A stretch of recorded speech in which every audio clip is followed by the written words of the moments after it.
Good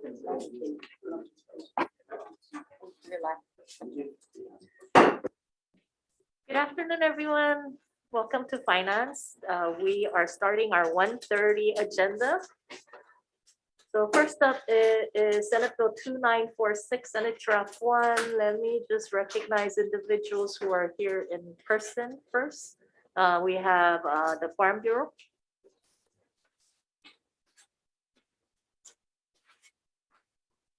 Good afternoon, Chair Luke, Vice Chair Yamashita, members of the committee.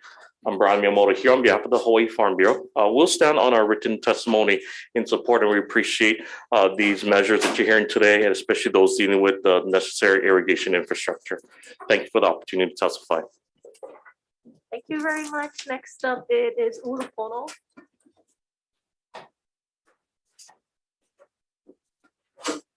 Afternoon, Chair Luke, Vice Chair Yamashita, members of the committee. Micah Munikata here on behalf of the Ulupono Initiative. We'd like to stand in our testimony in strong support of this measure. Recognizing the importance of water and what it means to our state. If we're serious about agriculture, then we're going to support irrigation infrastructure. This goes for the next measure as well. Thank you so much for hearing this measure, Chair. Thank you very much. And we also have Department of Agriculture. Aloha and good afternoon, Chair Luke, Vice Chair Yamashita, and members of the committee.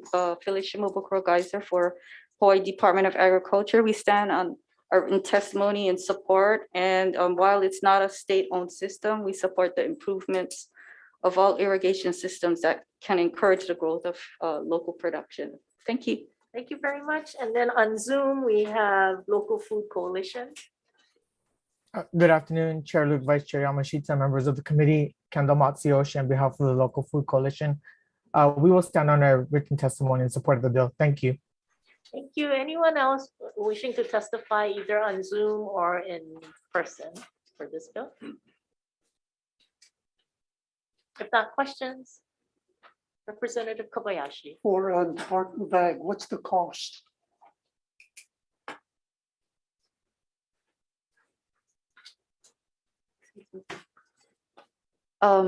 Thank you for the question, Representative Kobayashi. It's not part of our system, so we're just supporting it. It's not a state system, but do we have, if we have Brian Call, he might have a figure for it. I'm not sure if we are. We have Mr. Call on Zoom. Go ahead. Good afternoon, Chair, Vice Chair, members of the committee. Unfortunately, I can only agree with Chairperson Shimabukuro Geyser. We don't have any numbers for what they're asking for, as it's not our system. We're just supporting irrigation systems in general. Okay. I believe Chair and Representative Kobayashi, Brian Miyamoto might have that information. Go ahead. Yeah, go ahead. Thank you, Chair. Thank you, Representative Kobayashi. The request is $500,000, and it is a CIP request. It's not for any operations or to pay any staffing or positions. So it is primarily for majority taro farmers and other small farmers utilizing the system. So $500,000 is the request for the infrastructure. Thank you. Thank you. Any other questions? If not, let's move on to the next bill, Senate Bill 2480. First up, it is Department of Ag. If I may, Yep, Chair Luke, DLNR. Vice Chair Yamashita, and members of the committee, Suzanne Case, DLNR, I'm actually testifying on behalf of all three agencies in support of this bill: Department of Land and Natural Resources, Department of Agriculture, and Agribusiness Development Corporation. They're all here to answer questions as well. So we collectively support this measure. We do recognize the significant importance of the Wahiawa irrigation system to agricultural irrigation and flood control and wastewater management and public recreation in central Oahu. This dam is built in 1905, and it was one of the largest in the state, large reservoir and irrigation system. We think it generated hydroelectric power in stream as part of its function, but it is part of a very big irrigation system that is still greatly relied on. Since 1957, the Department of Land and Natural Resources has had a cooperative agreement with the owner to manage public fishing on that area. We have something like 1,500 fishing permits per year, and manage the Wahiwa Freshwater Park. DLNR also, the engineering division dam safety program regulates the dam. And the dam is in need of significant repairs. It's about, we've heard estimates of $21 million. We don't have any information on that, but we have heard that number.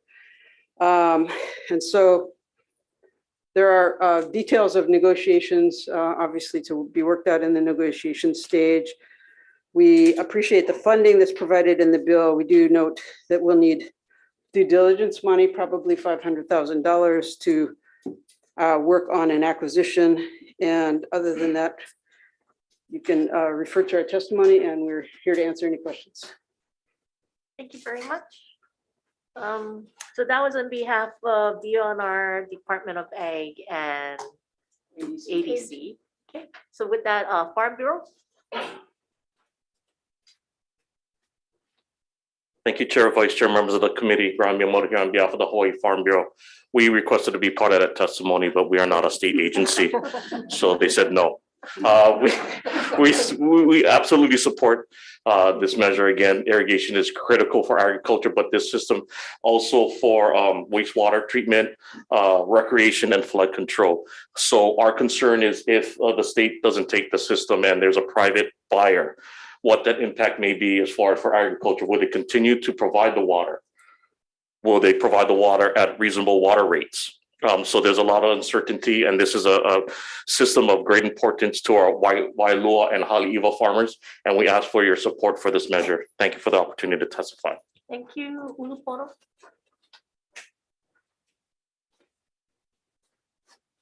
Thank you, Chair, Vice Chair, members of the committee. Mike Munikata on behalf of the Ulupono Initiative. Just reiterating some of the statements that have been said in the previous two testifiers, the importance behind this system and what it means to that community, but also to the state as a whole. I think when we're looking at this state and how to kind of address a lot of these issues that are popping up around climate change, agriculture is not shy to a lot of these effects. We're continuing to see the effects of drought across the state. This particular region in Wahiwa and the Central Plain, very, very important to food production here within the state.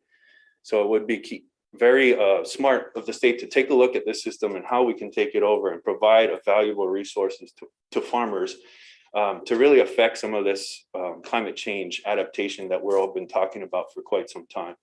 So really appreciate hearing this measure, Chair. Thank you. Thank you very much. And let me go on Zoom. Dole Food Company.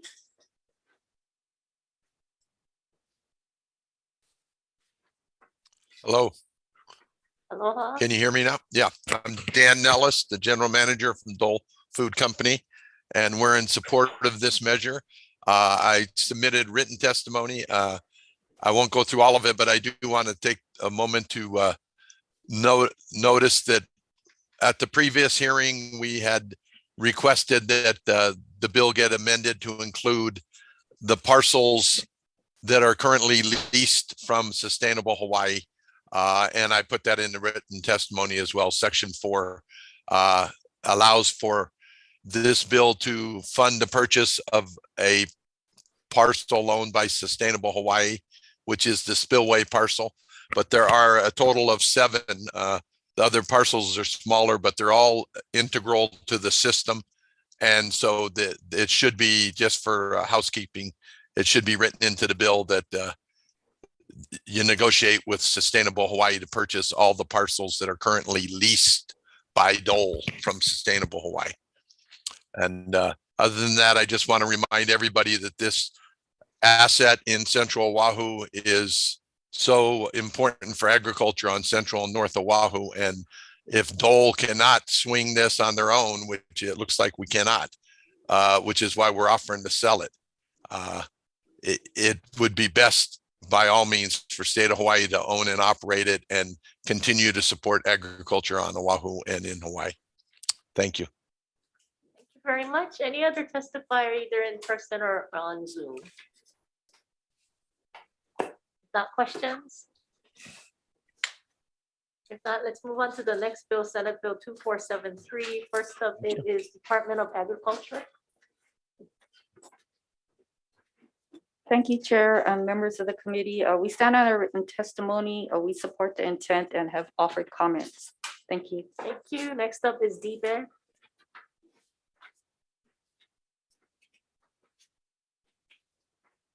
Good afternoon, Chair, Vice Chair, members of the committee. DBED stands on its, Chung Chang, Deputy Director for DBED. We stand on our testimony in support of the measure. We look forward to working with ADC and all of the ag partners. Thank you. Thank you very much. Next up is ADC.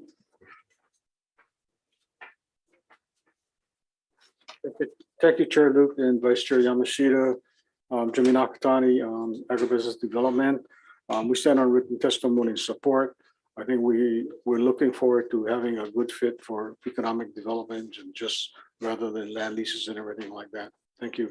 Thank you very much. Next up is Farm Bureau. Thank you, Chair. The Hawaii Farm Bureau will stand on its written testimony, providing comments. Thank you. On Zoom, we have Ann Frederick. Aloha Chair, Vice Chair, members of the committee, Annie Frederick on behalf of the Hawaii Alliance for Progressive Action in opposition to the current draft of this bill. I'd like to clarify that HAPA is in strong support of ADC reform. However, we feel that this bill doesn't go far enough. And it certainly doesn't go as far as the House Bill HB 2418 does. In particular, we are very concerned about the provision transferring the agency to DBED. I'd like to thank the House for its diligent work in the interim to follow up on the scathing audit of the agency. The reforms that are encapsulated in HB 2418 are comprehensive, informed by the findings of the audit and the investigative committee, and provide very specific guidance for bringing the agency into line with the state's goals for ramping up local food production. I'm concerned that a lot of that good work will be lost if SB 2473 in its current draft becomes the only vehicle left for ADC reform. The House bill has not yet been scheduled for a hearing in WHAM. When we do a side-by-side comparison of the two bills, the key provisions from the House bill that are left out of this bill are related to board composition and the section of the agribusiness plan which sets goals and metrics for how the lands are allocated. If this committee does decide to pass out a version of this bill, we would strongly encourage amending out the transfer of the agency to DBED and adding the provisions from the House bill that are missing in SB 2473. Thank you for your consideration. Thank you. Next up is Jerry Pietro. Aloha Finance Chair. Good afternoon, Chair, Vice Chair, and the committee.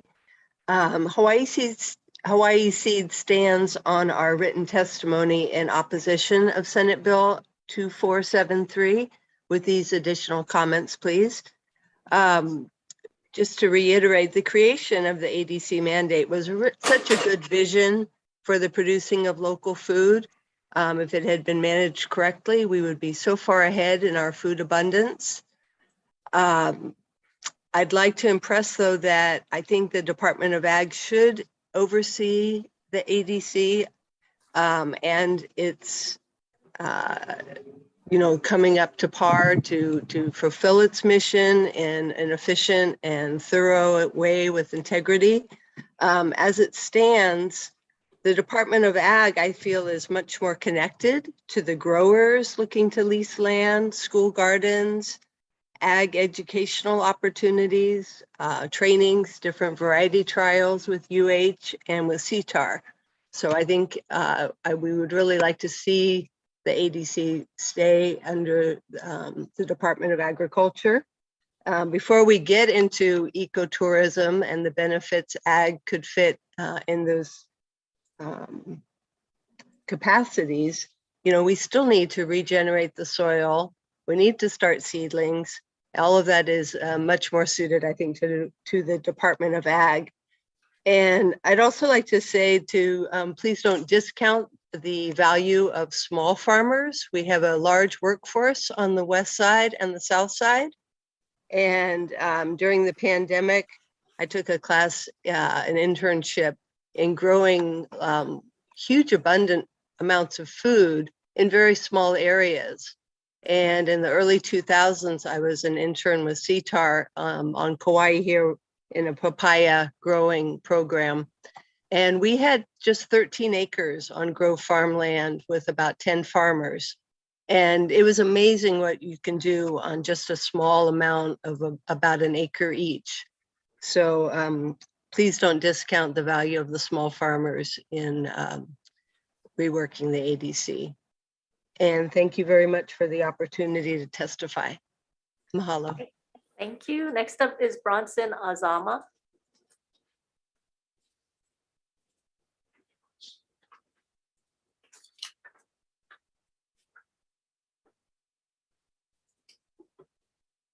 Okay, last call for Bronson Azama. If not, we have Jasmine. Hello, Mike Ako, Jasmine Corpuz. I have written testimony. I'm basically here on behalf of myself, my community, which is Whitmore Village, Wahiwa, who's directly in the middle of ADC parcels, ADC claim land. And I just wanted to make sure that there's a voice from the community, you know, here to address the board and address the concerns about this bill. The huge concern about this bill, I think, is that as one of the biggest stakeholders in our agriculture lands here across the state, basically across the islands, I really don't think, even after coming off of a 3-year pandemic, knowing our food security issues, knowing our need for food sovereignty for our people, I really don't think that transferring ADC under something as far as business, economic, and tourism is going to benefit our people at all. I think we have a chance right now, and you all have a chance right now as board members to really make a change and really make ADC work for our agriculture, being that they're the biggest stakeholders. They own or not own, but they have claim to majority of our ag land here in Hawaii. And you know, coming off of this pandemic, I think if there's one thing that we've learned is that we need to be able to support our communities and support ourselves and not be so reliant on shipping in our food. And I think ADC has a huge opportunity to help us with our food security and our food sovereignty. And up until now, you know, they've been in business and been under the state as an attached state agency for over 30 years, and it hasn't been done. And I think the better option would be to reform, keep them under ag, have them be managed more by ag so that we can get more small farmers, like everybody else has said, so that we can focus more on our people. I think by moving ADC under business, economic, and tourism is just blatantly disregarding our people and the health of our people, being that we have a huge need to protect our food security and our food sovereignty. I've submitted written testimony that has a lot more, but I just wanted to make sure that my voice is heard on behalf of our community and just us small farmer, local Hawaiian Kanaka people that really should be on the land, you know, farming and trying to feed our people. Mahalo. Thank you. Anyone else wishing to testify either in person or on Zoom? If not, questions, Representative Caruso. I have a question for the Farm Bureau.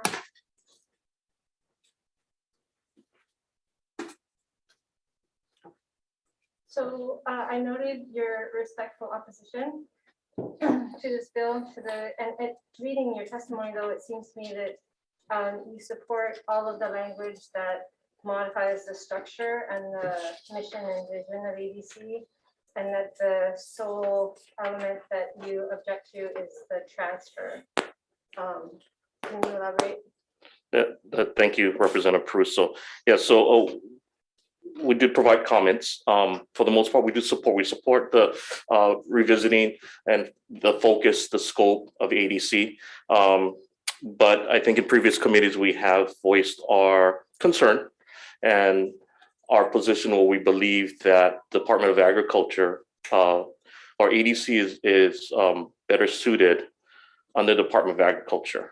However, we do recognize that ADC does align with some of DBED's mission as far as building an economy that's innovative and globally competitive. So we do believe that there are merits to the transfer, regardless of whether agency the legislature deems appropriate. We believe both state agencies would contribute to ADC and to the agricultural sector. But from the Farm Bureau standpoint, our membership has believed that DOA aligns with ADC. Thank you. Thank you for the opportunity to answer questions. Thank you. I have one more. Go ahead. For the chair, or, chair, to listen supervisor.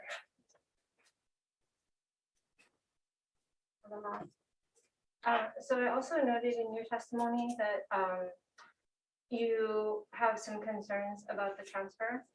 And specifically that there are, I think your discussion of the functions and priorities of the two agencies, or can you talk a little bit about the intertwining nature of the ways in which your agencies function? Thank you very much for those questions, Representative. As we stated in our testimony, we recognize that on the economic development side of both ADC and DBED's missions, they do align well there. ADC has been an attached agency with the department for decades. And our concern is that, making a change like this, there could be unforeseen impacts of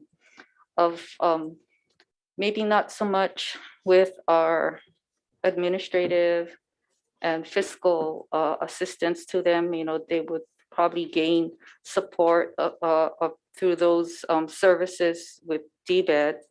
But the way we have served them in terms of engineering, planning, design for irrigation systems, and not as deeply involved on the land side, but I know that our staff do communicate with each other. So it's just that big shift. It could present some unforeseen or unintended consequences, and we'll just have to work through it, whatever this body decides. Thank you. Thank you, Chair. May I ask one more question? Yeah, go ahead. Thank you for your indulgence. I have a question for Jasmine Corpus.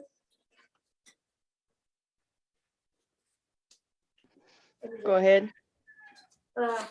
So I know that you have been interacting with ADC, attending board meetings for many years, and testifying and representing the Whitmore Village community in those conversations. And I know that you have also consistently advocated for the need to serve small farmers and to grow our small farming community in that area. And I'm wondering, just in a summary kind of way, have your requests been addressed and met with any kind of positive response by ADC? You know what? We've always kind of gotten response, not always the response that we are looking for. I do like to say that, I had to basically, us as and a group of us, it's not just me, but had to develop a organization in order to get our voices heard. Only because the excuse, at first was that we're not a business, meaning that in order for us to even get a seat at the table and for our voices to even be heard, to be able to be small farmers, to try and sustainably help our families with putting food on our table, we have to be a business. They did offer permits. Again, the permit was a little bit of confusion because, again, you're asking community members to fill out a business application for a permit to use a really, really small portion of land. It's either a really, really small portion of land to permit, or you have to be able to afford and be able to work a huge amount of land in order to basically farm. I've been in front of the board for ADC, and I'd like to say that they're not welcoming, to us, but at the same time, They wanted to hear more of what we said. It's just a lot of work for small farmers, you know, to have to do, you know, and it's a huge struggle for small farmers to be able to get on the land. And I feel like that was part of my intent of being here to speak today, because if we go ahead and pass this bill and ADC is able to now become more a part of the business, economic, and tourism aspect, you know, even under the Department of Ag, they were trying to push business, you know, and my concern is that if they're moved to now under the direction or under the oversight of, you know, business, economic, and tourism, then even more so our farmers and our small farmers especially will be pushed out. And that's a huge concern, being that they are one of the biggest stakeholders of ag land across the islands. And I think that really should be considered. If we give up our ag land, majority of our ag land to under business, economic, and tourism, we're not looking at food for our people anymore. We're looking at money in the pockets of corporations, which has been happening for decades. Thank you. Thank you, Chair. Thank you. Any other questions, Representative Kobayashi? Question for Department of Agriculture. I'd like to go back to your testimony about, quote, possible unforeseen impacts that might occur from a disentanglement. You have people currently in Department of Ag who are helping with different aspects of ADC. Yes. I assume they are less than half time involved in ADC and more involved in other matters in Department of Ag. Is that correct? Or Yes, there is some engineering work that is in the department that does do services for ADC to help them with, you know, get their projects started. Of course, they contract directly with, you know, who they decide to do the work for their projects, but we do a lot of assistance with the planning at the initial stages. so if these people are working, shall we say, less than half time on ADC matters and more in terms of other Department of Ag matters, could these people still continue to stay in your department, do things related to water or marketing or whatever, and still help ADC even when ADC is in another department?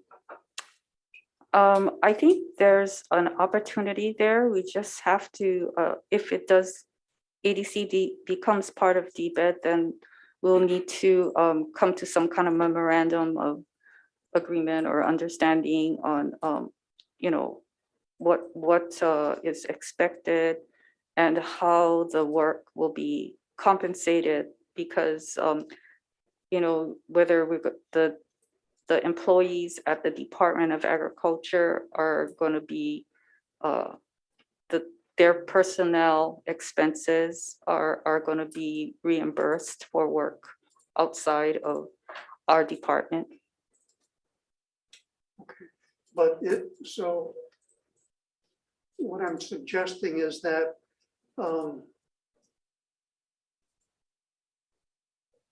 you have some expertise built into the Department of Ag, which DBED does not have.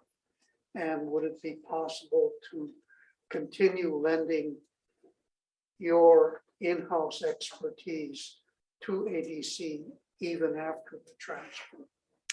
We could, as you know, as we work together to get some kind of understanding of clearly what is is expected and what we can do. Okay, thank you. Thank you. Any other questions, Vice Chair? Thank you very much. ADC, please. Good afternoon. I agree with your testimony on the part that you say the Department of Ag is regulatory first and everything else second. I've always believed that. And that, research should be done by CTAR and then somebody else needs to do some other things like that. So ADC does serve a purpose. So I kind of get the move. And then you talk about that you would be able to achieve more of the objectives under DBED. Could you elaborate? Yes. So when we look at this, I think that, as far as the department goes, and the department's priority is regulatory. So in a sense that because we're not regulatory, and rightfully so, the priority is with the department of regulatory. And so, we want to make sure that after all of the hearings, the legislative audit hearings and everything else like that, I think we'd like to look at a different spin on what we heard, like how do you build agriculture and everything. And we like to concentrate more on that aspect versus just leasing land out and water and everything else like that. How does it tie together? Maybe CTAR and everything else like that, but a bigger picture of agriculture. I mean, that seems to be our goal. And that's what we kind of want to do for the department. And I think just talking to Chung, I think that our biggest need would be IT and, HR is the biggest concern. As far as engineering goes, I think for the last couple of years, we've broken away. We've hired our own consultants, privately. So we're pretty confident that we can, go that route. And it's been very good. And again, for them, again, the department has their priorities, and we don't blame them because it's like we're an attached agency. They have their goals, and rightfully, the department's business is their priority. So just want to leave you with that. Thank you. Okay, thank you. Yeah. The other part of the bill is you have 500,000 for security. Is that that amount one time and then it'll drop, or how's that? I'm not. I'm not sure. And the Senate has put some monies in like that, but what we're trying to do is wean ourselves off from the security aspect, and because we're releasing more lands to farmers and everything. And the biggest issue is that if the land is isolated, then you have all kinds of problems. So we've already awarded the leases. We're waiting for for water infrastructure to come in and people to start occupying the land. And with that, we're hoping that that amount will slowly diminish like that, right? And so it's been tough though. It's been an area that has a lot of problems and everything else like that. But I mean, there's other areas in the North Shore with the same situation. So I don't think it's unique. But I think once we move forward, and hopefully within the next 1 or 2 years, I think that we'll be way better, And it's not only security for the farmlands, but it's also security for the community, and for things like that. And I mean, you got whole issues like homelessness and other issues like that we want to try to contend with. I mean, and it's not that easy, but we're trying to do the best to help the community also. So it may be recurring for a while. Do you have any idea? I don't anticipate that amount would go like for 10 years like that. I would think maybe 2-3 years out. That's the hope. And we'll see shortly how much of that can be cut down with the occupancy of the new farmers like that. And so that's what we're hoping. When you clear the land, it's open. It's very different from its, like grasses and bushes and everything else like that. So that's our hope. Okay, thank you. Thank you. Thank you. Any other questions, Representative Martin? Thank you. I have a question for DBED.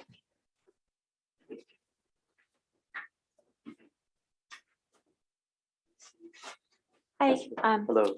I'm just wondering, I was looking at your testimony, and if you were to receive the transfer, it says that you would want to have a fiscal accountant and a procurement officer.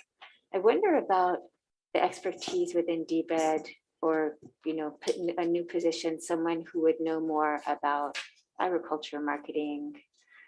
It's not just getting the highest price. We have goals around food security and things like that. There's a lot of other complicated issues, financial issues for the farmers with their inputs and their, I don't know, just different timing of when they get their income versus their expenses, things like that. Where will you folks get the expertise to support that? Well, some of those industry specific information, we would rely on ADC to provide input. So we're looking at it more from a kind of a technical support perspective. Although personally, I've been getting more involved in ag issues, and actually I've been attending ag meetings and some of the working groups. And I know what the challenges are. And then I know as soon as we saw this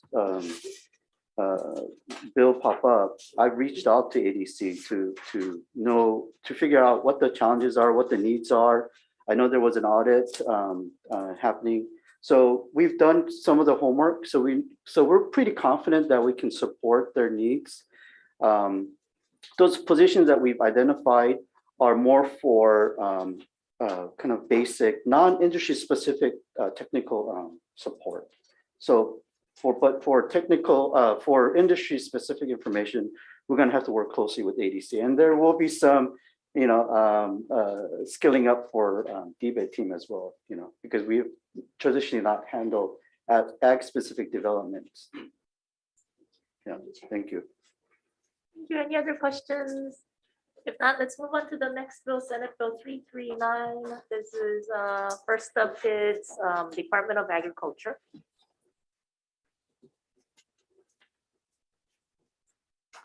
Thank you, Chair. The department stands on its written testimony and strong support. We're available to answer questions, and we appreciate you hearing the bill. Thank you very much. Next up is the Farm Bureau. Thank you, Chair. The Hawaii Farm Bureau will stand on its written testimony and support. Thank you very much. Next up, it is Office of Planning on Zoom. Good afternoon, Chair, Vice Chair, and members. Rodney Funakoshi. OPSD strongly supports the measure, and we also recommend that the tax credit have a full 10-year extension, and we even recommend consideration that it be made permanent. Thank you. Thank you very much. Next up is Tax Foundation on Zoom.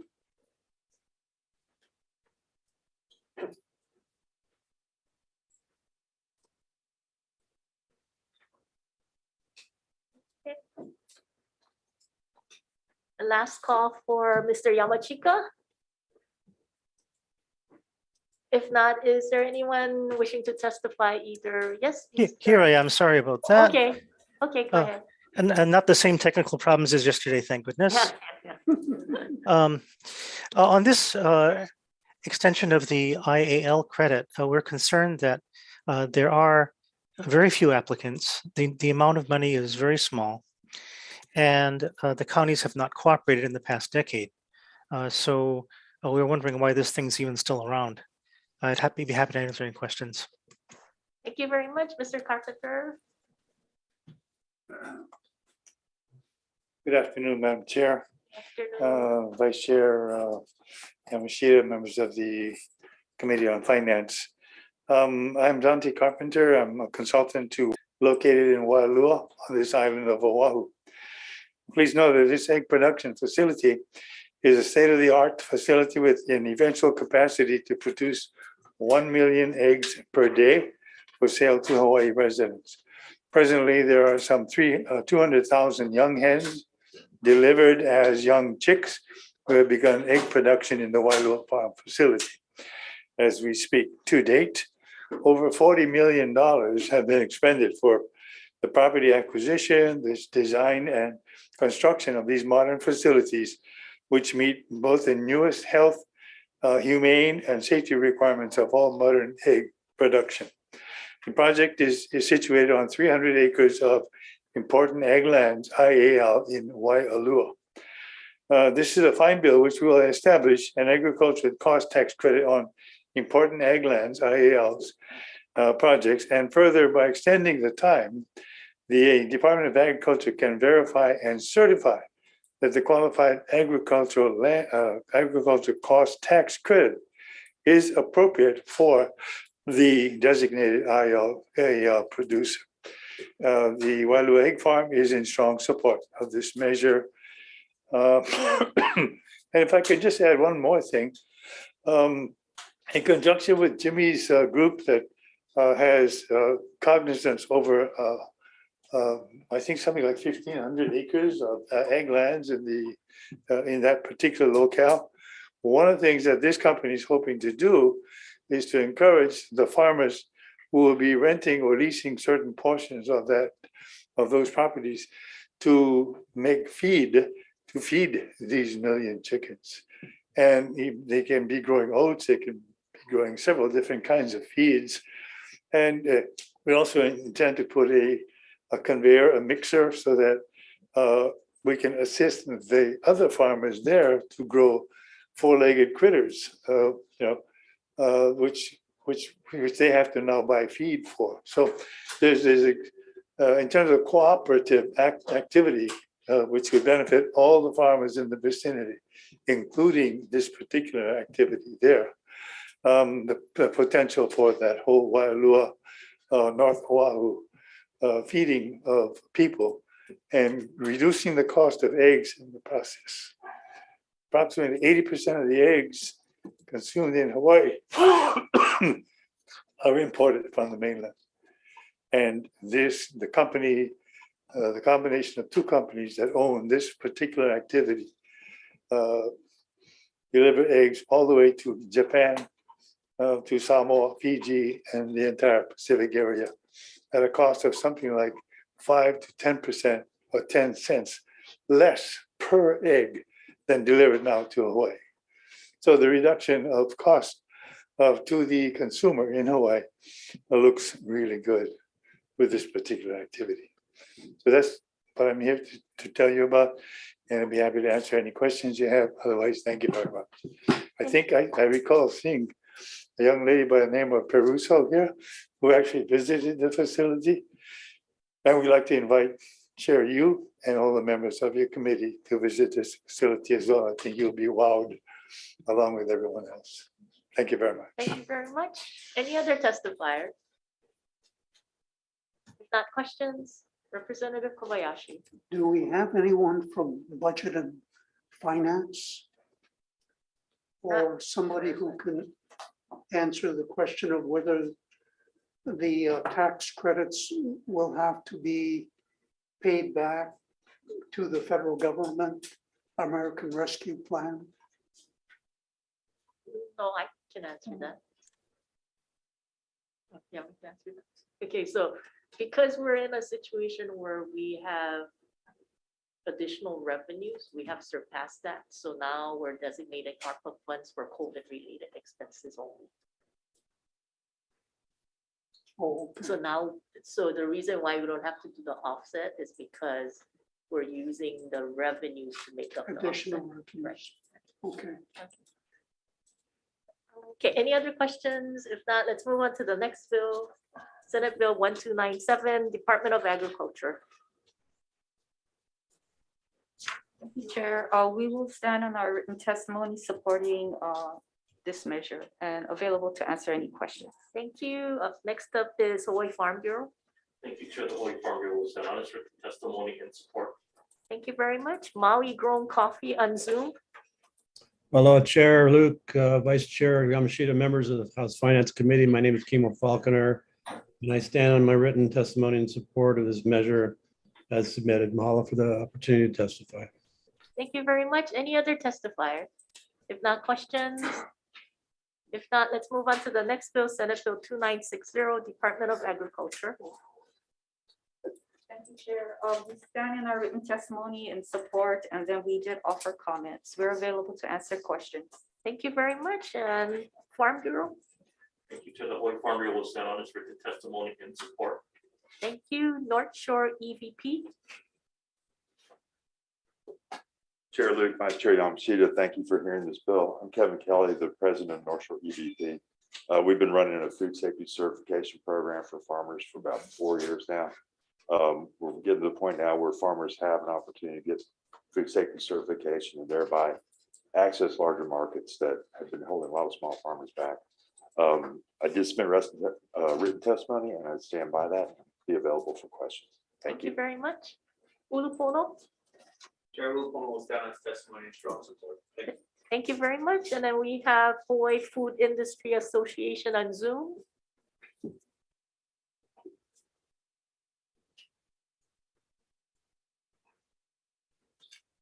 If not, we have Tiara Bartolotti on Zoom. Aloha, Chair Luke, Vice Chair Yamashita, and House Committee on Finance. As a senior student in the Sustainable Community Food Systems program and farmer in training, I am testifying in strong support for SB 2960 relating to food safety. Moving targets around health code standards and processing compliances make it difficult for food producers to navigate how to sell local produce on a commercial scale. SB 2960 would significantly help to demystify food safety regulations for farmers across the state. It has been strongly expressed throughout the community that farmers and food producers alike do not have a clear understanding of the rules and regulations governing processing compliances. Therefore, implementing a food safety certification training program would significantly help to alleviate one of the many barriers for our local growers and producers. Thank you for taking the time to hear this measure. Mahalo. Thank you very much. Any other testifier? If not, questions? If not, let's move on to the next bill.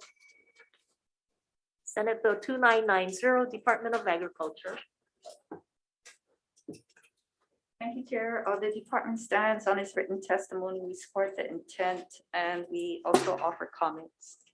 Thank you very much. Farm Bureau. Thank you, Chair. The Hawaii Farm Bureau will stand on its written testimony in support. Thank you very much. On Zoom, we have Attorney General's Office. Good afternoon, Chair, Vice Chair Jody Yee with the Attorney General's Office. We have comments regarding this bill because it is an appropriation of public monies. And so we have inserted in our testimony some standards that could be added. Thank you. Thank you very much. We also have University of Hawaii on Zoom. Good afternoon, Chair, Vice Chair, and committee members. The University of Hawaii stands on its written testimony in support, and we're available for questions. Thank you. Thank you. We have Hawaii Farmers Union United. Aloha, Chair, Vice Chair, members of the committee. Hunter Hevelin here on behalf of the Hawaii Farmers Union United. We stand on our written testimony in support of this bill and particularly view it as an important subsidy to support the adoption of conservation agricultural practices. That being said, as written, this version of the bill is based on one of few years old at this point, and with input from a number of producers and technical assistance providers, we have many amendments in our written testimony that would I think make this a far more useful tool. As written, there's a convening of a body for overseeing decision-making that I think could probably be eliminated with utilization of existing resources from the Department of, or from CTAR, as well as written, it is focused on covering the costs of seeds for cover cropping, for green manures, and our understanding from communications with a number of producers is that is in general not the common area where most costs are borne, and that instead, following an approach that has been adopted by both the United States Department of Agriculture, Natural Resource Conservation Service, as well as multiple other states across the country, to have a reimbursement rate per acre of use of cover crops would be a far more streamlined and far more useful solution for producers, and have far less overhead and need for oversight on the part of the Department of Agriculture. Happy to answer any questions, and thank you for the opportunity to testify. Thank you. Next up is Ms. Bartolotti. Aloha, Chair Luke, Vice Chair, and House Committee on Finance. I'm also providing oral testimony today in support for SB 2990 relating to sustainable agriculture. Cover cropping is an essential land and soil management technique often utilized post-harvest. Cover crops deposit nutrients back into the soil after the land has been stressed and are essential in mitigating future soil loss to erosion. SB 2990 relating to sustainable agriculture would help support healthy land management practices throughout the state by reimbursing farmers for the costs associated with planting cover crops.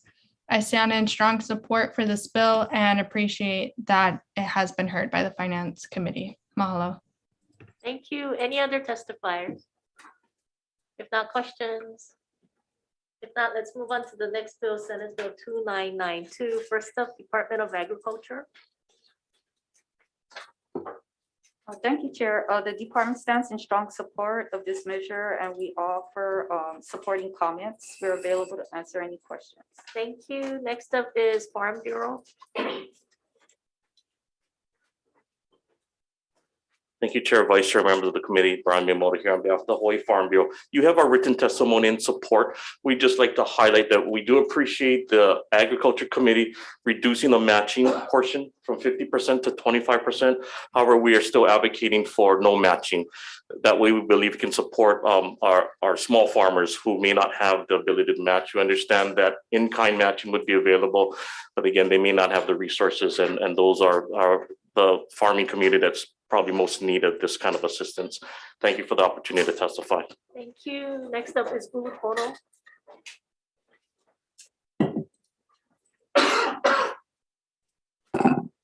Good afternoon, Chair, Vice Chair, members of the committee. Mike Komunikata on behalf of the Uluponi Initiative. We'd like to stand on our testimony in strong support of this measure, Chair. Thank you so much for hearing it.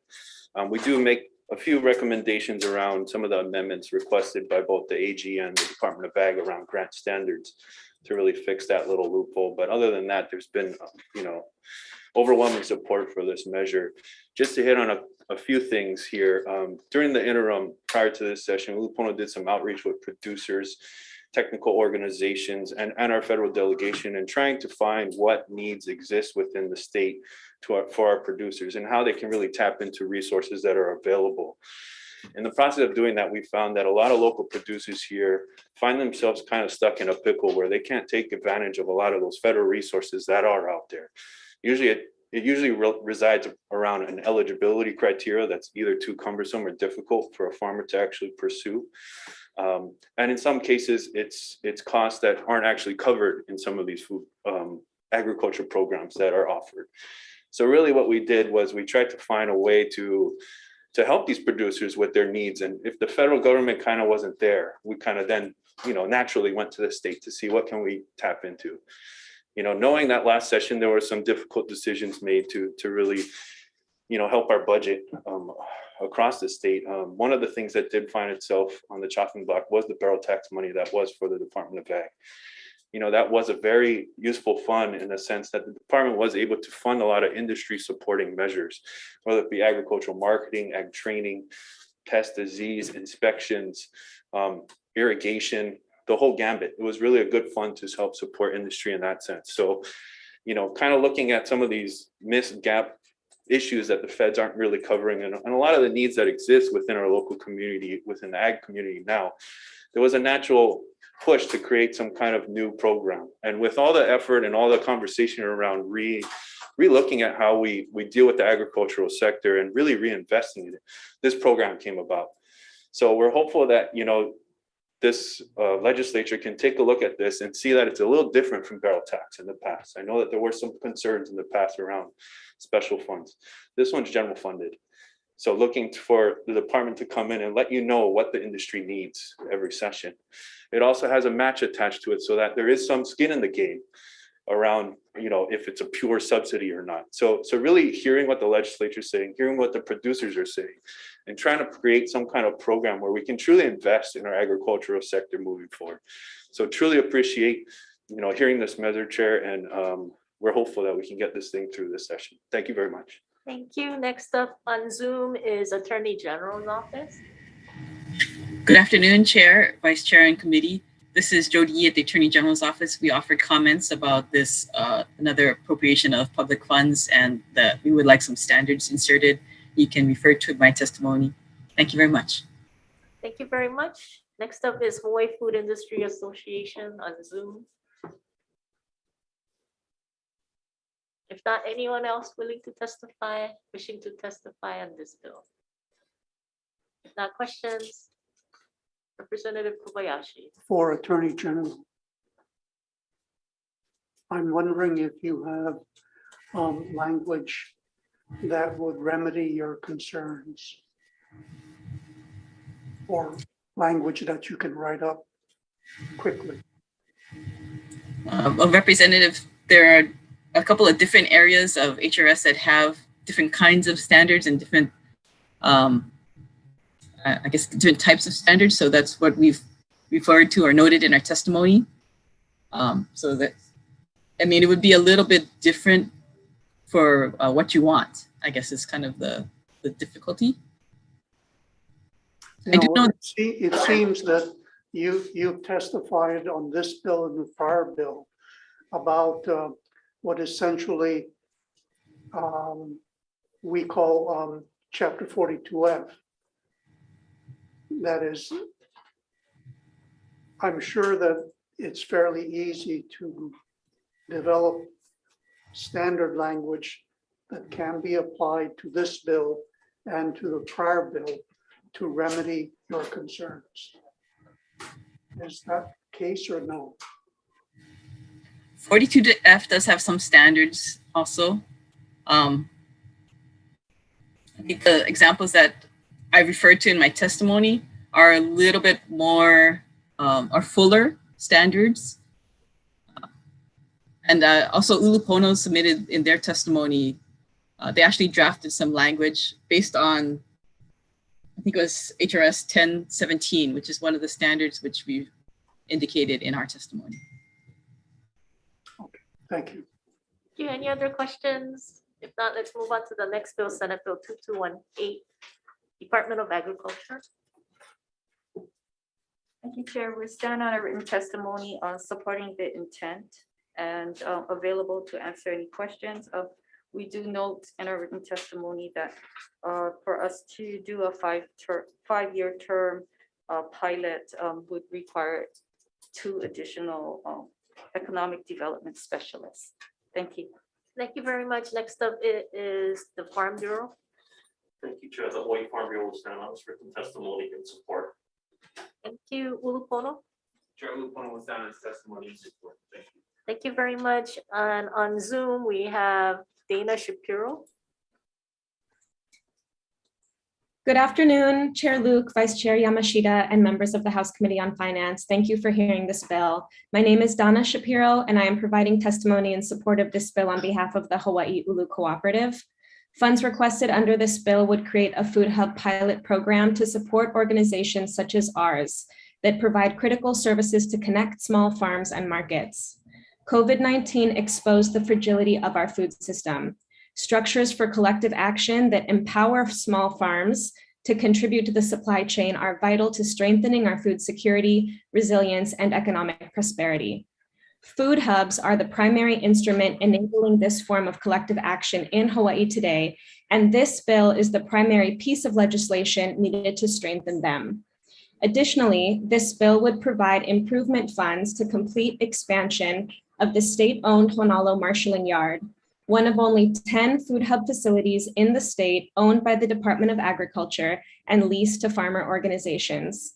The Honalo facility has been managed by the co-op since 2017, and over the past 4.5 years, we've utilized it to aggregate, process, store, and distribute nearly 1 million pounds of local staple crops from over 100 farmers on 3 islands, Hawaii, Maui, and Oahu. We focus on culturally significant, locally adapted staples, primarily ulu and kalo. Proposed shovel-ready upgrades will increase the capacity of this facility by a factor of 10, from about 250,000 pounds to 2 million pounds per year, adding tens of millions of dollars each year to state GDP, and increasing our self-sufficiency in the most critical food group, staples, which also happens to be the food group in which Hawaii is the least self-sufficient today. In conclusion, we urge you to support SB 2218. It fulfills multiple state goals, including farm-to-school meals. Prior to COVID-19, HUC was a primary local vendor for the Hawaii Department of Education, supplying all 256 public schools statewide. Proposed improvements will increase our organization's capacity to supply schools and other state institutions with nutritious, locally and culturally appropriate staple foods. Thank you for your time and consideration. Thank you, Hawaii Food Industry Association. If not, Hawaii Farmers Union United. Aloha, Chair, Vice Chair, members of the committee. Once again, Hunter Hevelin here on behalf of Hawaii Farmers Union United.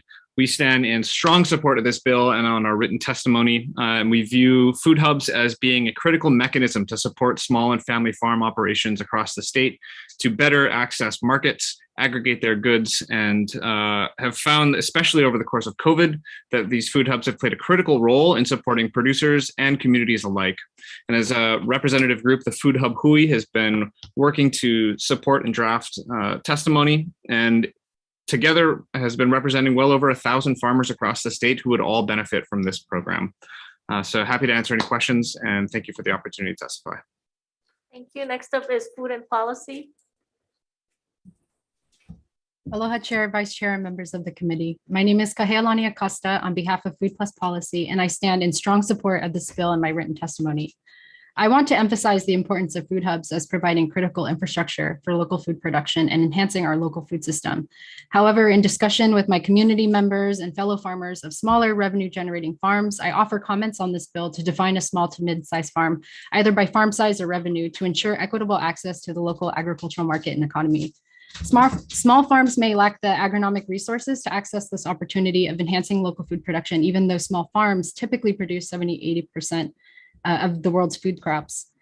This may not be clear in the way the bill is currently written, and we want to ensure that we are truly enhancing our local food production and fixing our food system. Mahalo for this opportunity to testify. Thank you. Next up is Ms. Bartoloti. Aloha, Chair Luke, Vice Chair Yamashita, and House Committee on Finance. I stand on my written testimony in strong support for SB 2218. Through collaborative efforts such as food hubs, Hawaii can significantly improve our local food distribution, food access, and food acquisition. Food hubs across the state are key assets to our community and are essential in shifting Hawaii towards creating a more equitable food system. Thank you for hearing this bill. Mahalo. Thank you. Any other testifier? If not, questions?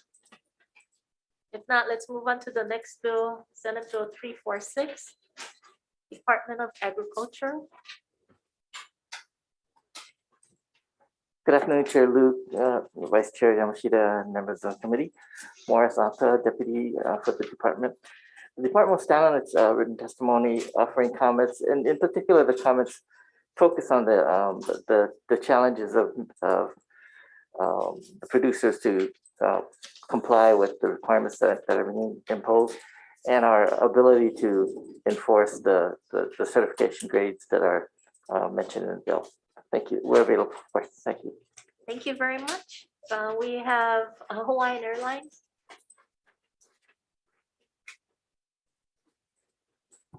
Aloha, Chair Luke, Vice Chair Yamashita, members of the committee. Blamey Asato with Hawaiian Airlines, and we stand on our written testimony in support of the measure. Mahalo. Thank you. Next up is the Farm Bureau.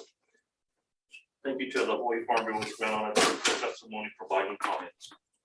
Thank you very much. And then on Zoom, we have Animal Equality.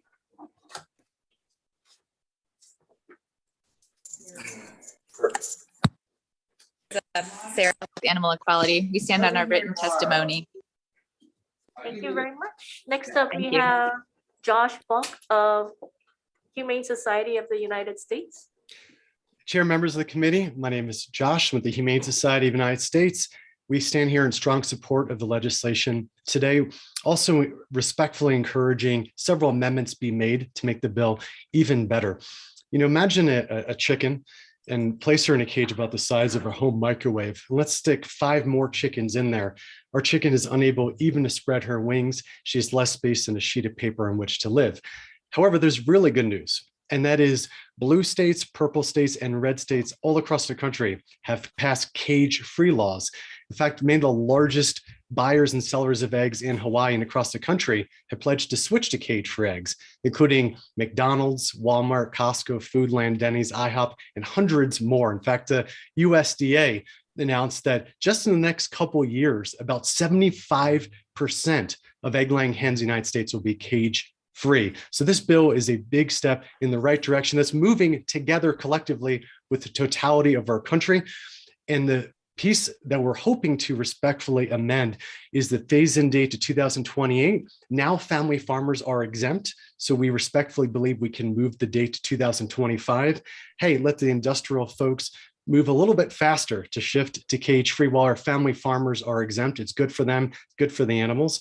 And finally, the USDA standard that is currently in the legislation, we respect the intent of it, absolutely having a national standard. At this point, the USDA does not have a cage-free standard though. So we are respectfully asking that we use the egg industry's national cage-free standard that's been in use for 5 years now. Egg producers all across the country know it. It's called the United Egg Producers Cage-Free Standard. Thank you so much, committee members. Thank you very much. Next up is Compassion in Rural Farming. Yes, hi. My name is Ali Molinaro, and I am speaking on behalf of Compassion in Rural Farming and our Hawaiian supporters in support of SB 346. We too urge the committee to amend the effective date to January 1st, 2025. And we also request reference to USDA cage-free be switched to the 2017 United Egg Producers cage-free standard. I would just like to note for you that the leading retailers with cage-free commitments have adopted the 2025 deadline, such as Walmart, Target, Ahold Delhaize, Kroger, Aldi, Lidl, and many others. The 2025 deadline has already been implemented in state laws as well in Colorado, Michigan, and Utah, and other state deadlines are even sooner. So we believe this will be a seamless change to make and implement. Thank you for hearing this bill. Thank you. Next up is Susan Ree. Good afternoon, Chair Luke, Vice Chair, and members of the committee. Susan Ree here, Hawaii State Director for the Humane Society of the United States. As State Director, it is an honor to work with lawmakers, advocates, and our businesses to find consensus on ways we can help animals. On behalf of HSUS, I'd like to express our strong support today for Senate Bill 346 and respectfully urge the committee to amend the effective date to January 1, 2025, also replacing USDA cage-free with the egg industry's own national cage-free standard, which in fact is the only national cage-free standard authored by the egg industry. One of Hawaii's greatest points of cultural pride is our rich history of sustainable agriculture and farming practices. SB 346 fits perfectly with those traditions because it strengthens our food supply here in the islands, therefore achieving Hawaii's goals of sustainability and self-sufficiency. It also bolsters Hawaii's reputation as a leader in protecting animals from abuse while promoting ethical business practices. Mahalo for your consideration for Senate Bill 346. Thank you very much. Next up is Peterson's Upland Farm. Yes, can you hear me? Yes. Okay. I did want to say that we are in strong support of this bill.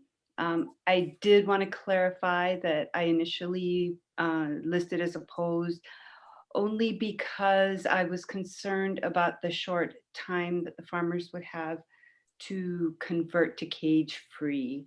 I worried that the 5 years that was initially put in the bill might not be enough.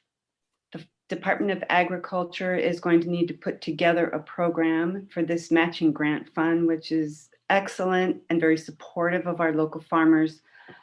And then the farmers will need to wait for that program in order to go to their lender and say, look, I've got these matching grants. Can we get a loan to start doing a conversion of our entire farm and the other farmers too. So we are in strong support. I'd almost like to see where if a farmer is showing that they're going down the line, making their conversions and do need a little more time than the 5 years, that there could be something written in there to support those farmers, to give them a little extra time. So, and we also had heard from Iris Shimabukuro from Mikilua Farms. She says she's on, but she doesn't have any video support, and she wanted us to say that she is in strong support of this bill also. And that's all. Thank you very much for your time. Thank you. Next up is the Humane League. Hello, my name is Rachel Huff-Wagenborg. I'm a resident of IAEA, and I'm the Senior Vice President at the Humane League, a nonprofit dedicated to ending the abuse of animals raised for food. I will stand on my testimony in support of this bill and also urge the committee to consider the amendment with the effective date of January 1, 2025. Thank you for your time. Thank you. Next up is Mercy for Animal. My name is Marie Camino, testifying on behalf of Mercy for Animals. I would also like to stand on my written testimony with amendments. Thank you so much. Thank you. Next up is Humane Society International, Sarah Shields. Members of the committee, I'm Dr. Sarah Shields. I'm an ethologist and animal behavior scientist, and I'm the director of Farm Animal Welfare Science for Humane Society International.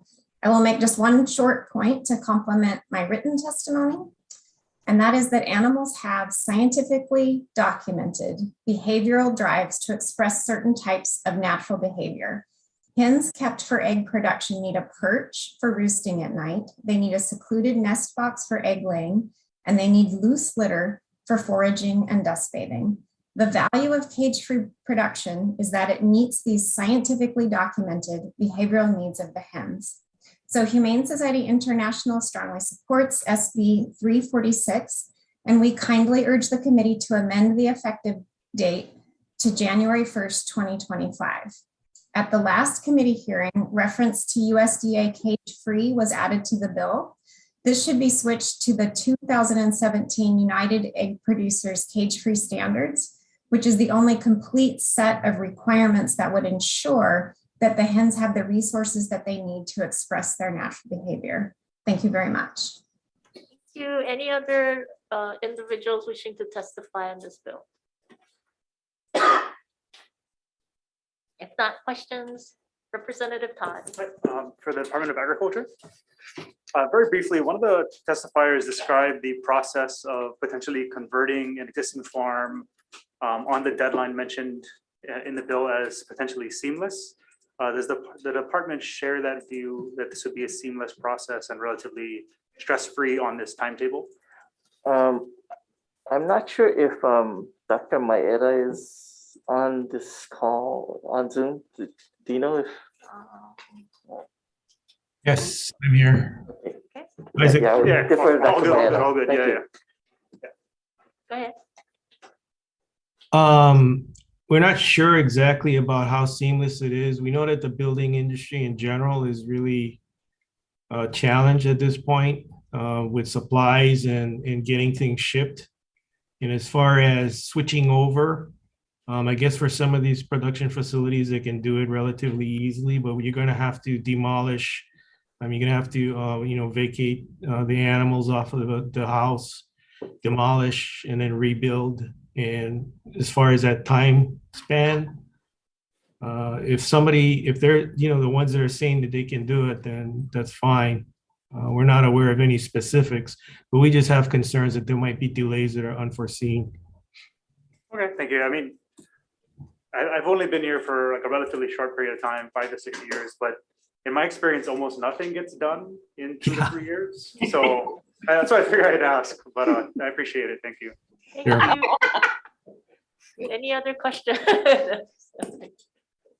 Any other questions? If not, let's move on to the next bill, Senate Bill 2195. First up, it is Department of Agriculture. Good afternoon, Chair, committee members. Morris Sata again for the department. We'll stand on our testimony in opposition to this measure, primarily because the department does not manage or oversee feral animals, and it's not set up to do that. And typically it's a function of the counties because it's viewed as a nuisance. We do have assets that can support that effort in terms of veterinary support and things like that. But to oversee and manage an issue like this is outside of the department's purview. Thank you. Thank you very much. We have DNR on Zoom. Good afternoon, Chair, Vice Chair, committee members. I'm Rob Hoff with the Division of Forestry and Wildlife, and the department stands on its testimony with comments on the measure. Thank you. Thank you. Anyone else wishing to testify on this bill? If not, questions? If not, let's move on to the next bill, Senate Bill 2907. We have Department of Land and Natural Resources. Aloha, Chair Luke, Vice Chair Yamashita, members of the committee, Chelsea Arnott, on behalf of the Department of Land and Natural Resources, and I'm also the planner with the Hawaii Invasive Species Council.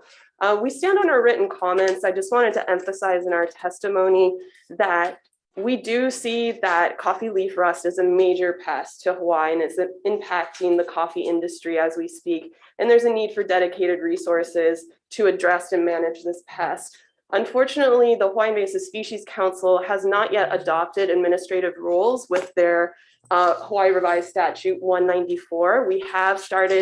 We as in the support staff has started conversations with our department's AG on how to move forward with that, but the statute is complex and there's a lot of things that need to be addressed. So therefore, we're not able to list coffee leaf rust under our rules at this time. And I'm available for questions. Thank you. Thank you. Next up is Department of Agriculture. Good afternoon, Chair, committee members. Morris Ata on behalf of the department. The department will, stand on its testimony supporting the intent of this bill and offering some comments building on the previous testifier. Yeah, we understand that they don't have rules at this time. The department believes that we are and we do have the capacity to address the CLR situation, and we are working closely with HST and the interested parties to do so. Thank you. Thank you. Farm Bureau. Thank you, Chair. The Hawaii Farm Bureau will stand on its written testimony in support. Thank you. Any other testifiers? If not, questions? Representative Kobayashi. For DLNR or Department of Ag, can the legislature say coffee leaf rust is a invasive species and get rid of this all, administrative rule thing? Well, yeah, we do recognize it as an invasive species. DOA and DLNR are part of that HST, organization and effort to control invasive species, and it is being treated and addressed as an invasive species. But doesn't have to be so designated by administrative rule? Does it have to be designated by administrative rule as an invasive species? I'm not sure if it actually has to be, but we do have mechanisms in place for incorporating it in our response. That's what we are doing. I guess you could explain whether or not it has to be. Yeah, so the council does, within our Hawaii Revised Statute 194, we have the ability to list species as invasive. And so that would be part of the rulemaking process if we went through with that. What would be considered invasive species? We do follow the federal definition of invasive species. And just like Department of Agriculture mentioned, coffee leaf rust is seen as an invasive species. HST currently has funding appropriated by the legislature every year that goes out for a competitive grant process. So part of that process is an evaluation committee that looks at what are the priorities and projects that need to have funding to go forward, So this could be a potential source of funding to support the work of coffee leaf rust and managing that, along with the rules that Department of Agriculture has listed coffee leaf as a pest for response under. Okay. Okay, any other questions? If not, let's move on to the next bill, 2621. First up, it is Department of Agriculture. Thank you, Chair, committee members. Department will stand on its testimony in support of this measure, and thank you for hearing this measure. We're available for questions if necessary. Thank you. Thank you, Hawaii Farm Bureau. Thank you, Chair. The Hawaii Farm Bureau will stand on its written testimony in support. Okay, that's all the testifiers. Anyone else wishing to testify? If not, questions? Not, let's move on to the next bill, Senate Bill 2996. First up, it is DNR. Chair, the Department of Land and Natural Resources stands on its written testimony and support. Thank you very much. And we have the Farm Bureau. Thank you, Chair. The Hawaii Farm Bureau will stand on its written testimony in support. Thank you. And we have Ms. Martin.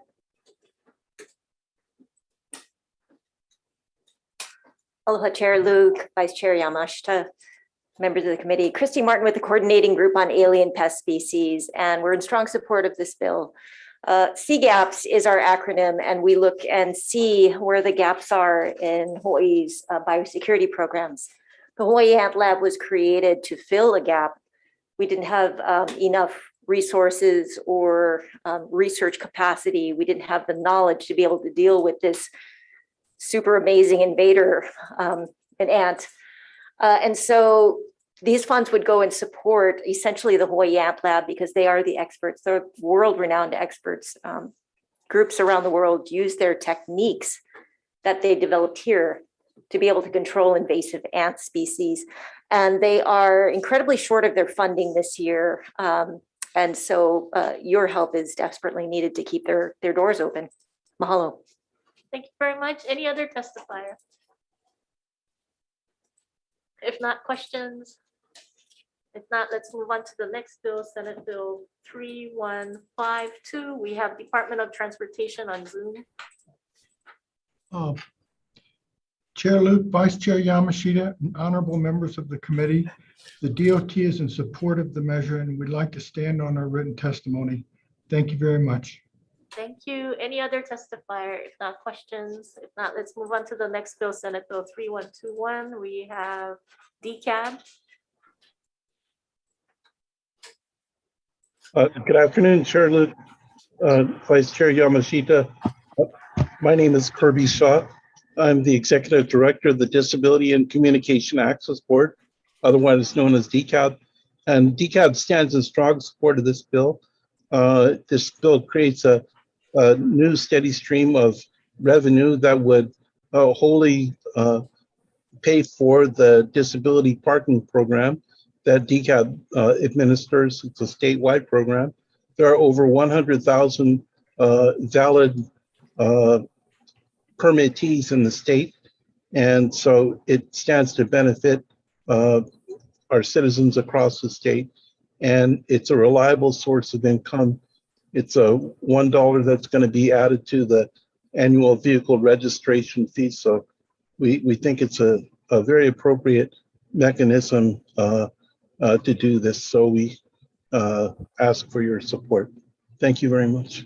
Thank you very much. Next up is Tax Foundation of Hawaii. Thank you, Chair. Members, Tom Yamachika from Tax Foundation.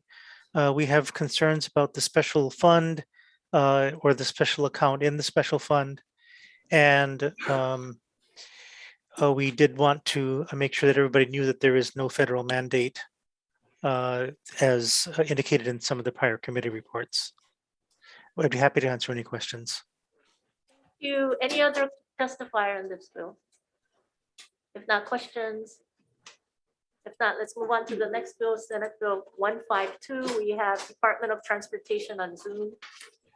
Chair Luke, Vice Chair Yamashita, and honorable members of the committee, the DOT is in support of the measure, and in the interest of time, we would like to stand on our written testimony. Thank you very much. Thank you very much. We have Honolulu Police Department on Zoom. Yeah, aloha, Chair Luke and members. Major Barry Lynch with Honolulu Police Department. We stand in support of Senate Bill 152 and stand on our written testimony.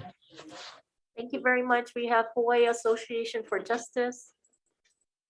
Aloha Chair Luke, Vice Chair Yamashita, members of the committee, Evan Oya on behalf of the Hawaii Association for Justice with comments on SB 152 HD1. Our primary concern is that the removal of section 291-11.5D endangers the interests of Hawaii's children and sets bad public policy by relieving the responsible parties from liability for harms they have caused. For example, if a drunk driver crashes into a family in a van, the intoxicated person will be able to argue that the child's injuries are 100% the parent's fault because they did not properly restrain their child. We support the proper use of child restraints. However, maintaining the language to preclude contributory negligence, comparative negligence, and negligent per se arguments in the context of restraining young children in motor vehicles is better public policy to ensure that the responsibility for injuries to children goes to the individual who caused the harm. Mahalo for the opportunity to testify. Will be available for any questions. Thank you very much. Next up, we have Kapiolani Medical Center for Women and Children. Hi, Lisa Dow with Kapiolani Medical Center. We stand by our testimony and we appreciate the recent version with the changes. Thank you. Thank you. Next up is Keiki Injury Prevention Coalition. Karen Tessier for Keiki Injury Prevention Coalition, and we stand on a written testimony in strong support of this bill, and I'm available for questions. Thank you. Any other testifier? If not, questions? If not, let's move on to the next bill, Senate Bill 3152. First up, it's Department of Transportation. Chair Luke, Vice Chair Yamashita, and honorable members of the committee, the DOT is in support of the measure. And in the interest of time, we would like to stand on our written testimony. Thank you very much. Thank you. We have Attorney General's Office. Good afternoon, Chair, Vice Chair, and members of this committee. Yvonne Shinmore with the Department of Attorney General. Our written comments covered two areas. First, we recommend that an appropriation be made out of the special fund for funds to be available for implementation of this program. Second, while this measure does include statutory guidelines and standards in Section 2, we recommend that the measure would benefit from a definition of low income to more clearly specify which members of the public would have priority. I'm available for questions if there are any. Thank you for the opportunity to testify. Thank you very much. Next up, it is Hawaii State Energy Office. Oh, hello, Chair, Vice Chair, and members of the committee. I'm Chris Schenker with the Hawaii State Energy Office, and we stand on our written testimony in support. Thank you. Thank you. Next up is PUC. Aloha, Chair, Vice Chairs, and members of the committee. The commission will stand on its written testimony offering comments. Thank you. Thank you. Tax Foundation of Hawaii. Thank you, Chair, Vice Chair, members of the committee. Tom Yamachika from Tax Foundation. We have concerns about the earmarking and will stand on a written testimony, be available for questions. Thank you. Next up is Nicole Shintani.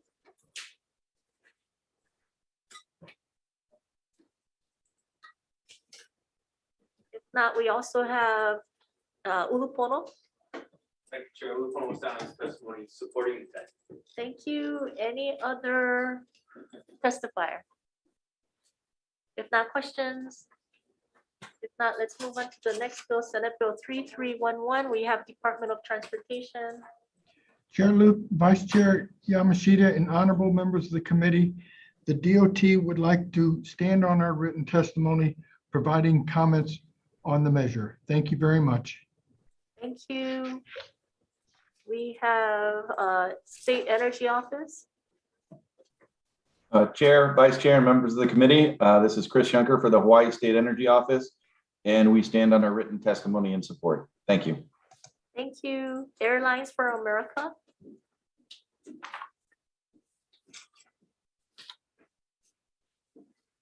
If not, Alliance for Automotive Innovation.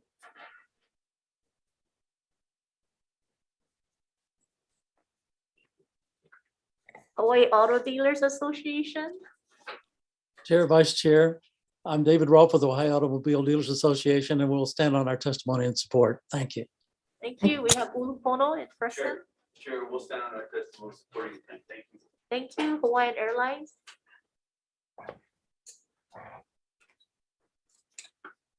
Aloha, Chair Luke, Vice Chair Yamashita, and members of the committee. Blaine Miyasato with Hawaiian Airlines. Mahalo for the opportunity to submit our written testimony in support of SB 3311. SD2, House Draft 4, HD1. I'll be brief in my comments, but wanted to emphasize Hawaiian Airlines' interest in and support of the intent of this measure. I would actually like to offer Hawaiian Airlines industry expertise to this discussion and would be honored to have a representative participate as a member of the Inter-Island Transportation Working Group, if allowed to do so. I believe we would bring a level of expertise and meaningful value to the critical work of this group. Mahalo for the opportunity to underscore our interests. Thank you. Thank you very much. Any other testifier? Good afternoon, Chair. I apologize. Tiffany Ajima on behalf of the Alliance for Automotive Innovation. I didn't unmute myself properly. I'm here to stand on our testimony and support. Thank you. Thank you very much. Anyone else wishing to testify? If not, questions? If not, let's move on to the last bill, Senate Bill 2295. We have Bike Share Hawaii, Vicky on Zoom.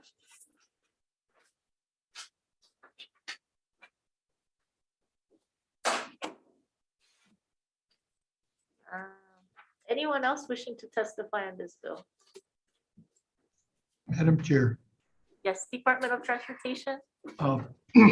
Chair Luke, Vice Chair Yamashita, and honorable members of the committee, the DOT would like to stand on our written testimony, providing comments on the measure. Thank you very much. Thank you. Anyone else wishing to testify on this bill? If not, questions? If not, let's recess for decision making.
Good afternoon. Committee on Finance will reconvene for decision-making on the 1:30 agenda. So first up, it is Senate Bill 2946, Senate Draft 1. Recommendation is to pass as a HD1, putting an effective date of July 1, 2022. And the reason for that is because we need an HD1. Okay, any questions? If not, please take the vote. Remember, voting on Senate Bill 2946 ST1, Chair votes aye, Vice Chair votes aye. Representatives Bronco? Aye. Eli? Aye. Hope? Aye. Iligan? Aye. Kobayashi? Martin? Aye. Nishimoto? Russo? Aye. Sayama? Aye. Karen? Aye. Todd?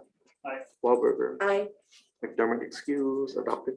Thank you. Next up is Senate Bill 2480, Senate Draft 2, House Draft 1. Recommendation is to pass as a HD2, blanking out the amount and technical non-substantive changes. Any discussion? If not, yes, Representative Caruso. I support this measure. I just want to request that moving forward, we do look at Dole's testimony and add those additional parcels, which will be at no additional cost to the state, but we'll make sure that we are purchasing the correct land. Yeah, so we can continue that during conference. Thank you.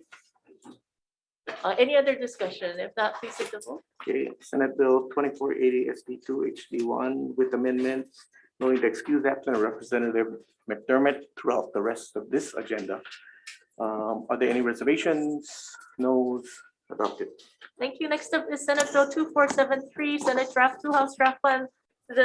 This bill, decision-making for this bill will be done next week, Tuesday, end of calendar. I know there were a lot of questions, and this is to allow the members to further reach out to agencies to clarify some of the questions.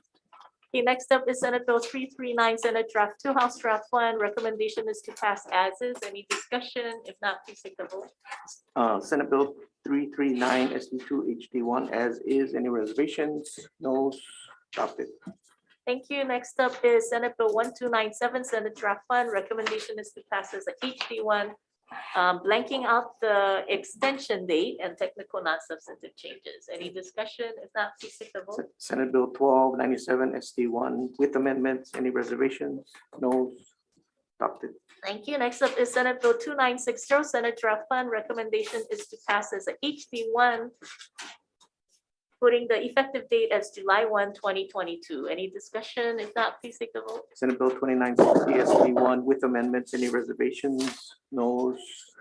Adopted. Thank you very much. Next up is Senate Bill 2990, Senate Draft 1, House Draft 1. Recommendation is to pass as is. Any discussion? If not, please take the vote. Okay, Senate Bill 2990 SD1 HD1 as is. Any reservations? No's? Adopted. Thank you. Next up is Senate Bill 2992, Senate Draft 1, House Draft 1. Recommendation is to pass as is. Any discussion? If not, please take the vote. Senate Bill 2992 SD1 HD1 as is. Any reservations? No's? Adopted. Thank you. Next up is Senate Bill 2218, Senate Draft 1, House Draft 1. Recommendation is to pass as is. Any discussion? If not, please take the vote. Senate Bill 2218 SD1 HD1 as is. Any reservations? No's? Adopted. Thank you. Next up is Senate Bill 346, Senate Draft 2, House Draft 1. Recommendation is to pass as is. I know there were some questions. I think we're trying to work out some of the differences, recognize, and Chair Hatcham will be working with some of the local farmers to ensure that they can comply. Okay, with that, as is, any discussion? If not, please take the vote. Okay, Senate Bill 346 SD2 HD1 as is. Any reservations? No's? Adopted. Thank you. Next up is Senate Bill 2195, Senate Draft 2, House Draft 1.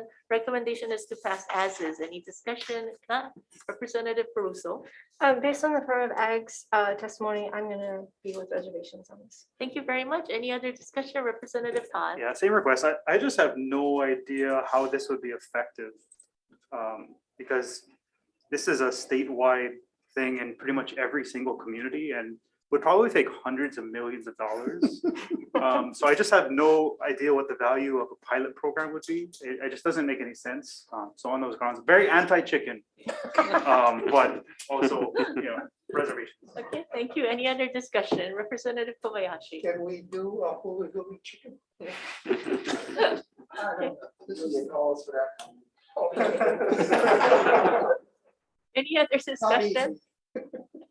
If not, please take the roll. Okay, Senate Bill 2195 SD2 HD1 as is, noting the reservations for Representative Peruso and Todd. Are there any other reservations? Reservations for Representative Holt? Any others? Any noes? Adopted.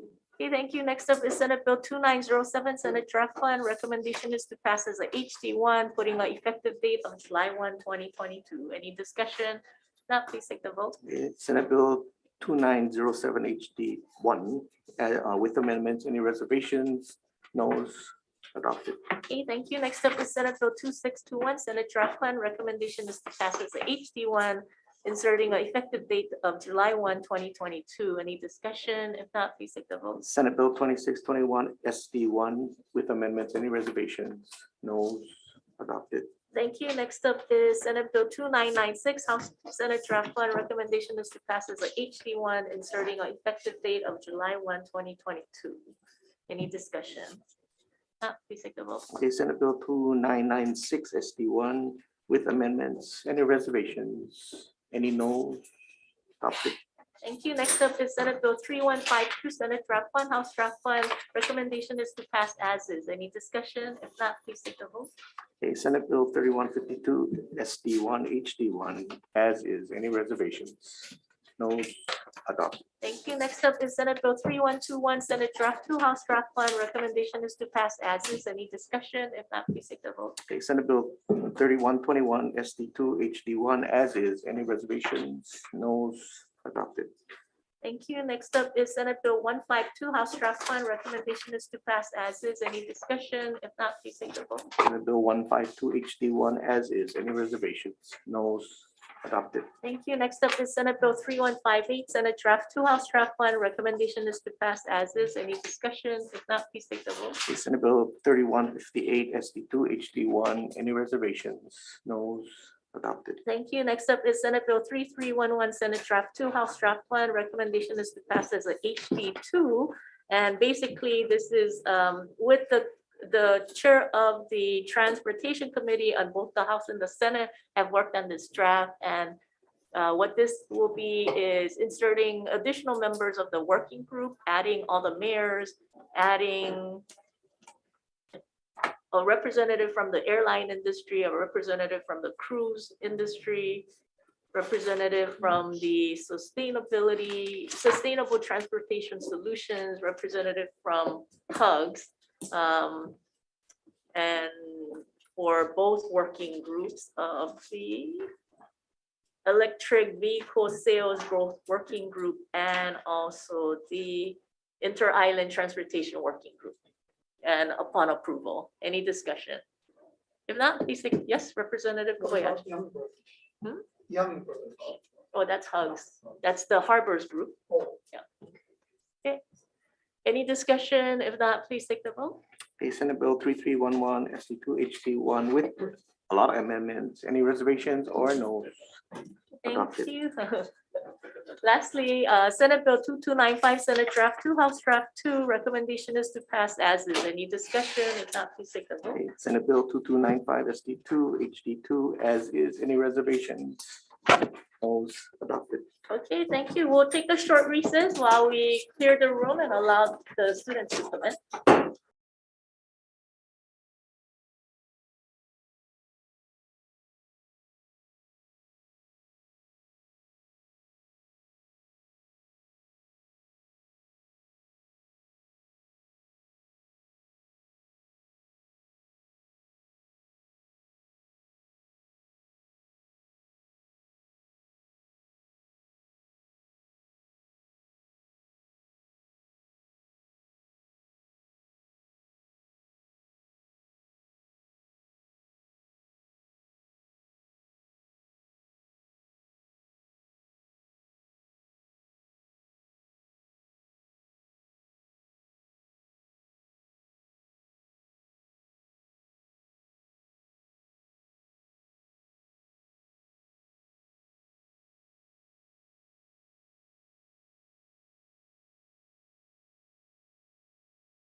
Good afternoon, Committee on Finance. Will come to order. We are on our second agenda. This is the 3 p.m. agenda, and we are excited to have some of the kids from Ilima Intermediate School here with Miss Millie on testifying on Senate Bill 2821, Senate Draft 2, relating to menstrual equality. Let me see, is Senator Kidani still here? Present. Oh, there she is. So this is Senator Kidani's bill, and we are very excited that the students from Ilima Intermediate is here because about 3 years ago, students from Ilima Intermediate was here testifying, and unfortunately, a few years later, we've been in the middle of shutdown and COVID happened, but clearly this is something that Senator Kidani and other members of the House have looked at as a priority, and it was even in the Senate President's opening day speech. So we're really excited that you folks are here. So with that, we will turn it over to the first testifier, whoever wants to testify. Can I get us started? Yep, go ahead. Can I take the mic? That's okay. Aloha, Chair Luke, Vice Chair, and members of the committee. It's pretty amazing to be here 3 years later. This bill has come full circle. So 3 years ago, we brought students into this space, and they were the first ones to testify on this bill for free period products in all public schools. To me, I am so impressed by these students. It's their passion that has us here today. And look how full this room is. When we came to you before, we were 4 students, and now thank you to the work of Mighty Movement and Nikki Annie and Senator Kidani, and the first bill that got us started for Peruso. We give you sparkles, sure.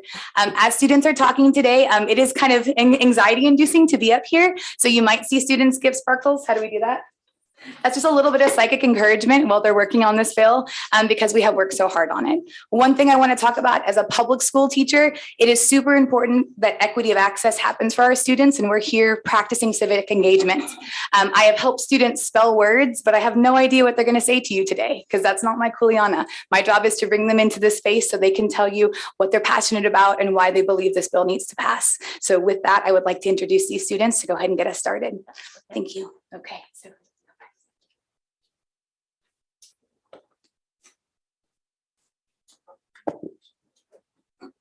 What I was about to say written down. Yep, you got it.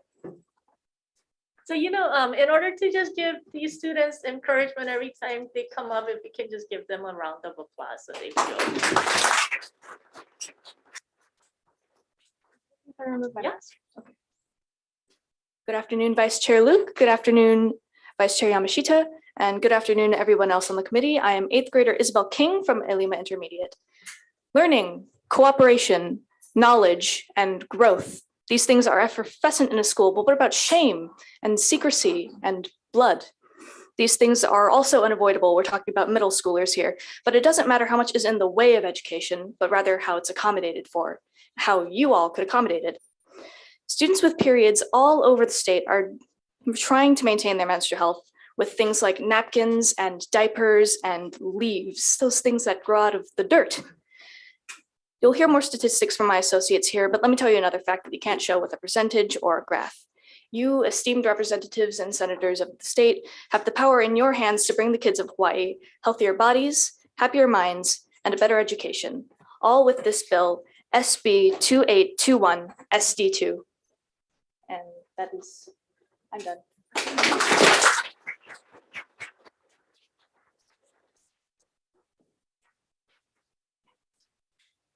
Okay. Hello, Chair Luke, Vice Chair Yamashita, and members of the committee. My name is Talia Ha'aonese, and I'm an 8th grader from Ilima Intermediate. I'm here today to talk to you about period poverty, an issue that affects everyone in this room right now. Periods are normal cycles that usually happen once a month for menstruators, and people who get them need the right materials to keep them safe and healthy during their time of need. However, there are kids in Hawaii, as well as many other states, who don't have the regular access to the necessary menstruation products. As a young menstruator myself, I know the struggle of having to maintain school, mental health, and periods all at once. And let me tell you, it is not very fun. All of these factors can lead up to an insane amount of stress, and it can be really hard to balance everything in the span of 1 week. In fact, this type of stress is what caused me to skip school on multiple occasions. The fear of bleeding through my clothes was the only thing on my mind, and I simply could not withstand the fact to have the patience to sit through a whole day while bleeding. If you've got a wife, a daughter, or even a granddaughter going through menstrual cycles, these issues are surely affecting them too. Would you want them to continue living through this misery, through this shame? I don't think so. So we need your help, and we need it now. By passing this bill, you are supporting us in our journey to menstrual equity. You are giving future kids access to safe period products. Thank you for giving me the opportunity to speak, and I hope you've listened to what I've had to say.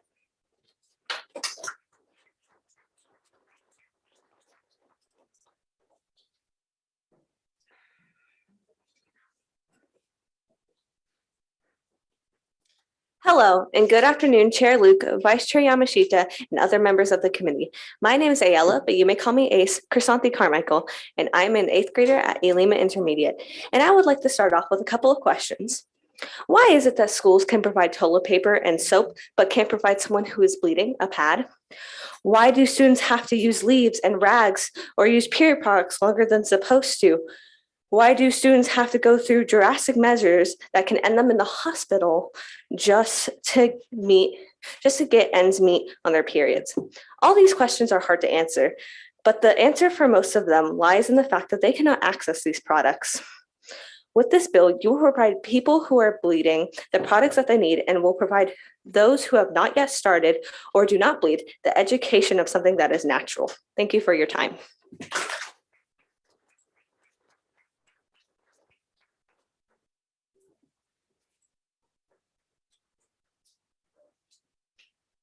Aloha, Chair Rep Luke and Rep Yamashita and the rest of the committee. My name is Caitlin Allen, and period poverty is a big problem that needs to be addressed. Please support SB 2821. There are an estimated 16.9 million people who menstruate living in period poverty in the United States. I believe that we should require schools to give free period products to menstruators. The fact that people who have no choice but to use leaves because they didn't have access to period products is absolutely atrocious. People who menstruate don't choose to bleed every month. You say that buying period products for school will cost too much, but you usually make $7.8 billion from tourism. Also saying that it's too expensive is basically telling us that our education is not worth the money. When I'm bleeding through my pants, do you think that I'm paying attention during class? No. I'm thinking about how I'm going to get to the next class without being judged for having my period. I had a friend who was on her period and she had no period products. She was bleeding through her pants and she had to continuously wipe her seat because she didn't know what to do. This also brings me to another point. The stigma around periods are insane. An example of this would be when I had my first period, I was too scared to tell anyone, including my friends, because I felt embarrassed even though it was a normal thing. I even had to stay home due to me having my period. In conclusion, you should require schools to give out free period products because it messes with our education and it messes with our health. I strongly urge the House to pass SB 2821 to ensure equity and dignity to menstruating students. Mahalo for reading and supporting SB 2821.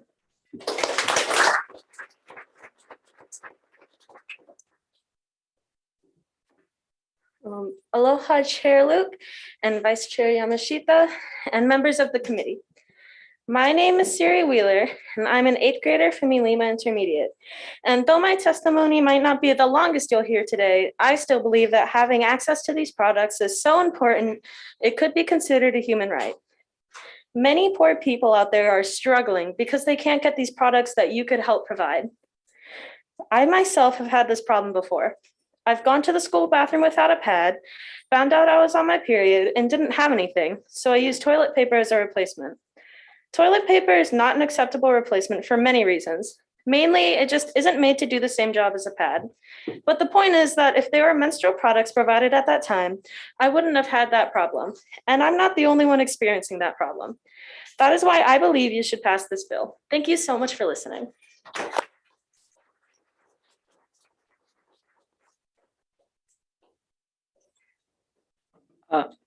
Hello, Chair Luke and Vice Chair Yamashita and other members of the committee. My name is Joshua Vernon Kleinschmidt. I'm an 8th grader at Alima Intermediate, and I am a non-bleeding ally. To start us off, I have a question. Have you ever Have you ever thought what goes on inside young people's heads when they're on their period? When kids are on their period, they aren't focused in class and they're not doing their work because they're too worried about bleeding through their clothes or not knowing what to do if they don't have a tampon or pad. With this bill, we'll not have to worry about where or how we're to get these products. Thank you for your time.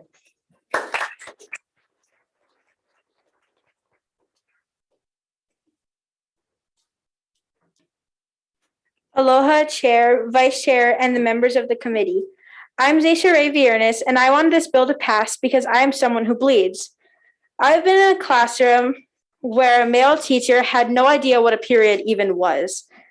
This made some of my classmates ashamed of having their period because they didn't have a pad or tampon and they didn't feel comfortable asking the teacher.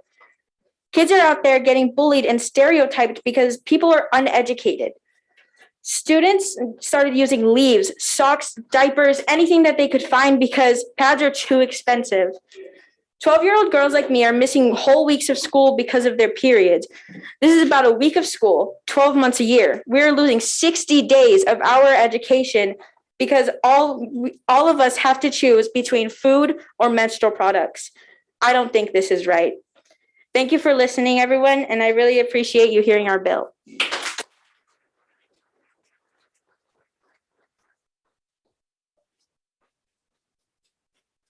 Aloha, Chair, Vice Chair, and Committee. I'm Alana Taylor from Alima Intermediate School. I'm here today to talk about a global crisis. This global crisis is period poverty. What is that, you may ask? It is the lack of access to menstrual products, education on menstruation, hygiene facilities, and waste management, or a combination of these. Period poverty has affected 500 million people worldwide. With a small step such as passing Bill SB 2821, Hawaii would be the 6th state to have menstrual products in all public schools. With this, we are one step closer to fixing the major issue that affects the world. Thank you.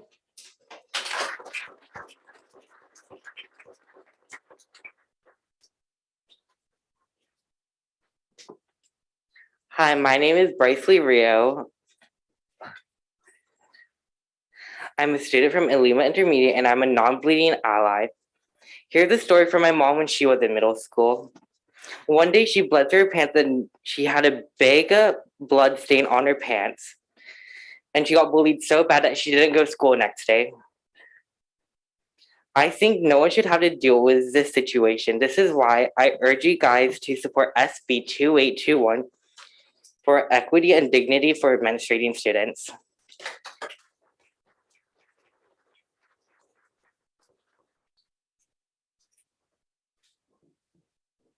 Hello, Chair Luke, Vice Chair Yamashita, and members of the committee. My name is Eva McCoy. I'm an 8th grader at Alima Intermediate School, and I support Bill SB 2821. Period poverty is a big thing everywhere. It is really bad because students with periods may not have supplies and would rather miss school than going while menstruating. I think that this bill should be passed to have those period products provided. And this happened in other places. When this happened in other places, attendance approved by 4%. Thank you for listening to my testimony. I hope you have a great day.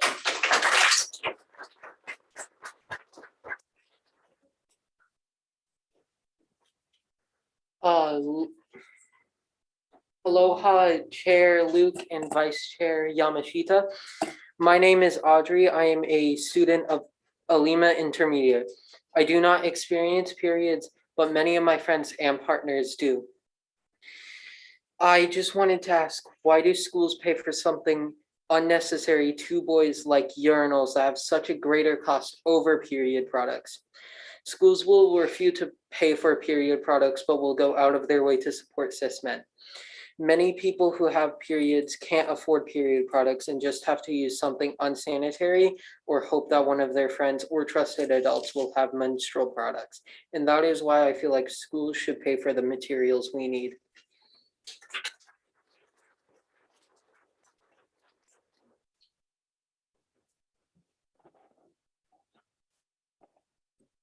Good afternoon, Chair Luke, Vice Chair Yamashita, and members of the committee. I am Rizal Nicole Escoto, an 8th grader student at Lima Intermediate in Eva Beach. and I strongly support SB 2821 SD2. It's common for people to experience several menstrual effects while they go through their monthly cycle, such as muscle aches, joint pain, headaches, abdominal cramps, constipation, lower back pain, fatigue, etc. While this may seem like an insignificant thing, it impacts their lives in many different ways. It's bold and inspiring that they choose to go on with their lives despite it all. So why can't our government be bold as well? Passing SB 2821 SD2 would be a big step for all of us who menstruate.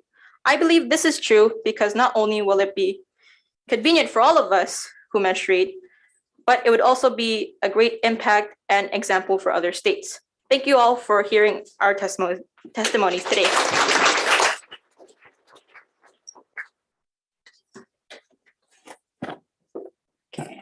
Aloha kako, my name is Raya Abeng and I am a senior at James Campbell High School. I am not here to share statistics, which many of my peers already have. I am here to represent the students who have no access to period products and have had to leave class early as a result of this. I am here to represent the menstruators who have to choose between common necessities and period products. I'm here to represent the girl who utilizes a single pad for the entire school day because that's all her family can afford. I'm here to represent the individual who's too ashamed to go to school after bleeding through their pants. I'm here to represent the largest public school in the state of Hawaii.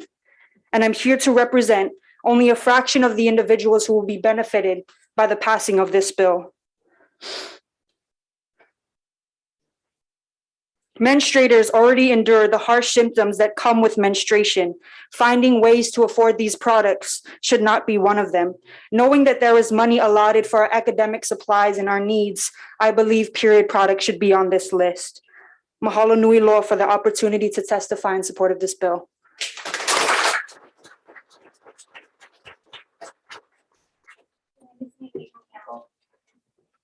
I think that's our group, Chair Luke. Okay, thank you so much for your participation. And so what we wanted to do is take a short recess. Oh, wait, I'm so sorry.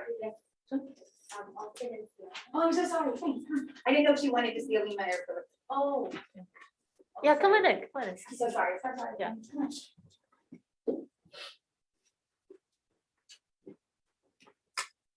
Aloha, Chair Luke, Vice Chair Yamashita, and members of the House Committee. My name is Sienna Yo, and I'm an 8th grader at Punahou School. And I am testifying in support of SB 2821. If this bill is passed, it will alleviate some of the struggles that many people experience. On many occasions, many of my classmates and me have been caught off guard at school with no menstrual products. I can tell you that it's super embarrassing when you leak and don't have the necessary products on hand. This makes it extremely hard to focus and learn. But we are fortunate and we have products at home, but others do not. Not having these products easily accessible for students also affects health and well-being. The lack of period products also contributes to unequal education opportunities. 1 out of 5 American girls ages 16 through 24 left school early or missed school because of their periods.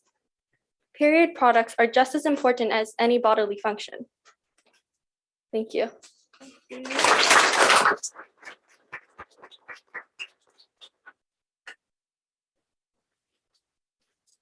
Aloha, Chair Luke, Vice Chair Yamashita, and members of the House Committee on Finance. My name is Austin Kinney, and I am a freshman at Punahou School and a resident of Maunawili. I am testifying in support of SB 2821 because I believe that every menstruator, no matter their gender or economic status, should have equal and convenient access to menstrual products. Last year, I founded a student group called the Hanawai Sisterhood with a mission to end period poverty in Hawaii by making menstrual products more accessible to local teens. To date, I have donated approximately 6,000 menstrual products to Dole Middle School and Kalakaua Middle School. I've heard firsthand from the nurses and counselors at both schools that students frequently request menstrual products and are often unable to afford even the 25-cent charge per piece that the school requests. When I was last at Kalakaua to drop off products, the nurse relayed that she had already seen 6 students who had requested products that morning, and it was only 10 a.m. The Hanawha Sisterhood has depended on community donations to provide these products to the schools, but this is an unsustainable short-term fix for a systemic ongoing problem. I believe no student should have to compromise their attendance at school or their education because they are unable to maintain proper menstrual hygiene. Just as the state provides toilet paper, paper towels, or soap in school restrooms, menstrual products should be available without having to make any special requests. Thank you very much for the opportunity to testify in support of this bill.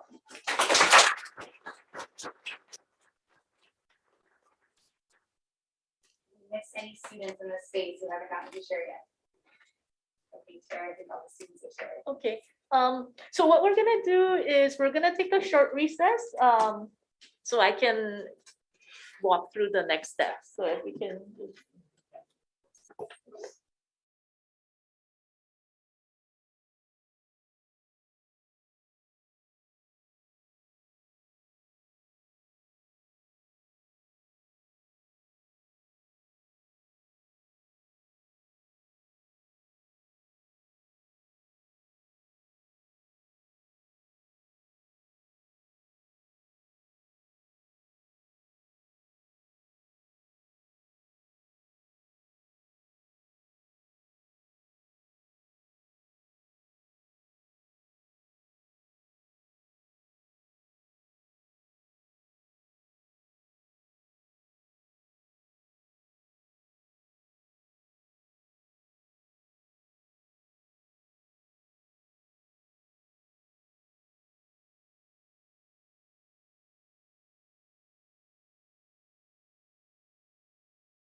Thank you, everyone. Committee on Finance will reconvene for continued testimony for Senate Bill 2821, Senate Draft 2 relating to menstrual equity. First up is Hawaii State Commission on the Status of Women.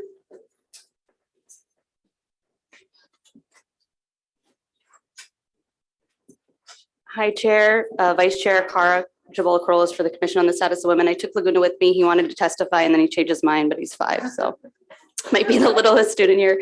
I'll use your time judiciously, but I did want to say one additional comment because of where we're at with this historic measure. Actually, earlier this week, I got my period unexpectedly. after the last baby, and it was kind of a mess.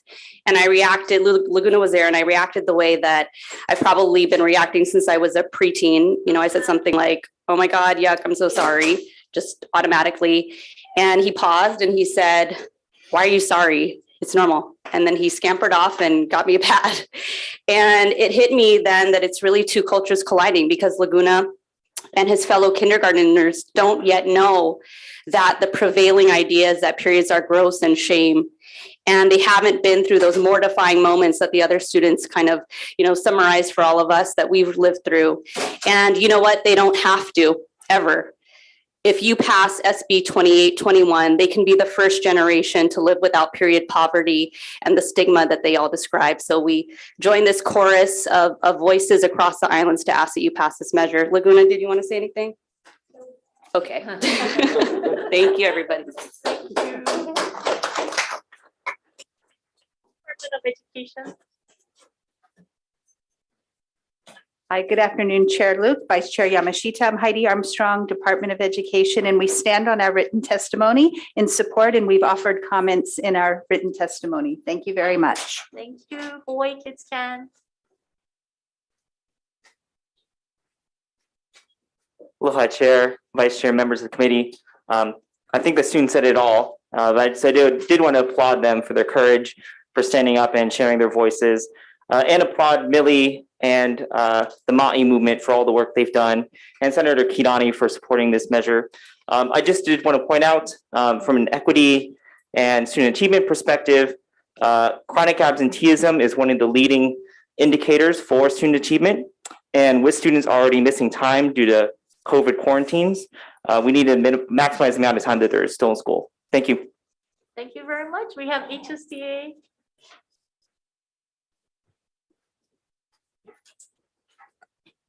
Aloha, Chair and members of the committee. Laverne Moore speaking on behalf of Osa Tui Jr., President of the Hawaii State Teachers Association.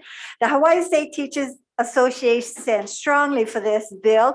We are so proud of Millie and her students. They are setting a legacy. What it is a legacy of eliminating barriers, eliminating economic barriers, so that our families who cannot afford it will not have to worry about it, because the schools will provide the products.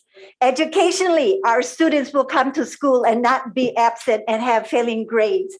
Health and safety, our students will be safe in school. This is a move for equity for all our students. Mahalo for the opportunity to testify. Thank you. Next up is Nikki Annie. Aloha, Chair Luke, Vice Chair Yamashita, members of the committee. I'm Nikki Ann Yi of Ma'i Movement Hawaii.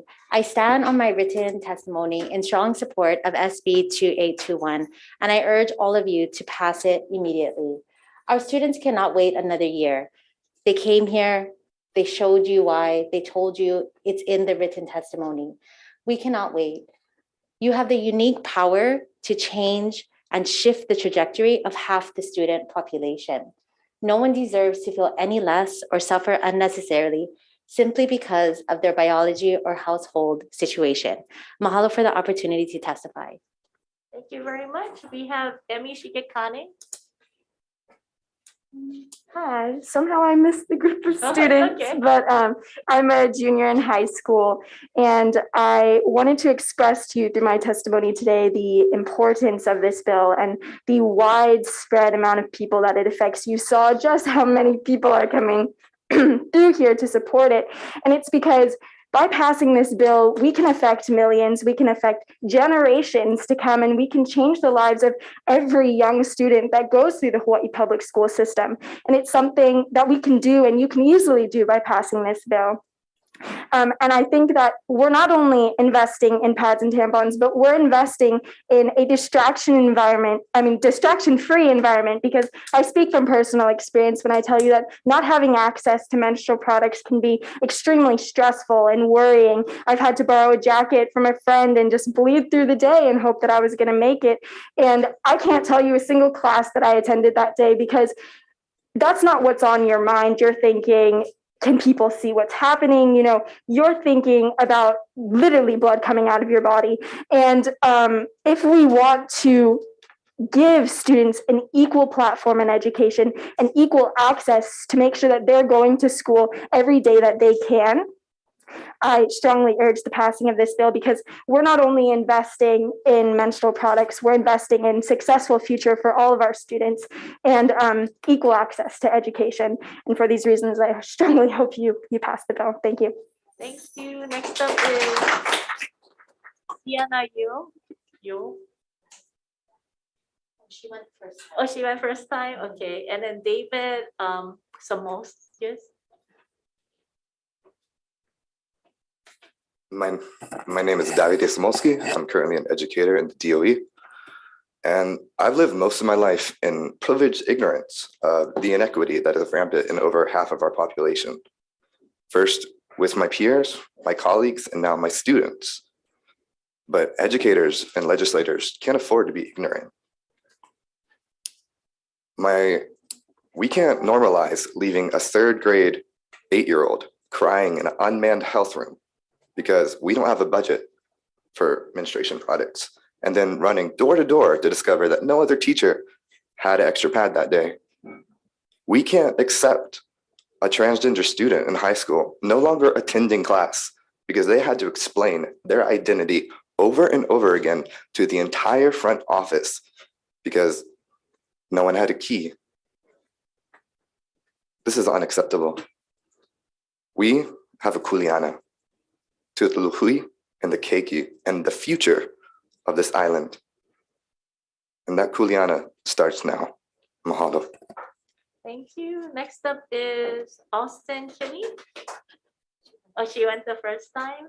Monica May Rayon. Hi. Aloha, Chair Luke, Vice Chair Yamashita, and members of the committee. My name is Monica May Raiwan, and I'm a student at Waipahu High School. This bill isn't only important for me, but it's also important for my peers and the future generations that will come forward. I'm a future healthcare provider, and the 3 main factors of healthcare is accessibility, low cost, and quality. The most I was able to do when I had a full pad at school was use toilet paper. The quality of toilet paper isn't made for my period. The costs in feminine hygiene products baffle me. How is an inevitable cycle so costly to many of us? Accessibility of feminine products is what has many of us leaving class. I cannot believe that because of my peers and I not having pads, we risk our grades, our attendance record, and more. Mahalo for hearing my testimony. Thank you. Zoom testimony. Is there anyone else who would like to testify? Yes.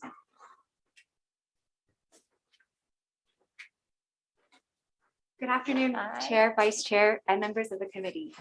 My name is Zhizi Xiong, and I stand on my written testimony in strong support of the measure. Menstrual equity should be a civil right. Just as everyone deserves to live in a safe, healthy environment, our kids at public schools deserve to have access to pads and tampons. Red is the color of Chinese culture. Red is the color of luxury glamour. Red is also the color of blood on my pants when I forgot I got my period and tried to dance.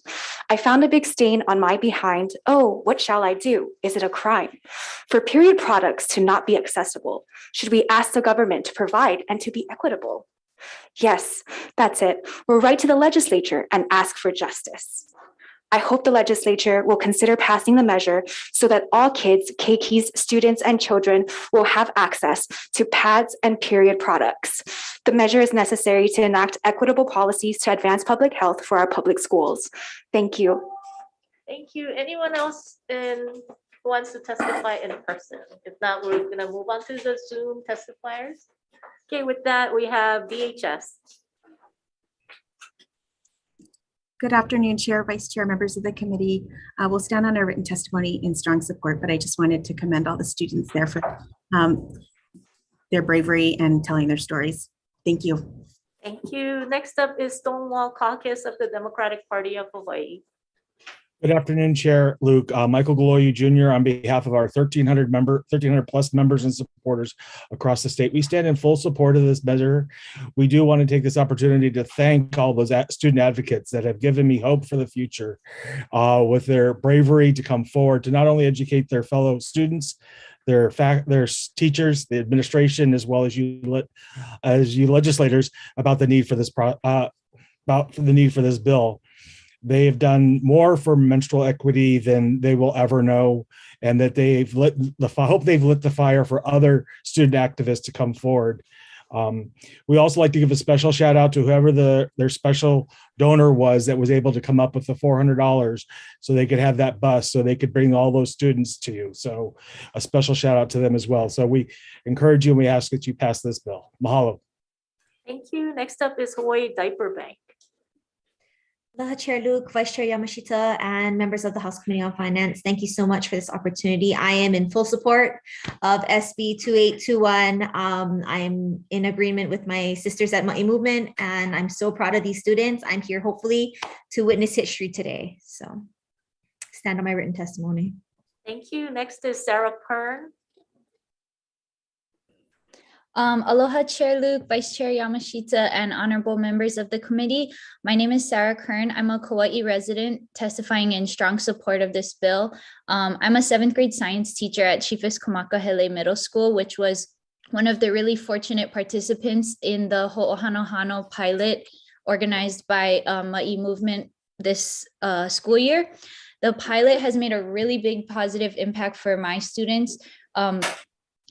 In addition to the health room, we were able to stock products in each bathroom stall, as well as each classroom. And the pads and panty liners are used regularly by my middle school students who, middle school is a time when students are often caught off guard by their periods. So it's really important that those products are readily accessible. There's a lot of low-income students at our school who no longer need to use those products that the students were referring to: socks, rags, diapers, toilet paper, even just leaves to get through their cycle each month. Our students have thanked me multiple times. A lot of them have shared how much it means to them to have these products available. I've had numerous former students who I keep in touch with complain, why don't we have this at the high school? Why do you guys have it now that we're gone? And it really pains me when they say that, and thinking of all the students across the state who are struggling without access to these products. And menstruators, whether they're women, female students, transgender students, non-binary students, none of these groups need another barrier to education and to success, especially after the 2 years of learning loss due to COVID. The absenteeism that David Miyashiro mentioned is not helping our students, and we really need to make these products readily available to our students. This session, you guys all have the power to make an impact and ensure that inequity when it comes to menstruation ends this school year. I'm really hoping that when all of our students across the state return to their DOE schools in August this year, that the pads are going to be available next to the toilet paper, just like it is in my school today. Mahalo for the opportunity to testify in support of this bill. Thank you. Next up is Courtney Hamakawa. Hi, my name is Courtney Hamakawa. I'm a homeless concerns liaison here on the Big Island for East Hawaii. I'd like to say mahalo for the bravery for those students from Ilima Intermediate and other schools on Oahu. They really verbalized and made true the stories. Same thing here, down here on the Big Island, particularly up in Ka'u, where we've noticed so many kids not going without the pads and products that they need. They were once scolded in a after-school program that I ran.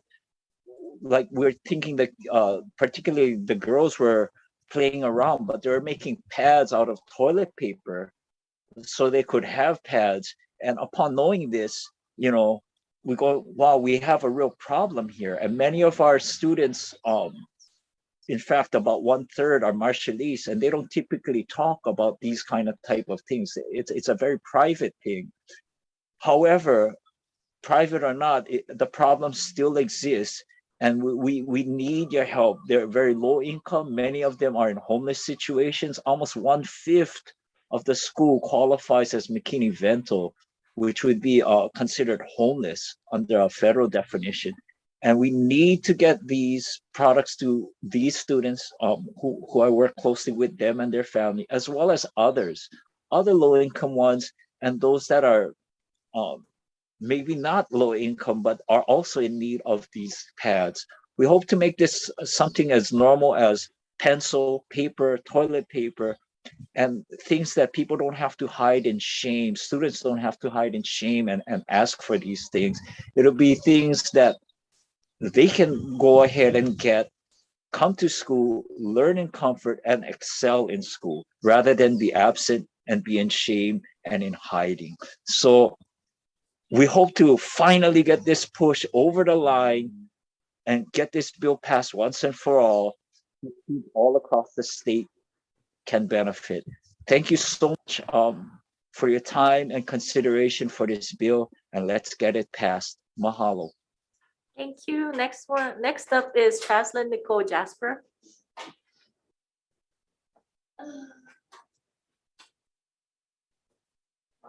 Okay, if not, we have Arlen Rifoldo from Ma'i Movement. Aloha Chair Luke, Vice Chair Yamashita, and honorable members of this committee. My name is Arlen Redoble, and I'm a sophomore from Farrington High School who has worked with the Ma'i Movement in the Honolulu School District. And I'm speaking in strong support along with my written testimony on Senate Bill 2821, which requests the Department of Education to make menstrual products for students free in all Hawaii public schools and charter school campuses. I may not straight, however, period poverty is a real and serious issue, and this bill would allow menstruating students to go to school carefree without thinking about how they'd last through the day with only one pad or one tampon. If schools could budget for other hygienic products like hand soaps and toilet paper, paper towels, why can't they budget for menstrual products from their yearly $1 million budgets? Because these are necessities too.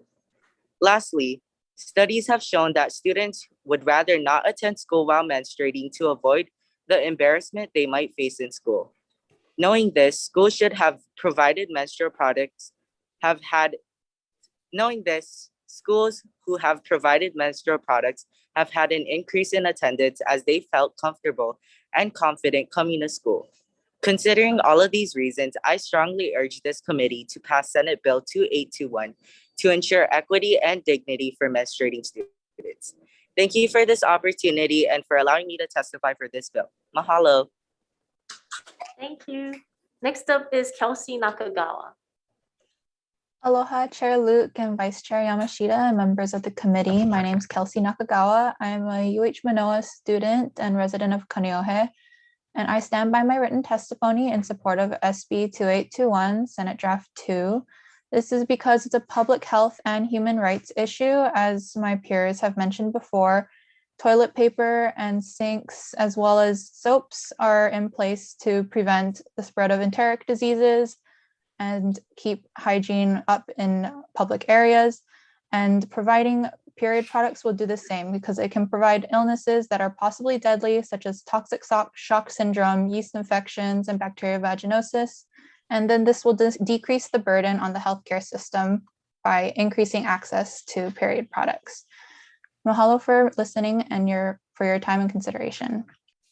Thank you. Anyone else willing to testify or wishing to testify on Zoom or in person? If not, let's recess for decision-making just on this bill.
Committee on Finance will reconvene for decision-making on Senate Bill 2821, Senate Draft 2 relating to menstrual equity. We wanted to thank the Ma'i movement, Ms. Nikki, and we also wanted to thank Ms. Millie for organizing all the kids from Ilima Intermediate and other students who are here. We were just very inspired and excited that you guys are our future. And I know some of you folks are really nervous about testifying, but I mean, you could not have done better job. And in fact, some of you guys are much better than some of the adults who testify. And so we depend on you guys to be the future of our state. And so we wanted to thank you guys all for taking the time to come here. I know this has been a long movement. And then, thank you for some of you guys for organizing.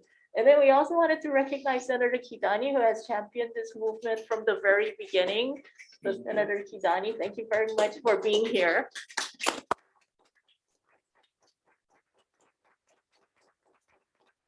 Strong supporters, including the superintendent who's here and Department of Education, and Ms. Laverne, who is representing HSTA, and the strong commitment by HSTA and the teachers who really want equity for students and for recognizing the importance of this. So we have a lot of advocates, and this is long time coming.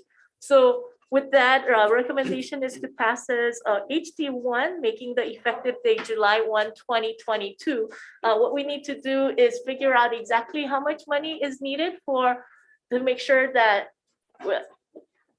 all schools have this access. So that's what the last thing that we need to do, to figure out how much money there is. So we will be having one more step, which is the House and the Senate will figure out, okay, in talking to the department, how much money we will need to allocate to make sure that, some schools may need more, some schools may not, may need different amounts. So we want to make sure that no school is left behind.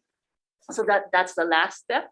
But we wanted to make sure that we vote on this bill before you guys leave. So with that, pass with a HT1, July 1, 2022, and technical non-substantive changes. Any discussion, folks? Any discussion? Representative Ilagan. Thank you, Chair. This experience has really warmed my heart. As a neighbor island representative, as I watch the kids here on Oahu, I picture the kids in the neighbor island speaking the same. And I just want you to know that while you were speaking on behalf of them as well. And you are making such a powerful impact to kids all throughout the state. And that courage has led to this.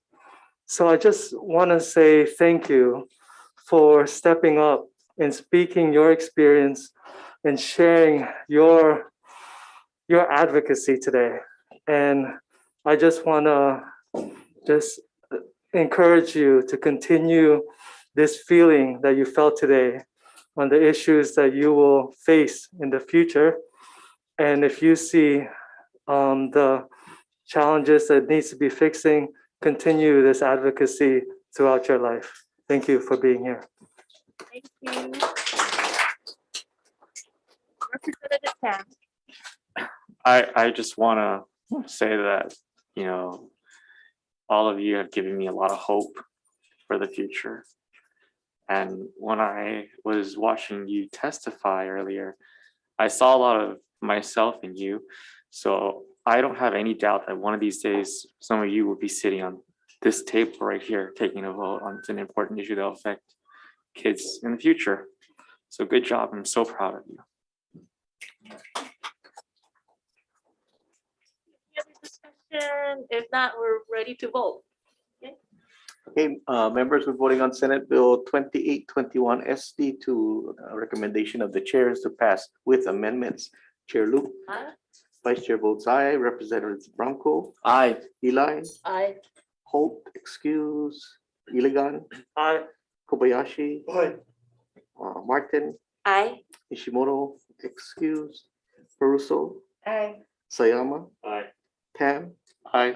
Todd. Aye. Wahlberger. Aye. McDermott, excuse. Chair, your recommendation is adopted. Yay, congratulations.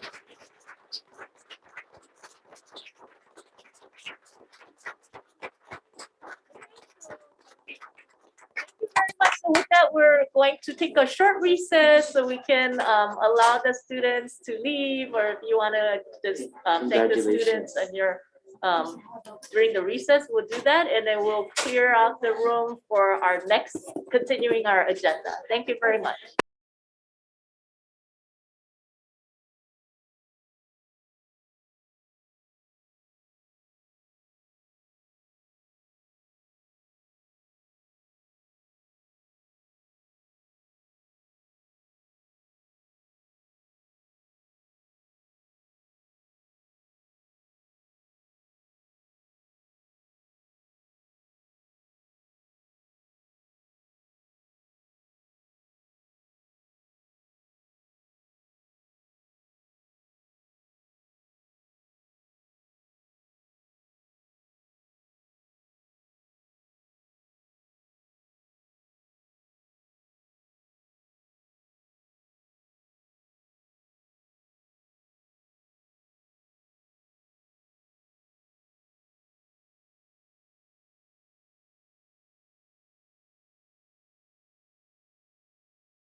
Thank you, Committee on Finance will reconvene for testimony for our hearing for our 3 p.m. agenda. We wanted to apologize that to the people who are here testifying in person. Thank you so much for your patience and your indulgence. So we will move on to Senate Bill 2819, Senate Draft 2, House Draft 2. First up,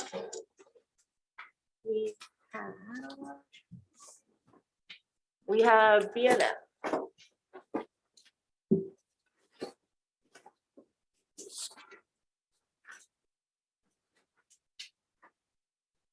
Good afternoon, Chair Luke, Vice Chair Yamashita, committee members. I'm Craig Hurai, Director of Finance for the state of Hawaii. We'll stand on our written testimony with comments and be available to answer questions. Thank you. Thank you very much. We have, next one is HSTA.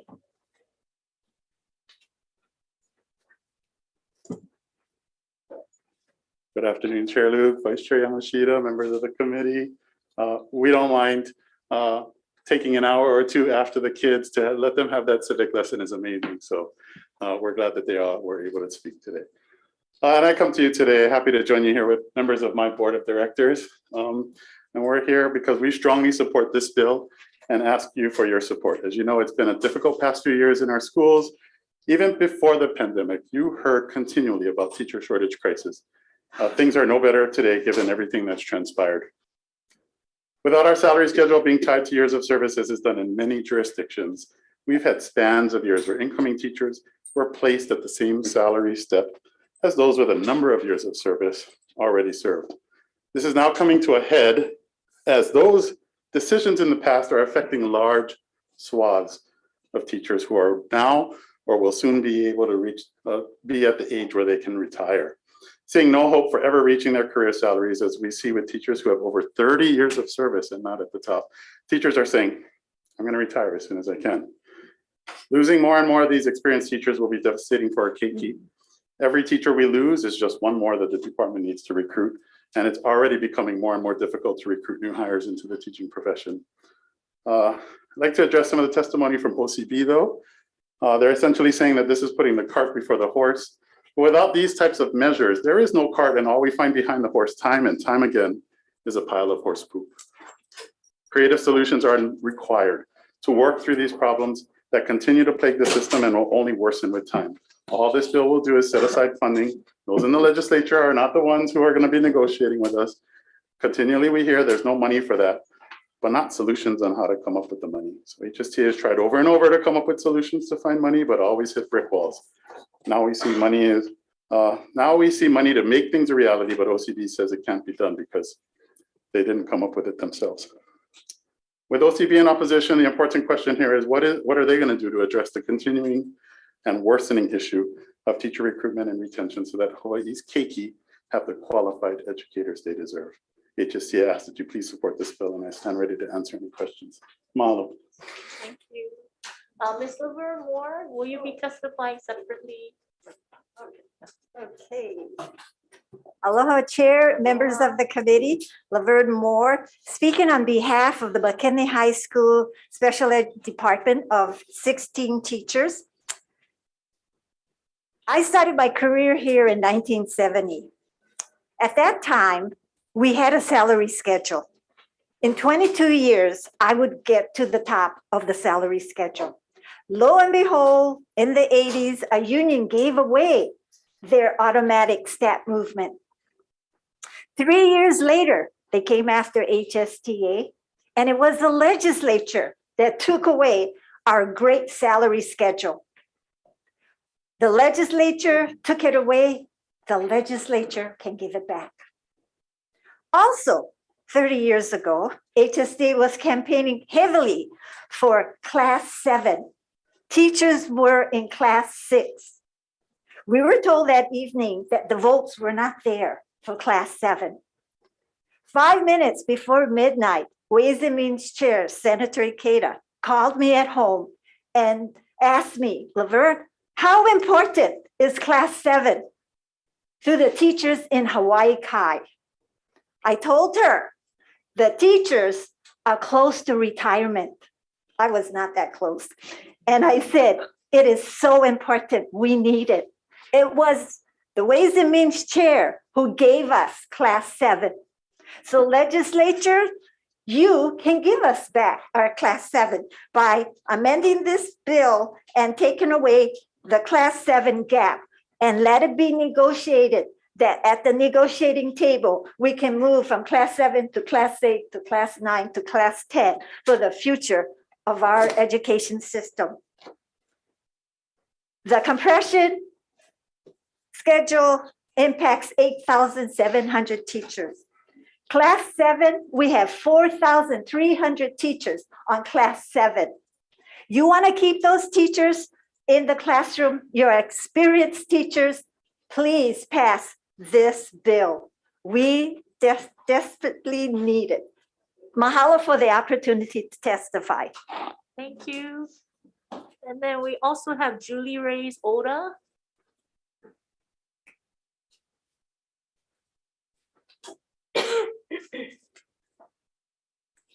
Thank you, House Finance Committee, for hearing this bill on teacher compensation to address shortages in our profession.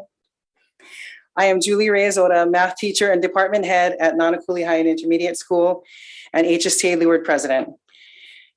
Leeward District includes Pearl City, Waipahu, Eva, Kapolei, Nanakuli, and Waianae. Nearly 1 out of every 4 teachers in the state teach in Leeward District. I speak in support of SB 2819 SD2 HD2. No district in the state has the most attrition than Leeward District. Within Leeward, the Waianae Coast gets hit the hardest by people who leave. When you couple that with having a hard time getting people to fill all of our open positions, we have a problem. Studies have shown that one factor significant in teacher attrition and retention is collegial support. When one works in a school where a quarter or a third of the faculty quit in a year, it lessens the chance of having collegial support. Teachers may choose to leave when they see others leave in droves. That school will be filled with new teachers, mainland teachers, and subs, and the cycle of perpetual attrition begins. I know a few schools in the cycle of perpetual attrition. I wonder if the entire DOE is in that cycle.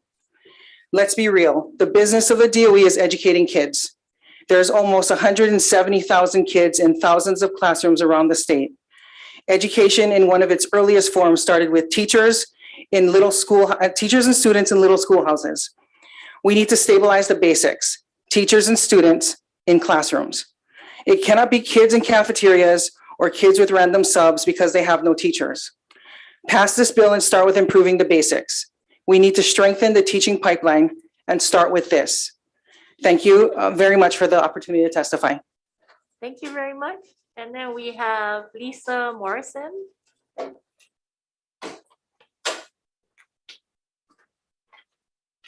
Mahalo, Chair Luke and Vice Chair Yamashita and other members of the committee. I'm Lisa Morrison and I'm a teacher at Maui High School and I'm also the Secretary Treasurer of the Hawaii State Teachers Association. I appreciate the opportunity to speak on the bill about teacher compensation. It's vital for teachers to have a living wage and stability that comes from financial certainty. Passing this bill will bring increased stability to thousands of teachers so they can stay in the public teaching profession and in Hawaii. And just as importantly, this will allow some to be able to give up their second job and in some cases, third job in favor of spending time with students and preparing for their work with students. This is money well spent on Hawaii students. It's accepted knowledge that the biggest determinant of student success is an effective teacher. But research also shows the one thing that correlates strongly with effective teaching is years of experience. If we want to keep our most effective, experienced teachers, this bill needs to pass. This is doing right by our students and doing right by my own 2 children who will benefit from having effective veteran teachers who are paid well enough to be able to focus on the stressful but important service of educating my children. And if I may take a moment of personal privilege, I want to thank Rep. Amy Caruso. When you were the HSTA Secretary Treasurer, it was you who taught me the importance of us speaking out and brought me to the legislature to testify for the first time. And I haven't forgotten that. Mahalo. Thank you. Inga Park Akuna.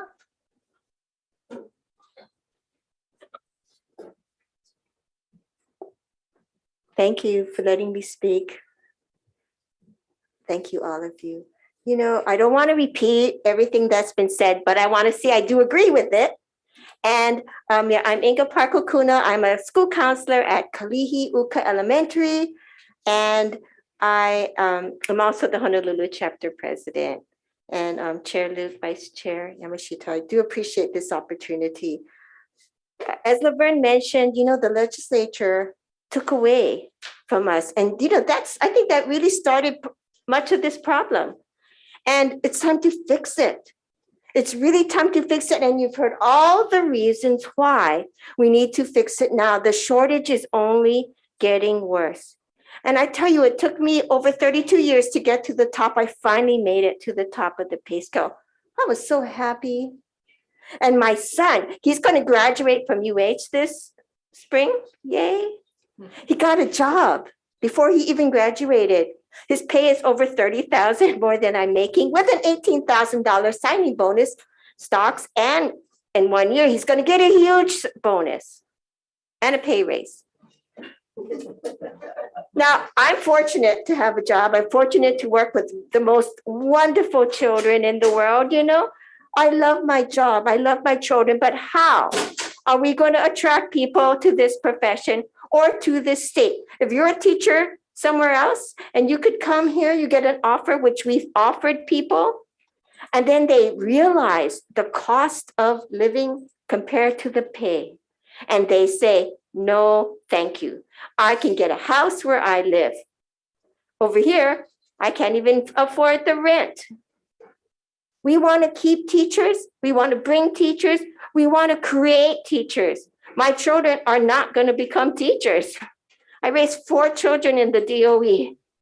None of them became teachers, I'm sorry to say. So please support this bill. Thank you very much. Thank you. Department of Education. Aloha, Chair Luke, Vice Chair Yamashita, members of the committee, Keith Hayashi, Interim Superintendent, testifying on behalf of the Department of Education. The department stands on its written testimony in support of this measure. The department is fully supportive of its teachers and believes compensating them appropriately is vital to retaining quality educators. Thank you for the opportunity to testify. Thank you. We have University of Hawaii.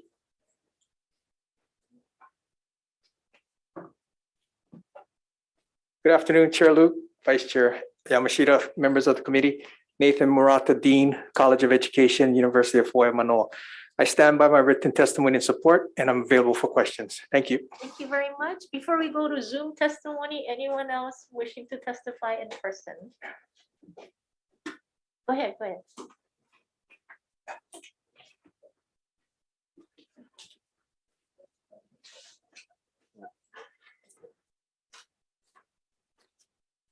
Aloha. Aloha. Sorry, this is my first time testifying at the state. But aloha, honorable Chair Luke and Vice Chair Yamashita. He's my representative, right? From Maui. Okay. My name is John Fitzpatrick, but my students at Maui Waena Intermediate School call me Mr. Fitz. I'm here today in strong support of SB 2819 because it is past time to fix the salary schedule and right the wrongs and pay teachers what is in our contract. This bill begins showing teachers we love and respect them, and what they do for our keiki is invaluable. Teachers like the teacher who loved her South Korean student and kept her after school in order to teach her English and the skills needed to become one of the most powerful women in this building.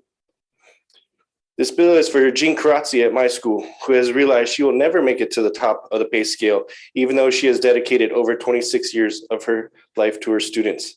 And I do call this bill the Karatsky bill at my school. This bill is for Shannon Kealoha, who led the picket line in 2001 and says, you would think after 26 years, you would have made it to the top. This bill is for HSTA retired teacher Carolyn Mossman, who said, we were fighting for this when she became a teacher in 1979. It took her 33 years to get to the top of the pay scale. This bill is for my entire faculty who stood up on Wednesday because they were affected by the dismal negotiations, which kept me from nearly $2,000 step increase in the last negotiation period and cut my pay by $900 by getting rid of the 21 hours of professional development, which could have been used to implement the superintendent's 311 plan. When the chief negotiated, oh, sorry, I'm going to skip that.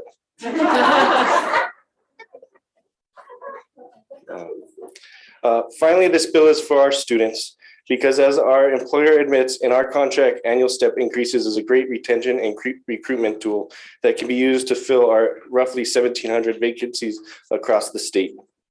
One of those vacancies is down the hall from me, where we have no math teacher on my team. My students come to me every day asking for help because they do not understand what they are learning.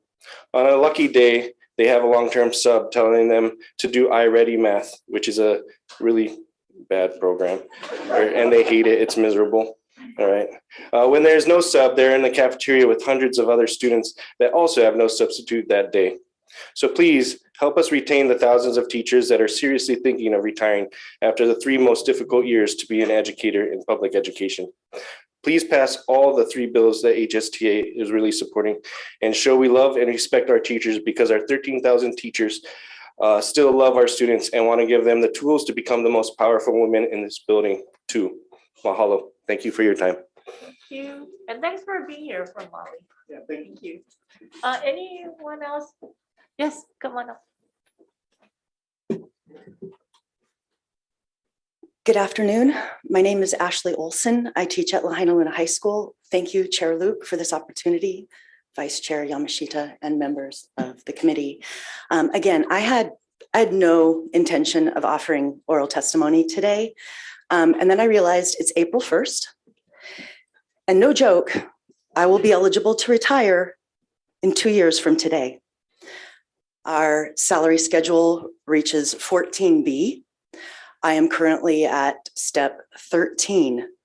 At the rate we're going, it will be long after I've retired that I'm able to achieve the career rate. This bill is not all about me, but I want to give you a face. I want to show you the face of someone who ain't sticking around for an extra second if I cannot achieve a career rate at 30 years.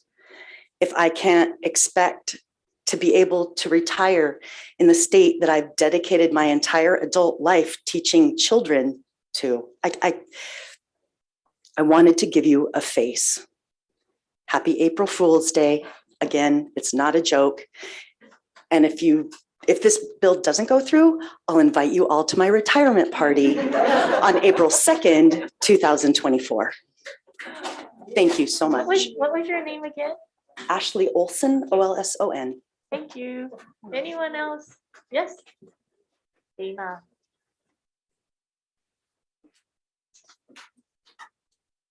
Whew. Good afternoon, Chair Luke, Vice Chair Yamashita, and committee members. Okay, I've testified on this issue many times, and I was not going to testify today, but as I sit here in this gallery, I have been teaching for 32 years. And unlike Inga, I am not at the top step. I have 2 more steps to go to. And with this pandemic, these teachers have been working so hard. I don't think that anybody understands what we go through when you talk about front lines. All the changes that we've had to go through, but we do it for the children. And I have gone back and forth, thinking about whether or not I should retire. And then I go into the classroom and I see the kids. And then they're telling me, are you still going to be here next year? Because we want to come and visit you. And I have to tell them, I don't know. And so I'm just asking you to please, I appreciate the consideration from all of you and Senator Kidani for her support. But this is really about respect. This is about value. And when we're looking at, yes, there are so many people who are able to retire within the next 5 years. What's going to happen to the keiki? So I just ask you to really think about the children, think about the huge gap of teachers who have such great knowledge, great love of the keiki of Hawaii. And please push us forward, pass this for us. Thank you. Thank you. Any other testifier in person before we go to Zoom? Okay, now we're gonna go to Zoom testifiers. So first up, we have Felicia Villalobos. Good afternoon, Chair Luke, Vice Chair Yamashita, and members of the committee. My name is Felicia Villalobos, and I'm the Interim Executive Director for the Hawaii Teacher Standards Board. And I stand on the written testimony that I have submitted on behalf of the board in support of SB 2819 SD2 HD2. Thank you for the opportunity to testify. Thank you very much. We have anyone from the Board of Education here to testify? Aloha, Aloha. Chair Luke, Vice Chair Yamashita, and honorable members of the House Chair Committee. I am Bill Arakaki, Chairperson of the BOE 22 Legislative Ad Hoc Committee. And thank you for this opportunity to testify on behalf of the board. The board appreciates the intent of this measure and supports the legislation to increase the compensation of school-level employees or teachers in public schools. We applaud this measure for attempting the long-standing issue of retention of some of our most experienced and best teachers. We stand by our testimony and comments submitted to you, and thank you so much for this opportunity to testify on behalf of the board. Aloha. Thank you very much. We have ERS. Good afternoon, Chair Luke, Vice Chair Yamashita, and members of the committee. I'm Tom Williams, the Executive Director of the Employees Retirement Plan. And we stand on our written testimony, providing comments, and of course, I'm available to respond to questions. Thank you. Thank you very much. And then we have Pipe from Department of Education. Is that something different? I think they submit that just so they can get a Zoom link. Oh, I see. I see. Okay, anyone else wishing to testify via Zoom? Okay, if not, anyone else? If not, questions, members?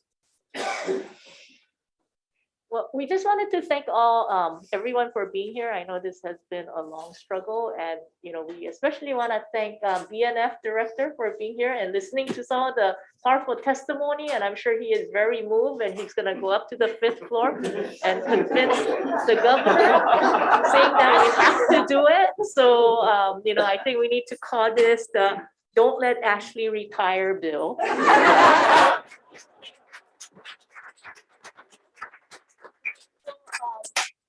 We wanted to have a special recognition for Senator Kidani, who has been a super champion on this and other educational measure. And I know, it's been really hard the last 2 years, especially teaching in circumstances where, unlike any other work, you're forced to go into classrooms where some of these kids couldn't get vaccinated, right, until recently, and you were forced in those situations where, unlike any other profession where people had a choice, if you felt unsafe, to go and be in an environment where people were unvaccinated, and you had to basically risk your health and safety to be there for the kids. And then learning loss has been significant the last 2 years, only because we couldn't have the interface with kids. And looks like both the Department of Education and the Board of Education are both in strong support. And I know the governor himself is in strong support. So, this is the year to do it. And I think both the House and the Senate are committed to putting funding in the budget to make this happen. We just have to make sure that the BNF director and Office of Collective Bargaining make sure that the last piece gets done. So I'm sure he will do it, because that's why he's sitting here patiently listening to all these things. I can see it in his face. He's warming up. And so with that, if there's no other questions, yes, Representative Kobayashi. Is it possible that HSTA and the governor could agree through the collective bargaining process within the next few weeks.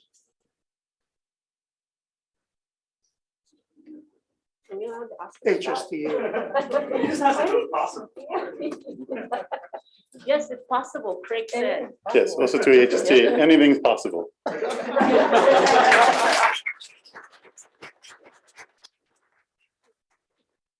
Craig is nervously laughing over here. Okay, so with that, why don't we go to the next bill? If you don't have any questions, why don't we go to Senate Bill 3209? This is relating to teacher professional development. So with that, we have University of Hawaii. Chair Luke, Vice Chair Yamashita, members of the committee, Nathan Murata, Dean, College of Education, UH Manoa. We stand in written support of my testimony, and I'm available for questions. Thank you. Thank you very much. We have the superintendent. Hello, Chair Luke, Vice Chair Yamashita, members of the committee. Department stands on its written testimony in support of this measure and appreciates the legislature's support of our efforts to build capacity to better address the needs of our students. Thank you for the opportunity to testify. So thank you, Budget and Finance. Sure, we'll send another testimony with comments. Thank you very much. HSTA.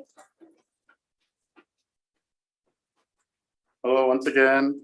An ill effect of the pandemic was a loss of 21 hours of job-embedded professional development that we'd seen since 2013.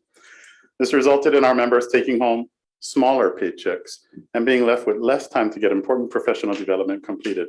Schools are using this time to get important work done, like working on WASC, accreditation reports and visitations, or having deeper dives into data to help influence the direction that their schools will be taking to support their students.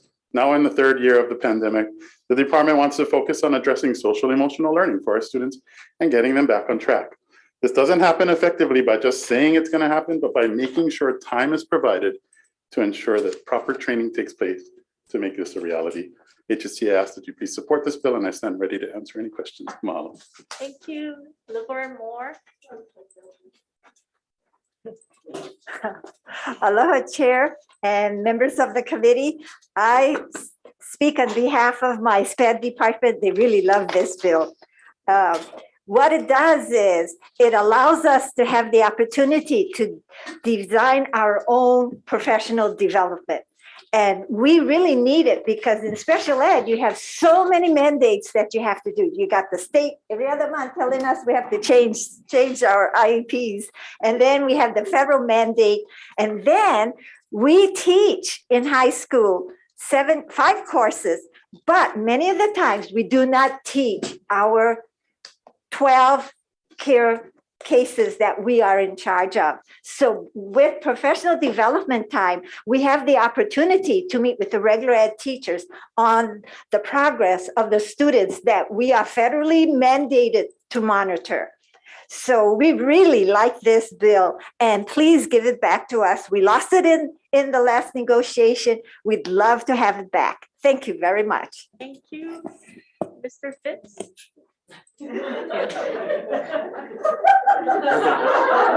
Aloha. Aloha, Chair Luke and Vice Chair Yamashita and the members of the House Finance Committee. I strongly support getting our 21 hours. As a newbie teacher compared to all of these awesome, amazing teachers, I've only been in for 7 years. So as a newbie teacher, 5 or 6 of the years helped me get the 3 professional development classes, which allowed me to move over 1 class. And especially during this pandemic, when I got to class 7, it's helped me financially since I did lose my 2nd job during the pandemic and things got slow. So I highly encourage this. It also helps us collaborate. Like Laverne said, it helps us collaborate with our other teachers. And at my school, we actually, 1 hour we used to use for grading and stuff is what we do, or that got replaced with what we used to do with the 21 hours. So it's made it a lot more challenging to do our workload. So please pass this one as well. Mahalo for your time. Thank you. Logan Okita.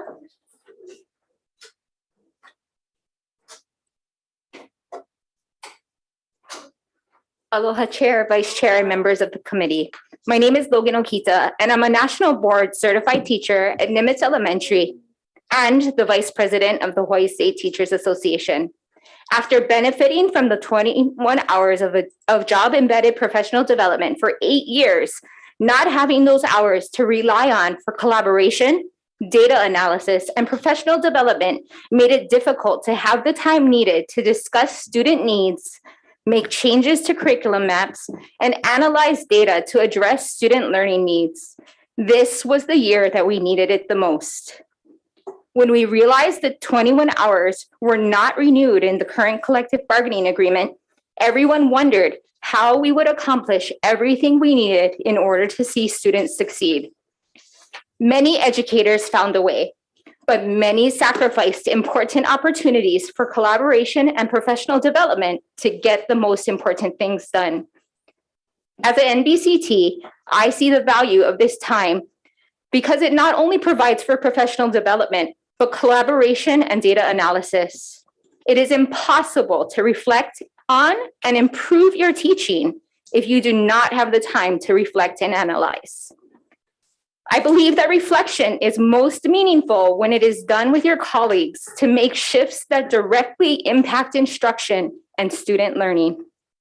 I have participated in at least 10 hours of professional development on my own this school year because I have a new role, my dream position, and I want to do my best. If the 21 hours are not renewed, I would be unable to share all of that knowledge I have gained to help my colleagues improve the experience for our kids. And really, it's not about our pay. It's not about being able to reclass. It's about how those meetings, even though they're really long, impact student learning.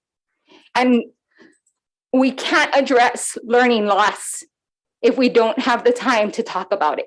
Thank you. Thank you very much. Anyone else wishing to testify in this bill before we go to Zoom? Yes, come on up.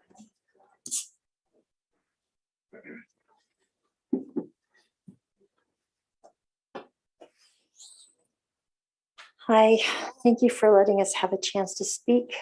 I appreciate the committee's time. My name is Vicki Parker Cam. I've been a teacher at Elima Intermediate for 18 years. During the time that we had the 21 hours, I was an academic coach and was able to work with our new teachers as they came in and mentor them to get them ready to help all of our students.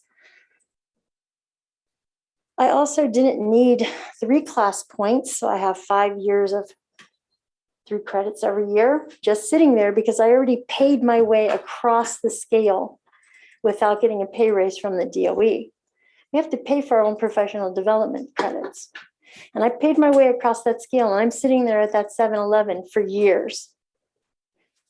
I still want the 21 hours because that still gives me the opportunity to work with the new teachers who can use those credits to reclass and who do need that time for the additional training that mentoring allows them to have with the veteran teachers. So even though it will not benefit me as much as many, this is something that's important overall for the state. As we see the new teachers coming in, we know this attrition is happening. We're going to be losing a lot of us. We need them to have the time so they can have additional training. Thank you very much for listening. Thank you very much. Anyone else wishing to testify on this bill before we go to Zoom testifiers? Okay, if not on Zoom, we have again Hawaii Teacher Standards Board. Good afternoon, Chair Luke, Vice Chair Yamashita, and members of the committee. My name is Felicia Villalobos, and I'm Interim Executive Director for the Hawaii Teacher Standards Board. And I stand on the written testimony that I've submitted on behalf of the board in support of SB 3209 SD2 HD1. Thank you for the opportunity to testify. Thank you. Anyone else wishing to testify on Zoom? If not, questions? Representative Sayama. I'd like to actually, before I ask the question, I'd like to say first and foremost that, thank you for testifying. And I myself have gone into my district and sit in on these professional development courses, and I understand how invaluable they are. My questions is related to, I guess, the more technical aspects. I noticed in many of your testimony that you mentioned that this is part of the collective bargaining process, that this was taken out of it through the previous negotiations. So first question is to BNF. I know OCB is not here, so I was wondering if you might be able to clarify something for me.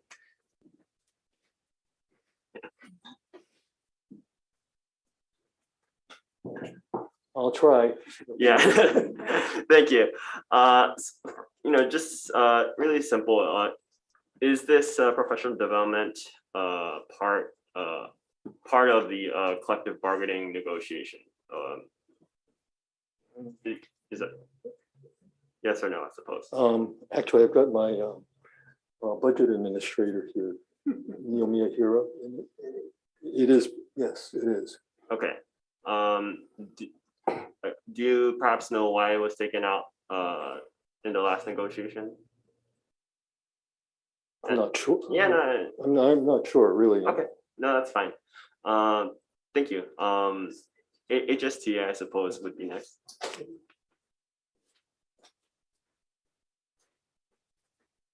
Would you agree with BNF's answer that this is part of the negotiation process? It's been since 2013 part of the negotiations process. Yes, it is. Okay. Now, my question then is, I realize it's part of the negotiation process. I think we all agree with that. What's different by putting it in a bill? Making sure that it's funded and available so that we can get this. When we've done it before, it was always, well, this is going to be on top. So our salary schedule always had two colors. One would be, this is the base salary, and here's the 21 hours.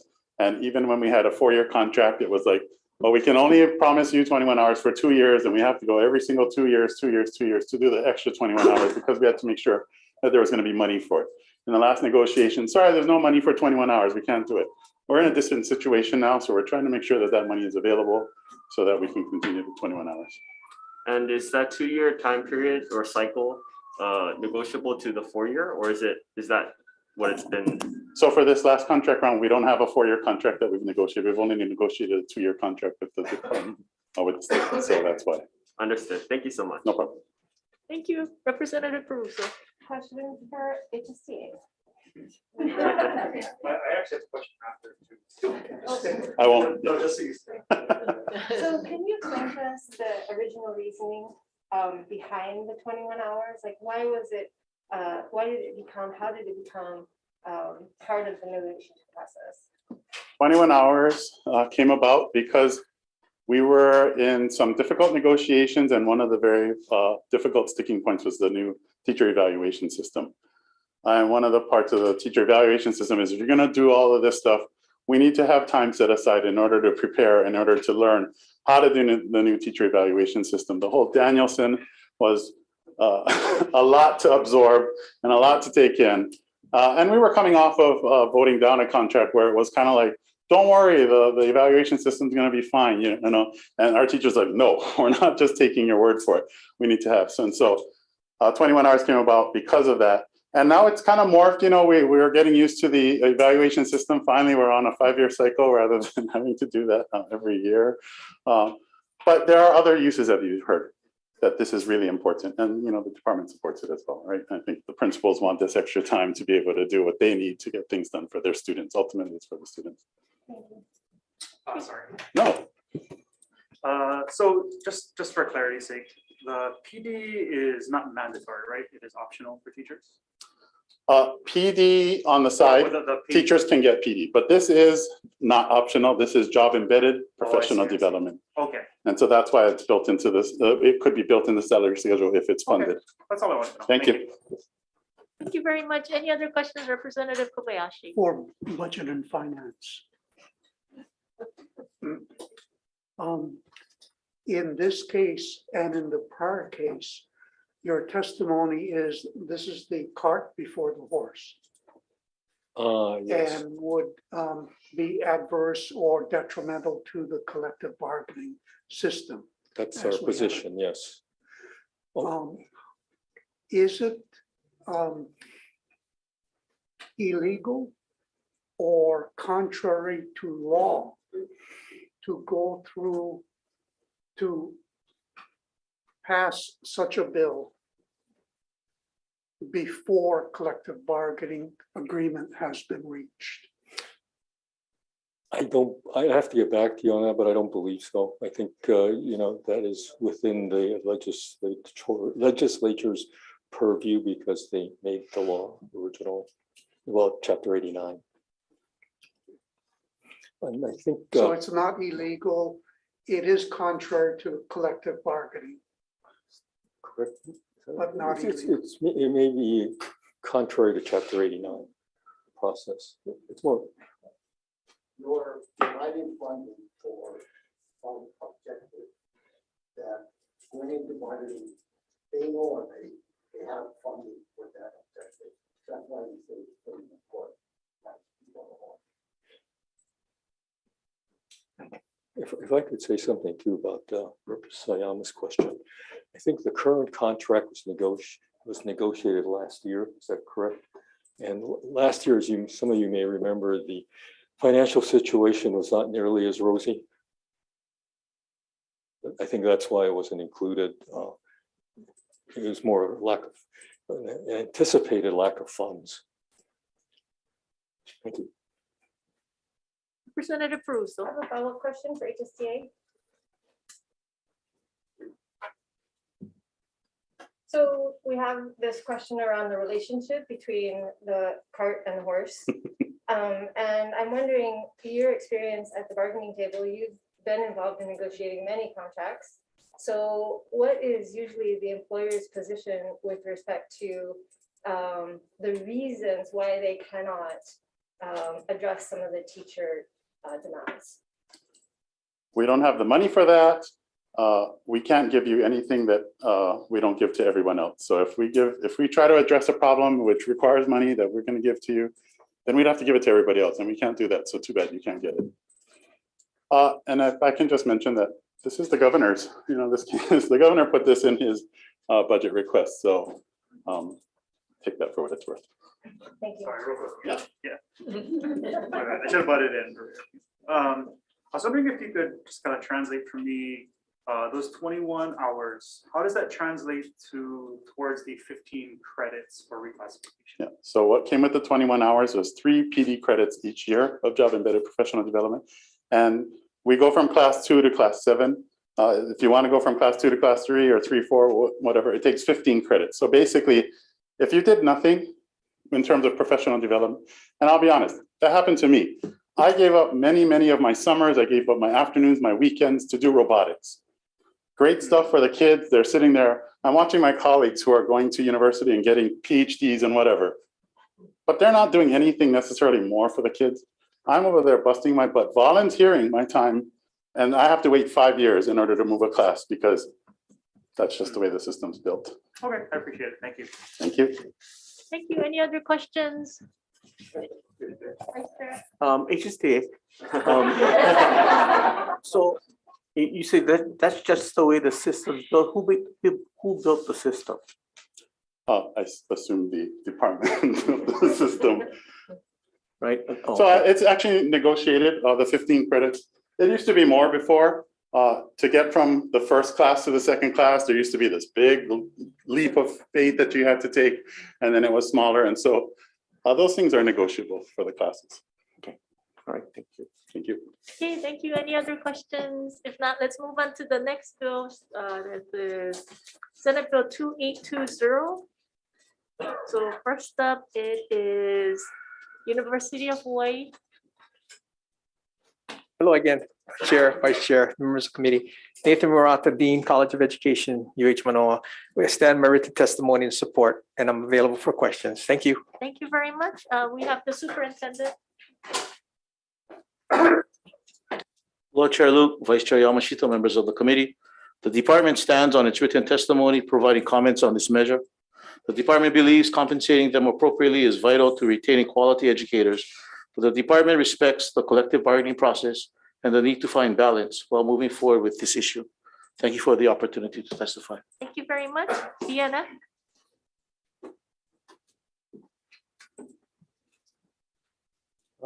Craig, good afternoon, Chair Luke, Vice Chair Yamashita, committee members. I'm Craig, Director of Finance, and this may be a little bit of a downer, but the BNF opposes this measure because it is contrary to the collective bargaining process.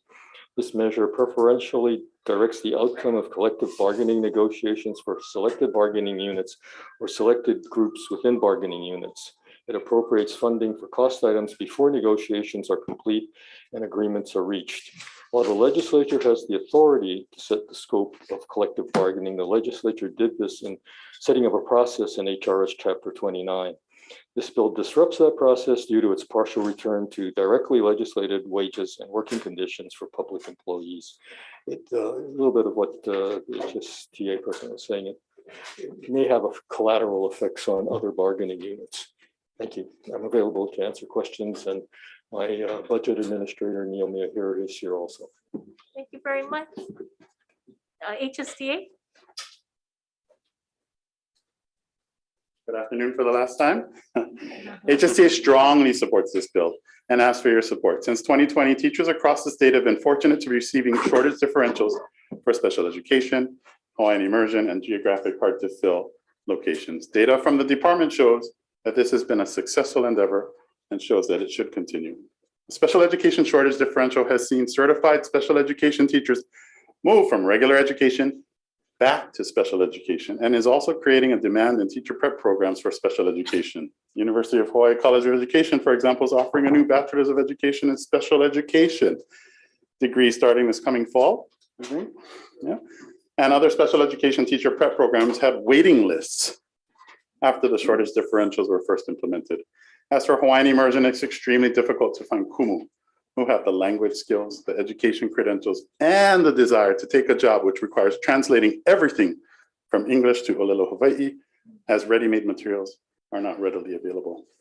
Lastly, the geographic hard-to-fill shortage differentials are helping to recruit and retain teachers in areas that have students who have just as much right to highly qualified educators as any other student throughout the state. This is helping to fulfill that need for equity. We appreciate the Board of Ed has made this a priority since 2020, but continuing to have to ask the Board of Ed to have the DOE scrounge for these funds only keeps our educators on edge as they try to plan whether they stay or leave their position for the following year. My comments for the compression bill remain the same regarding OCB and budget and finance position in this matter. And HST asks that you please support this bill, and I stand ready to answer any questions. Mahalo. Thank you very much. Laverne Moore? Aloha Chair, members of the committee, Laverne Moore, special ed teacher at McKinley High School. My special ed teachers especially like this bill. And I'm the oldest teacher in this room. I've been teaching for 52 years and I can retire. In fact, I'm at 108% of my high three. And I would love to retire, but my teachers do not want me to retire. I told them I can retire and then come back and sub, but they said, no, you won't have the power. You have to be our grievance rep. That way you have power. and that's the truth. That's the reason I'm staying, to support my teachers. And I love my students. I teach English. No, not English. I teach US history and economics and American problems. And I love it. I don't even need a textbook. I know it because I've been teaching for 52 years. I know everything. But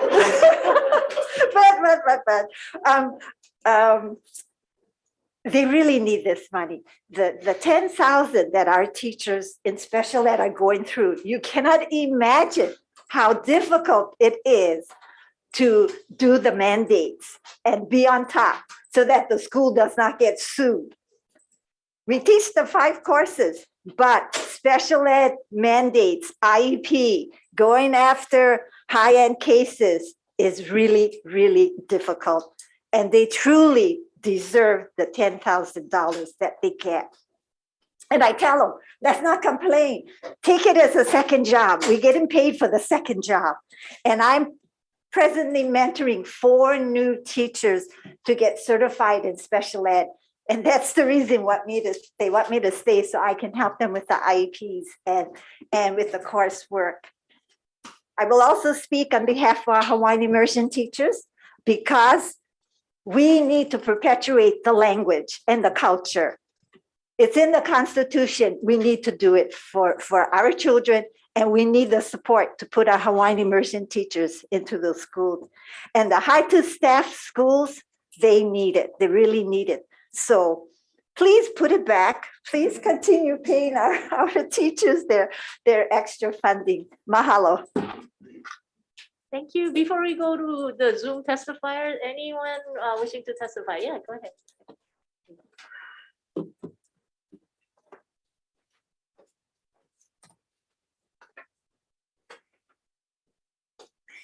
Thank you, House Finance Committee, for hearing this bill on teacher differentials to address labor shortages. I'm Julie Reyes-Ora, math teacher and HST Leeward president. I speak in support of SB 2820 SD2 HD1. The bill covers differentials in Hawaiian immersion, hard-to-staff locations, and special education.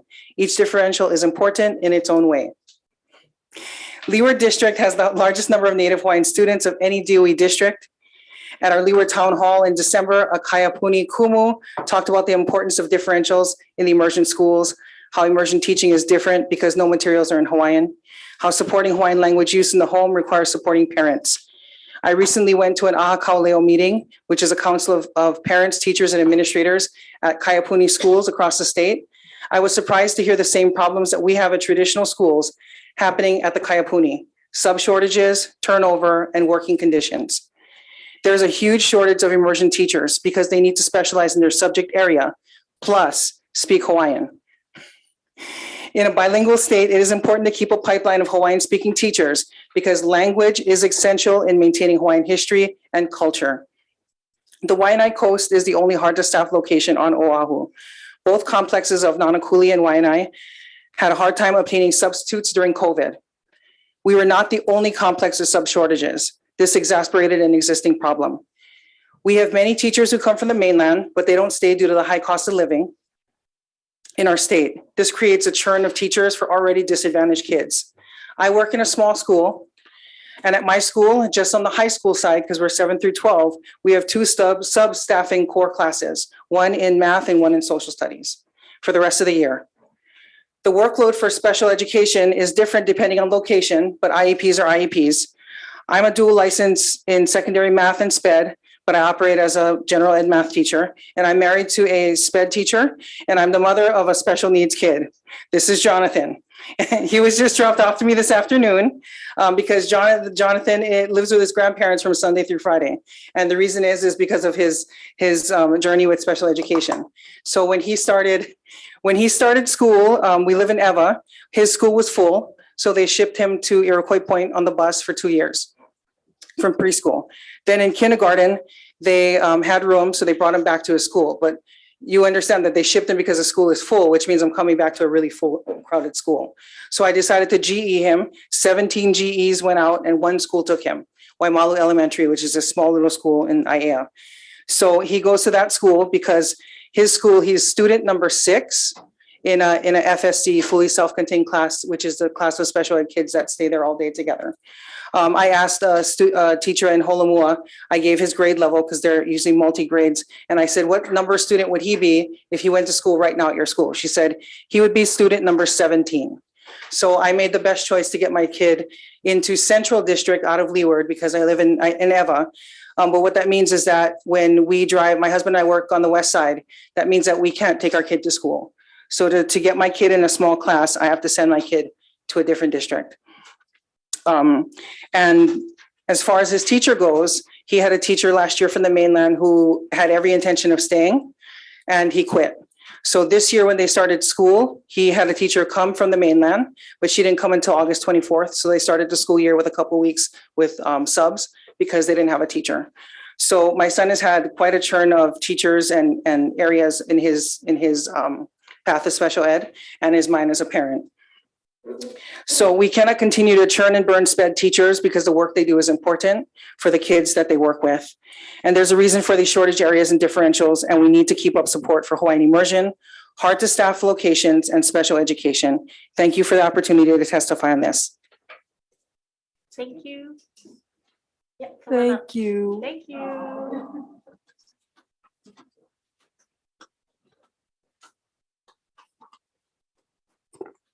Aloha, Chair Luke, Vice Chair Yamashita, members of the committee. I'm speaking in support of SB 2820. My name is Mike Landis. I'm a social studies teacher at Lahaina Luna High School, the husband of an elementary teacher at Princess Nahiana'ena Elementary School, and the father of two public school students. I'm also the HSTA Maui chapter president. As a teacher in a geographically hard to staff location, my wife as well, we can personally attest to the effectiveness of the shortage differentials and the importance of continuing them. After many years of living in West Maui where we teach, my family had to move to the other side of the island because of the exceptionally high cost of living in West Maui. My wife and I love the schools where we teach, but we had to seriously consider transfers to other schools closer to where we live because of the costs associated with our daily commute to the other side of the island. And then the differentials kicked in and changed everything. We were able to continue to serve the schools and the students and the families and the community that we love. We saw it with our colleagues as well, who had been debating whether or not to leave West Maui just like we did. But now they could stay in West Maui and they could survive. Veteran colleagues have chosen to delay retirement and are continuing to use their experience and expertise to help guide their students and our school. And excellent teachers have been incentivized to transfer to Lahaina schools, fulfilling a dire need and helping to support our amazing students. We've actually started a couple years in a row now with full teaching slates at our schools, which is something that had not happened for years and years and years. And this is just what I see on a personal level as a teacher at a school directly impacted by these shortage differentials. As HSTA Maui chapter president, I receive countless stories from other teachers across Maui who have been similarly affected. And I've seen the statistics that have been presented showing the effectiveness of these differentials statewide at helping to reduce the teacher shortage crisis. Much more certainly needs to be done, especially fixing the salary schedule compression, but ensuring the continued funding of these differentials is sorely needed. Please do the right thing. Thank you. Thank you. Anyone else testifying on this bill? Otherwise, I'm gonna go to the Zoom testifiers, Hawaii Teacher Standards Board. Good afternoon once again, Chair Luke, Vice Chair Yamashita, and members of the committee. My name is Felicia Villalobos. I'm the Interim Executive Director for the Hawaii Teacher Standards Board, and I stand on the written testimony that's submitted on behalf of the board in support of SB 2820 SD2 HD1. Thank you for the opportunity to testify. Thank you. Board of Education. Aloha, Chair Luke, Vice Chair Yamashita, and honorable members of the House Committee. The Board of Education respectfully provides comments. The board appreciates the intent of this measure and generally supports the legislation to increase the possible funding for step increases for the education assistant, public school teachers, principals, vice principals, and also increase the amount of time available for teacher collaboration, preparation, planning, and various teacher differentials to address labor shortage in areas of special education, hard to fill geographic locations, and Hawaiian language immersion programs.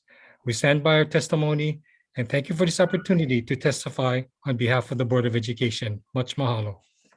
Thank you. Next up is ERS. Good afternoon, Chair Luke, Vice Chair Yamashita, and members of the committee. I'm Tom Williams of the ERS. We stand on our written testimony providing comments, and of course, we're available to respond to questions. Thank you very much. Thank you very much. Attorney General's Office. Good afternoon, Chair Luke, Vice Chair Yamashita, members of the committee, Deputy Attorney General Ann Horiuchi.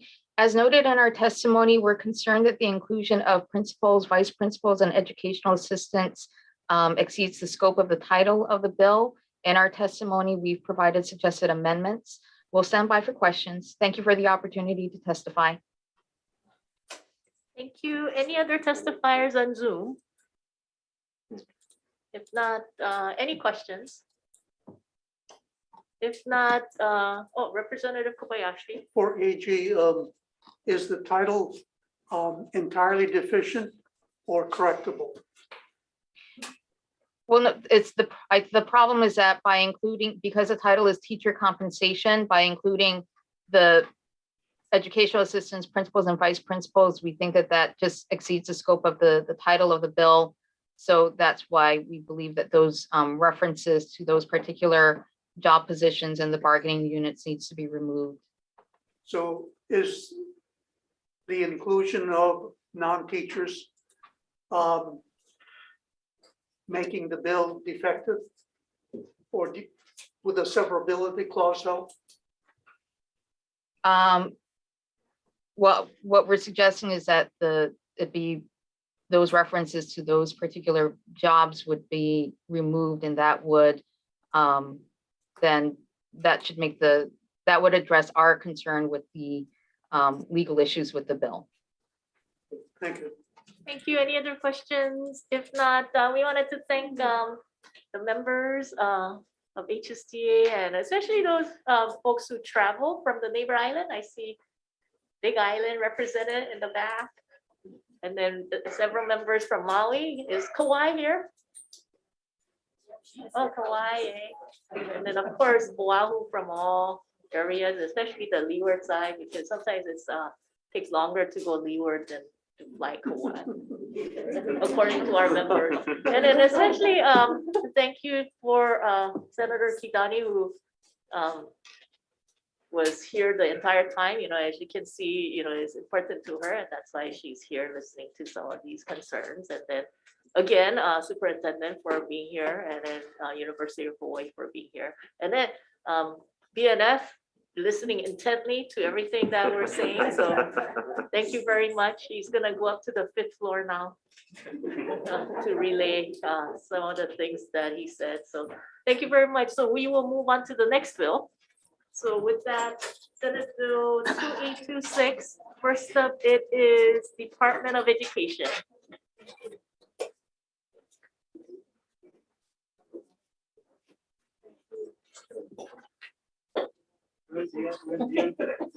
Oh, no. We're gonna DM today.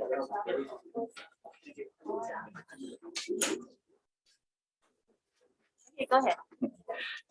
Good evening, Chair Luke, Vice Chair Yamashita, members of the committee. Dan Miyamoto with the Hawaii Department of Education, testifying on behalf of Interim Superintendent Keith Hayashi. Department stands on its written testimony and support. Thank you for this opportunity to testify. Thank you very much. Next up is Chamber of Commerce. Thanks for the photo. Thank you, Chair, Vice Chair, members of the committee. Trevor Abrazu with the Chamber of Commerce Hawaii. We stand on our written testimony in support of this measure and happy to answer any questions. Thank you. Thank you very much. Next up, it is David Miyashiro, Hawaii Kids Can. Aloha, Chair, Vice Chair, members of the committee. Thank you so much for hearing this bill. David Miyashiro of Hawaii Kids Can, strong support of this bill. I did want to point out in recent surveys, Hawaii is now number 4 in the country in terms of overall population loss.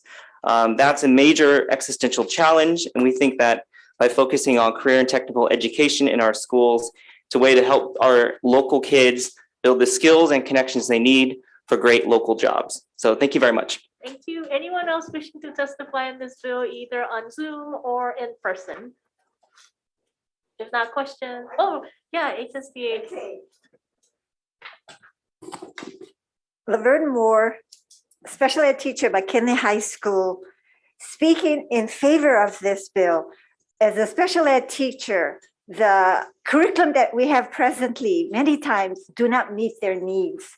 But a curriculum like this, preparing them for the world of work, industrially credential program, is really important. Many of them are very good with their hands, and they can see something and they can do it. And this would be another alternative for our students. And I really support this as a high school teacher. Thank you. Thank you very much. Any other testifiers? If not, questions? If not, let's move on to the next bill, Senate Bill 2142. First up, it is University of Hawaii. Hello again, Chair, Vice Chair, members of the committee. Nathan Murata, Dean, College of Education. We stand in support, my written comments and support, and available for any questions. Thank you. Thank you very much. Next up is DOE.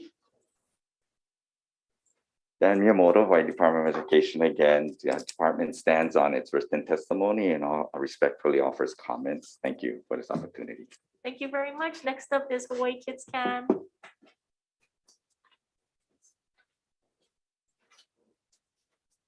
Aloha, Chair, Vice Chair, and members of the committee. I just want to first and foremost thank the legislature.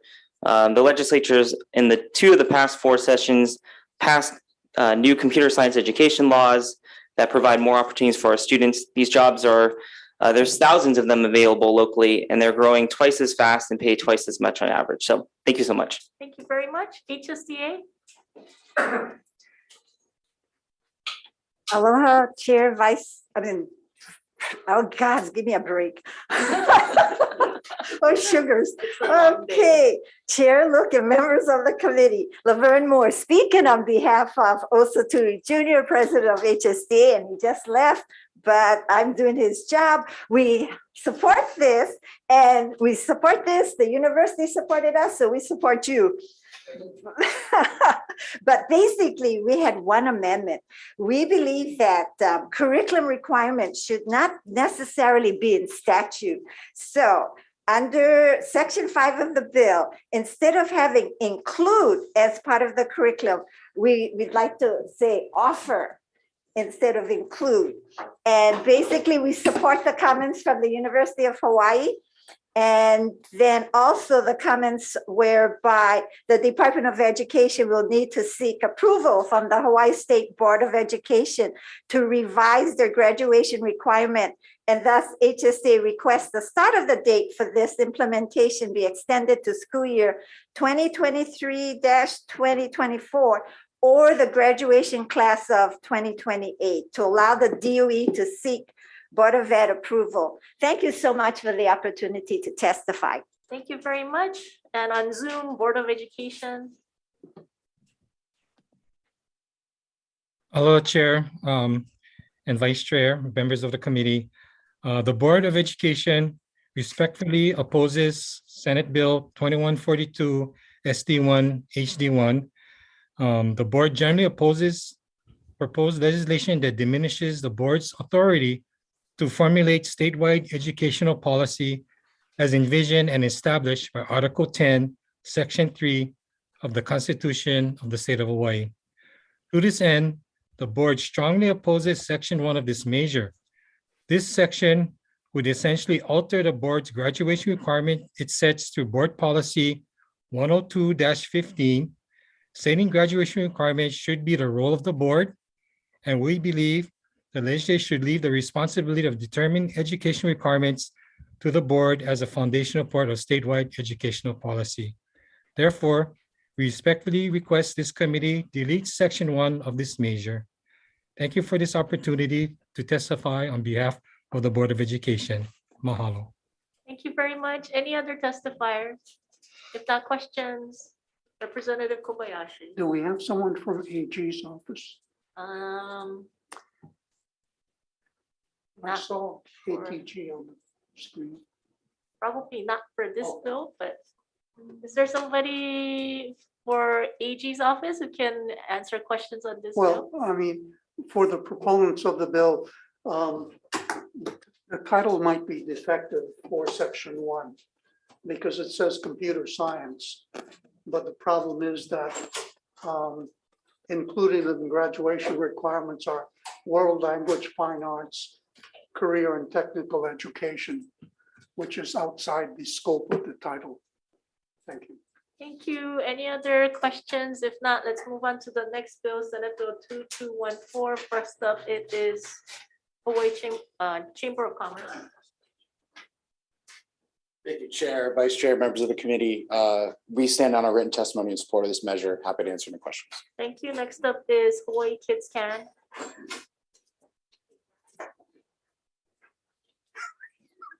Aloha, Chair, Vice Chair, members of the committee. We stand in strong support of this measure. We did want to recognize that we have an outstanding state librarian who is really offering a world-class experience for our local community. We do want to note that the digital divide also includes access to skills, and that's incredibly important, especially for education, telehealth, and the workforce. So thank you very much. Okay, thank you very much. On Zoom, we have Hawaii State Public Library System, Ms. Aldrich. Aloha, Chair Luke, Vice Chair Yamashita, and committee members. Casey Aldridge, State Librarian, Hawaii State Public Library System. We stand on our written testimony and strong support, and we appreciate the recognition of the role that public libraries play in supporting our communities with digital library skill opportunity building. Mahalo. Thank you very much. Any other testifier? If not, questions, Representative Khan. I have a very brief one for the state librarian. I was wondering if you could give a brief description of what something like this would look like. The reason why I ask is there has been kind of an increased focus on being able to potentially teach young people in particular how to vet news sources and that sort of thing. So is that something that would be included in something like this, or is this just kind of giving people access to these materials more so than actual hands-on training and sorts of things? That's a great question. Thank you so much. So information literacy is definitely a component. I think as we're looking at creating more digital learning opportunities for our community, digital literacy learning opportunities, we'll be looking for ways to provide one-on-one support, classes, in-person classes, and also online support. We've been already testing these different processes over the past 2 years with the pandemic, and we're finding that people learn in different ways. So the public library is a great place to provide those opportunities in ways that support the way learners need to learn. So we currently provide North Star digital literacy access, an access tool on our website. So anybody can check to see what they already know, and then about digital literacy in terms of how do I use a website? Do I know how to do it? Do I know basic computer skills? And you can take these, they're like quizzes that let you know what you know, and then what do you still need to learn, and then there's online opportunities that you can use. We've been working with Workforce Development, who has been using this curriculum to teach small classes across the state and basic learning, and there's a large need for people who really do want to learn the basics, and so those classes have been successful. We've also done some tests AARP and providing one-on-one assistance. We had a Kapuna digital day at your library that we offered through a few libraries where Kapuna could come in and ask for assistance on very particular things based on whatever their need was and get one-on-one assistance. So we see the full development of this, of these kinds of activities to support digital literacy. All right, thank you. Thank you. Any other questions? If not, let's move on to the next bill, Senate Bill 3280. We have a couple written testimony, but no one signed up to testify. But is there anyone wishing to testify on Senate Bill 3280? If not, let's move on to the next bill, Senate Bill 3111, VHS.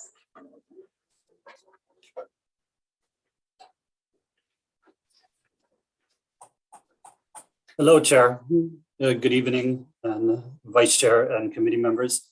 Joseph Campos, Deputy Director for Department of Human Services, here on behalf of Director Betts.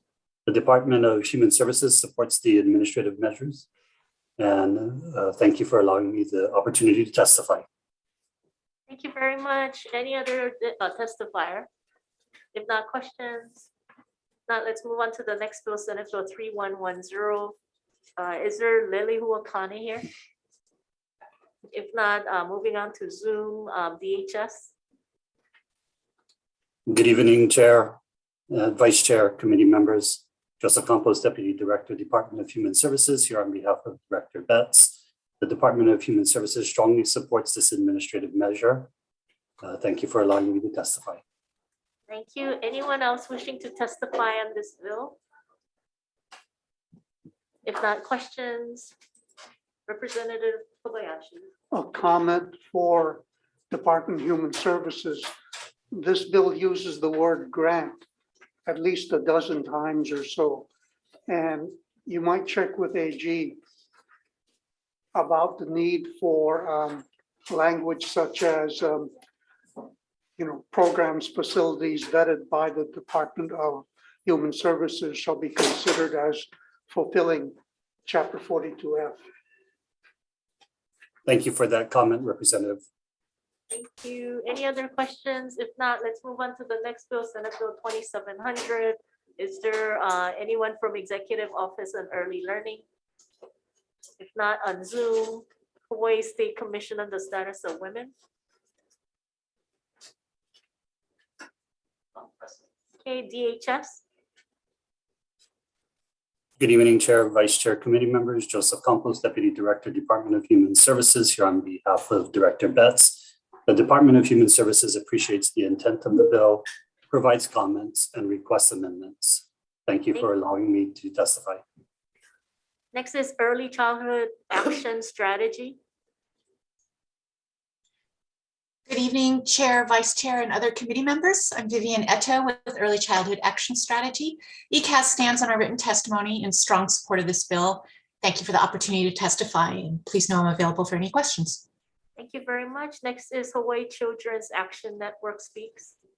Aloha, Chair Luke, Vice Chair, and committee members. Kathleen Auger with Hawaii Children's Action Network speaks. You have our testimony in strong support.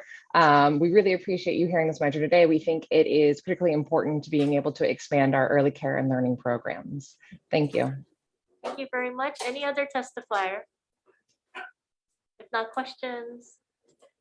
If not, let's move on to the next bill, Senate Bill 2701 on DHS.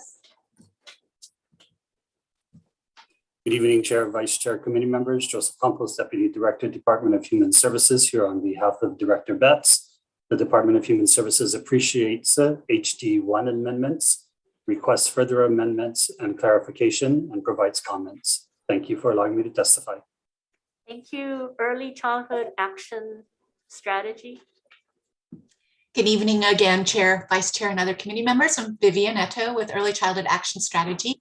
ECAS stands on our written testimony in strong support of this bill. We just want to highlight that the child care wage supplements and education stipends supported by this bill have been proven effective in other states and could be instrumental in really starting to stabilize and grow our state's early care and learning workforce. Thank you for the opportunity to testify, and please know I'm available for any questions. Thank you. Next up is Hawaii Children's Action Network speaks. Aloha Finance Committee again, Kathleen Auger with HCAN speaks. Testimony in strong support for this measure. In preparing for the hearings, I was reviewing a report on childcare that the LRB had put together in the 1970s, where they stated the childcare wage at the time, when you adjust for inflation, it is the same wage as today. And back then, having childcare workers stay in the workforce was an issue. It continues to be an issue today, and so we hope that this measure will move forward. Thank you. Thank you. Executive Office and Early Learning. Anyone else wishing to testify? If not, questions? If not, let's move on to the next bill, Senate Bill 2857. First up, it is DHS. Chair, members of the Finance Committee. Sorry, Joe. So I'm Judy Moore-Peterson, MedQuest Administrator, and on behalf of the Department of Human Services, we stand on a written testimony. We definitely appreciate the intent. We ask that the funding doesn't replace or reduce funding for our priorities identified in the executive budget. And we are also requesting a small amendment that this be subject to available funds. Thank you very much for the opportunity to testify. I'm available for any questions. Thank you. Thank you. Next up is HMSA. Good afternoon, Chair, Vice Chair, and members. My name is Lindsay Garcia from HMSA. We stand on our testimony in support. Thank you for the opportunity to testify. Thank you. Anyone else wishing to testify? If not, questions? If not, let's move on to the next bill, Senate Bill 2634. First up, it is Hawaii State Commission on the Status of Women. If not, DHS. Hello, Chair, members of the committee. I'm Judy Moore-Peterson, MedQuest Administrator. On behalf of the Department of Human Services, we stand on a written testimony supporting the intent of this measure. We do offer comments, and we respectfully request that the funds to expand for this program be appropriated within the executive budget as opposed to a one-time appropriation in this bill. Thank you very much for the opportunity to testify, and I'm available for any questions. Thank you. Thank you very much. Next up, it is Aloha Care. Okay, next up is HMSA. Good afternoon, Chair, Vice Chair, and members. My name is Lindsay Garcia on behalf of HMSA. We support this measure to extend Medicaid coverage for postpartum individuals to 12 months after pregnancy. We also support inserting this funding into the executive budget if that is the legislature's pleasure. Thank you for the opportunity to testify. Thank you. Any other testifier on this bill? If not, questions? If not, let's move on to the next bill, Senate Bill 2635. First up, it is DCCA. Thank you, Chair Luke, Vice Chair Yamashita, and members of the committee. The department stands on its written testimony supporting this bill and offering comments. We specifically request that Section 4, page 7, line 17 be amended with an effective date of January 1st, 2023. Thank you for the opportunity to testify on this bill, Chair. Thank you. Any other testifier? If not, questions? Now let's move on to the next bill, Senate Bill 2657. First up, it is University of Hawaii. Aloha Chair Luke, aloha Vice Chair Yamashita and committee members. Rhonda Roldan, University of Hawaii. John A. Burns School of Medicine. We stand on our written testimony, and mahalo for letting us submit testimony. Mahalo. Thank you very much. Next up, it is Queens Health Systems.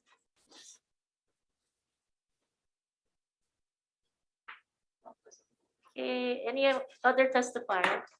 If not, questions? If not, let's move on to the next bill, Senate Bill 2597. We have University of Hawaii.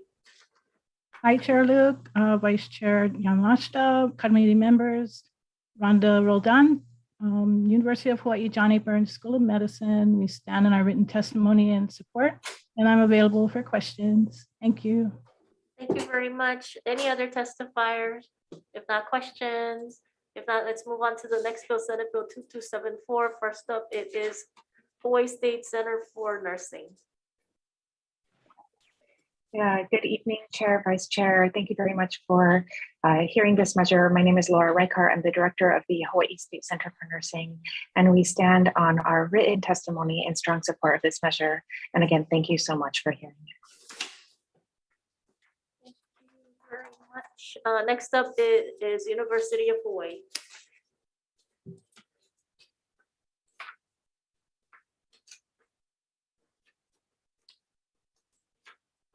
Okay, if not, Board of Nursing. Good evening. Thank you. My name is Leanne Tashima, the Executive Officer for the Hawaii State Board of Nursing. We'll stand on our written comments. Thank you. Thank you very much. Hawaii Association of Nurse Anesthetics. Hi, aloha Chair Luke, Vice Chair Yamashita, and members of the committee. This is Kit Ng from the Hawaii Association of Nurse Anesthetists. Mahalo for this opportunity to share our support for SB 2274 SD2 HD1. According to the State Department of Commerce and Consumer Affairs, almost 5,000 Hawaii nurses left the field between 2019 and mid-year 2021. The number of registered nurses and licensed practice nurses fell sharply. We believe that this measure is an important step toward addressing the shortage of qualified healthcare professionals in Hawaii. Hawaii Association of Nurse Anesthetists wishes to serve as a resource to policy leaders and look forward to working with legislators to understand the issues related to nurse anesthesia during the legislative session and the interim. Mahalo for this opportunity to testify. Thank you. Any other testifier? If not, questions? If not, let's move on to the next bill, Senate Bill 2883. We have Office of Language Access. Good evening, Chair Luke, Vice Chair Yamashita, Apilat Bamrungan, Executive Director for the Office of Language Access. We stand on our written testimony offering comment and thanking for the opportunity to testify, and I'll be available for any question the committee may have. Thank you. Thank you very much. Hawaii Health Systems Corporation. Good afternoon, Chair Luke, Vice Chair Yamashita, and members of the committee. I'm Linda Rosen for Hawaii Health Systems Corporation. We'll stand on our written testimony. Thank you very much. Thank you very much. Hawaii Coalition for Immigrant Rights. Aloha Chair, Vice Chair, members of the committee, Liza Ryan Gill with the Hawaii Coalition for Immigrant Rights, representing more than 25 organizations. We just want to stand in support of our brothers and sisters over on Hawaii Island, especially from the Kofa community, and want to recognize that 1 in 9 persons in Hawaii are limited English proficient, and also that care that is culturally and linguistically competent is the best care, as we have seen throughout COVID. Otherwise, we'll stand on our comments in strong support. Mahalo. Hawaii Friends of Civil Rights. Okay. Kofa Alliance National Network. Madam Chair, Luke, and Vice Chair, members of the esteemed Committee of Finance and House. Thank you very much for the opportunity to testify today in support of Senate Bill 2883. This is a bill we have been working on closely with Senator Kanua, and so appreciative that again is scheduled on dock today for the hearing. For so long, as many of us understand, the Kofa community or those from the freely associated states have not accessed healthcare due to the limitation that was acted upon the Well Reform Act back in 1986. And it wasn't until 2020, December, when that Medicaid was restored under that Major Welfare Reform Act in Congress. And now we're seeing a large number of our members of the communities and families getting back into the healthcare system, which we're very grateful for. But it still takes a lot of work for the longest time because of that history and because of being denied health services and other barriers, including language and cultural barriers. We feel it's important to work together on this measure. We know and understand there's some agencies like in Big Island, for example, West Hawaii Community Services provides lots of good services for our families and communities here, but still the health facilities such as emergencies or the hospitals are still behind, and we want to have the opportunity to work with them directly. By creating a task force that's represented very well by the Kofa community members and the Hawaii Health System and others, we hope to accomplish that. So thank you again very much for the opportunity to testify. Happy to answer any questions anyone might have. Thank you. Thank you very much. Any other testifier? Is there? Okay. Yeah. Okay, Yes, go I'd like ahead. to. Yes, aloha, Chair Luke and Vice Chair Yamashita and members of the House Finance Committee. Thank you for this opportunity to testify in strong support of Senate Bill 2883. My name is Neil Palafox. I work for the John A. Burns School of Medicine and served on 4 COVID-19 response teams for the state of Hawaii. However, the views in this testimony are my own and do not necessarily represent the state institutions for which I am employed.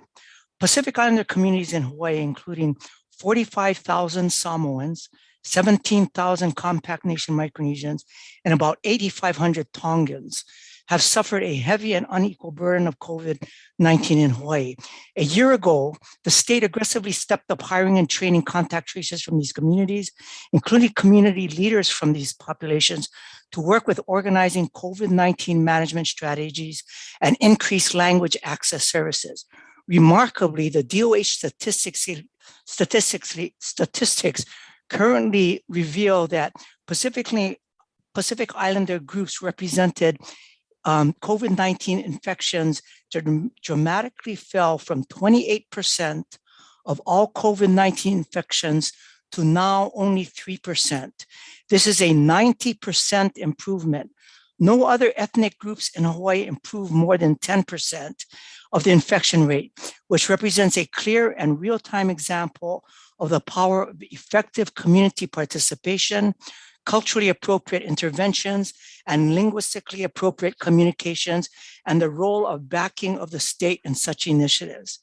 SB 283 looks to continue to develop and sustain the capacity for culturally appropriate and linguistically accurate and Pacific Island communities in healthcare. The task force is essential as it does not only address a single dimension of intervention, it's about language access, health, and not only language access and healthcare access alone. It's about placing the right people in seats to inform and create the solutions of change in the healthcare delivery norms to work as culturally competent, culturally literate systems to improve health and healthcare for all Pacific Islanders in the state of Hawaii. Thank you very much for letting me testify. I'm here if there are any questions. Thank you. Any other testifier? If not, questions, Representative Kobayashi. Just a comment for HHSC. I understand what you're trying to talk about in terms of HIPAA approved versus culturally accepted interpreters. The two might be very different. I was involved in a situation in which a person who grew up in the Philippines and later got a PhD here at the University of Hawaii, saying to me that so far as she knows, there's no word in her native language, in her native Filipino language, for pancreas. And hence, she felt that she couldn't be a good interpreter in certain hospital situations. Thank you. Thank you. Any other questions? If not, let's move on to the next bill, Senate Bill 3248. First up, it's Department of Health. Yes, yes, thank you, Chair Luke. Good afternoon, Chair Luke, Vice Chair Yamashita, and members of the committee. This is Dr. Al Bronstein for the Department of Health, and the Department of Health stands on our written testimony. Thank you very much for the opportunity to testify. We're available for questions. Thank you. Thank you. Next up is Bridget Mulwick.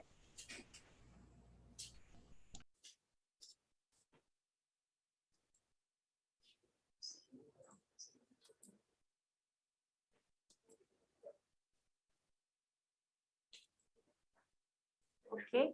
Okay. Is there William Speedy Bailey?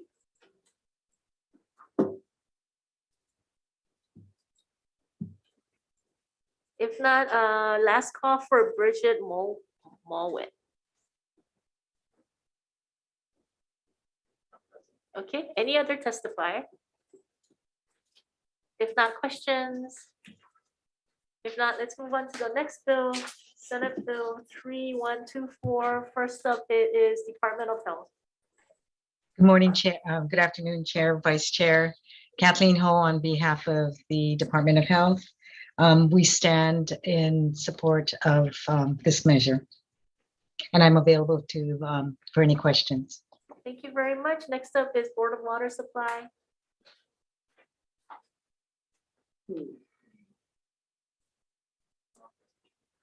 Okay, any other testifier? If not, questions?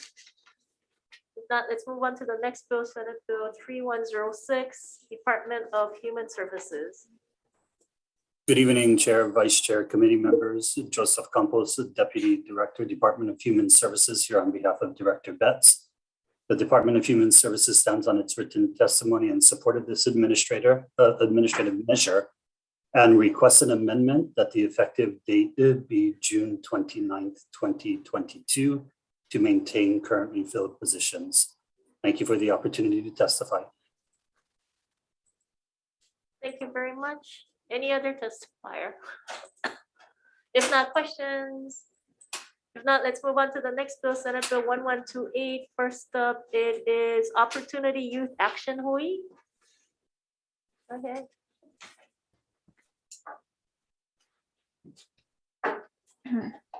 Aloha mai kako.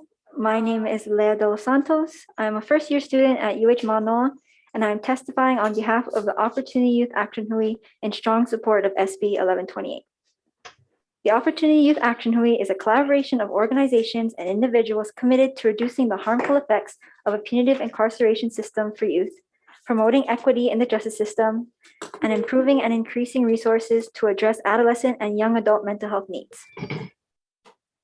Legislation was enacted in 2014 to reform and improve the state's juvenile justice system.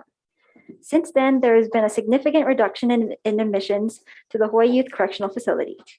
The Kawailoa Youth and Family Wellness Center was established in 2018 to provide services for at-risk youth and young adults, including skills building, vocational training, and economic programming. The additional source of revenue proposed by this measure will support the Office of Youth Services' ongoing efforts to promote self-sustainability in at-risk youth and young adults. We support and see the potential in the innovative programs of the Kawailoa Youth and Family Wellness Center. Mahalo nui loa ya oko for the chance to testify. Thank you very much. Any other testifier in person? If not, we're gonna move to Zoom. Mark Patterson. Aloha, Chair Luke, Vice Chair Yamashita, members of the committee. Thank you for this time. We stand on our submitted testimony, but I'd just like to share a real quick historical outline of what's happening at this particular point in time. 2010 was very crucial when the judiciary and the Office of Youth Service said, no more kids in prison, and began to continue to create a community of diversion and alternatives of therapeutic programming rather than the punitive model that we've been used to. In 2014, we've experienced at that time 62% decline in youth confinement, 50% decline in youth probation, 30% decline in juvenile court filings. And that was significant enough for the legislature at that time to pass Act 201, which to improve and enhance more the Hawaii juvenile justice system. 4 years later, in 2018, the judicial system of family court, we're at 82% reduction of the incarcerated population. And at the legislature that year, they created the Kawailoa Youth and Family Wellness Center to specifically identify other populations within the state systems to continue to work at and divert from the judicial system. 4 years now, in 2022, is another opportunity for the legislature to make a significant decision in terms of this decade of transformation of our judicial juvenile correctional system, allowing Office of Youth Service to expand its programming to assure that not only are we keeping them out of the juvenile incarcerated model, but we are diverting them from the adult system after the age of 18. So I stand ready for any questions. Thank you so much. Thank you. Next up is Office of Youth Services. Good afternoon, Chair, Vice Chair, and members of the committee. My name is Leanne Gillespie. I am the Acting Executive Director for the Office of Youth Services. First, this is a OIS administrative bill, so I want to thank you for hearing it today. We stand on our written testimony in strong support with amendments. Thank you very much. Thank you very much. Next up is DHS. Good evening, Chair, Vice Chair, committee members. Joseph Campos, Deputy Director, Department of Human Services, here on behalf of Director Betts. The department stands on its written testimony in support and requesting an amendment. Thank you for the opportunity to testify. Thank you. Next up is Community Alliance in Prison.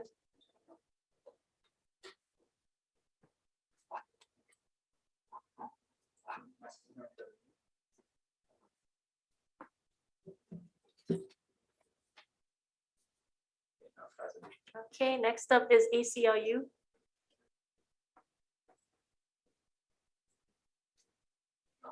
Okay, any other testifier? Not questions? If not, let's move on to the next bill, Senate Bill 2115. First up, it is Opportunity Youth Action Hawaii.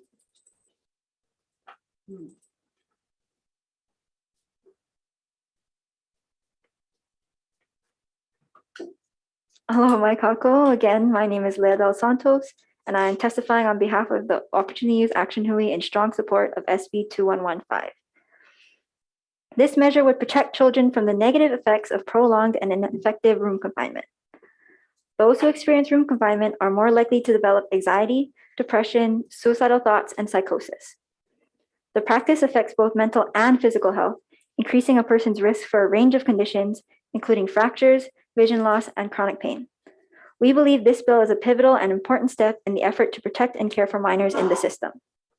The trauma caused by room confinement can be prevented. Mahalo nui ya oko for the chance to testify. Thank you very much. Any other testifier in person? Go ahead. Good evening, Chair Luke, Vice Chair Yamashita, members of the committee. My name is Carol Matsuoka on behalf of the Hawaii State Judiciary. The Hawaii State Judiciary strongly supports this measure as this is part of our administrative package. We thank you for the opportunity to testify and thank you for hearing the bill, and I will remain if you have any questions. Thank you. Thank you very much. Any other testifier in person before we go to Zoom? If not, DHS, oh, sorry, Department of Health. Good evening, Chair Luke and Vice Chair Yamashita and committee members. This is Scott Shimobukuro. I'm the acting administrator for the Child and Adolescent Mental Health Division. We are in strong support of this bill, particularly because my staff have seen firsthand that room confinement has confirmed what the research has shown, which is increased depression, anxiety, and suicidality. And kind of the way they talk to me about it is that when kids are released, they're different.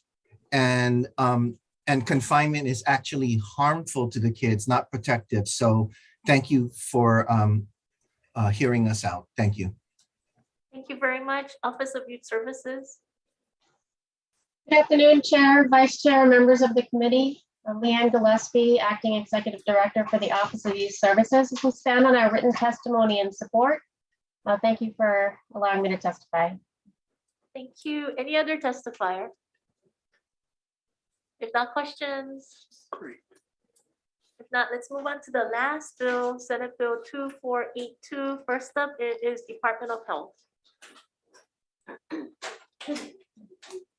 Aloha and good evening, Chair, Luke, and the rest of the committee. Thank you for allowing me to testify. I'm Tia Roberts Hartsock, testifying on behalf of Director Char for the Department of Health. We wanted to be here in person to stand in strong support of this bill, asking for some amendments, hopefully looking at a couple of specific ones, pulling out specifically mentioning developing a special fund so that we could administer, this office will be able to administer and receive funds from public, private, and philanthropic organizations, as well as permanently transition and be housed at the department by fiscal year 2024. And we're also in strong support of the previous recommendations from our testimony in the previous hearings, which are similar to what we just submitted. Thank you for the opportunity. We'll be here for questions. Thank you very much. Thank you. Next up is Executive Office on Early Learning. Aloha Chair, Vice Chair, and members of the committee. My name is Jordana Ferreira on behalf of the Interim Director, Kolima Mahar, with the Executive Office on Early Learning. We stand on our written testimony in support of this bill. We're happy to answer any questions. Thank you. Thank you. Next up is Hawaii Kids Can.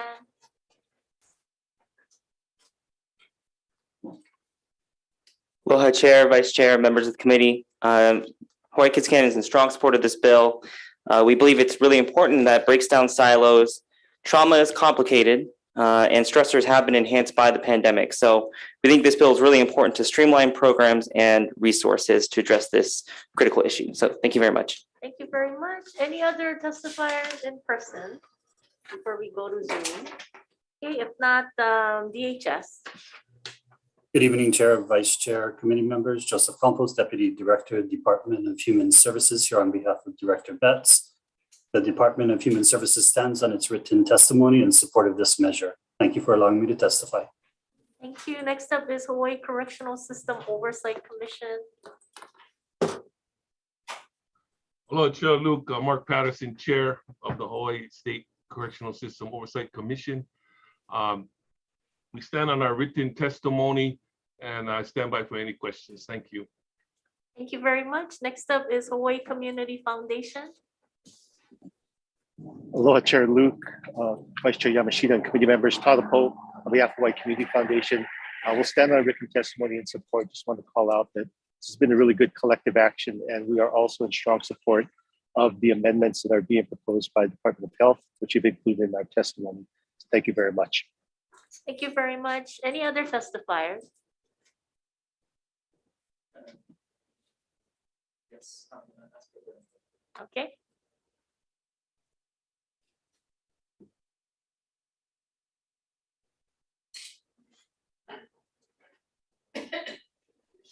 On the screen. Okay, go ahead.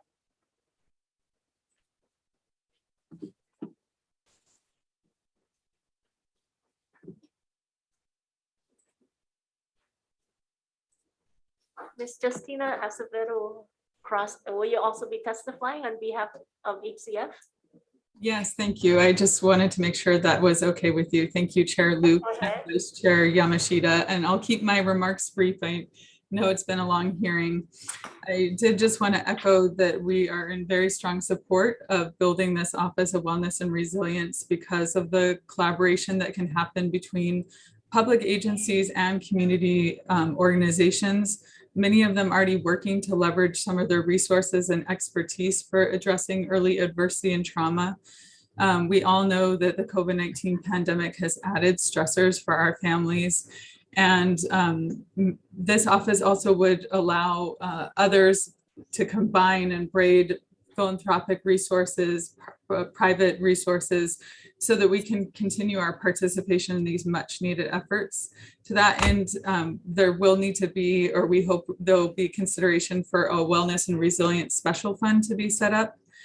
And then additionally, we see that there's opportunity to kind of step up and increase collaboration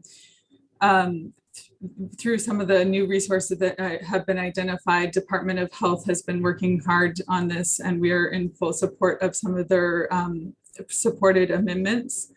Mahalo for the opportunity to testify on SB 2482.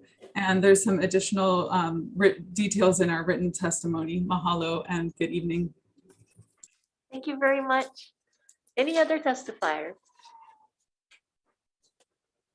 If not, questions? If not, let's recess for decision making after a long day of hearing.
Good evening, members and audience who are still with us virtually. Thank you very much for your patience. I know it's been a long day.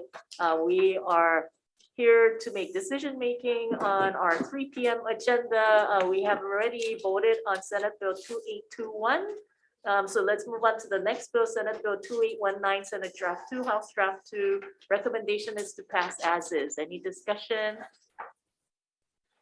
If not, please take the vote. Okay, Senate Bill 2819 ST2 HT2 as is.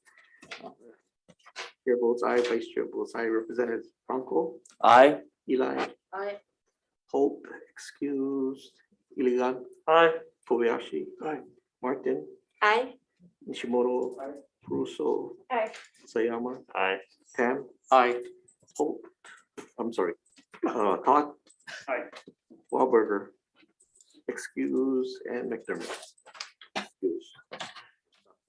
Okay, thank you. Next up is Senate Bill 3209, Senate Draft 2, House Draft 1. Recommendation is to pass as is. Any discussion? If not, please take the vote.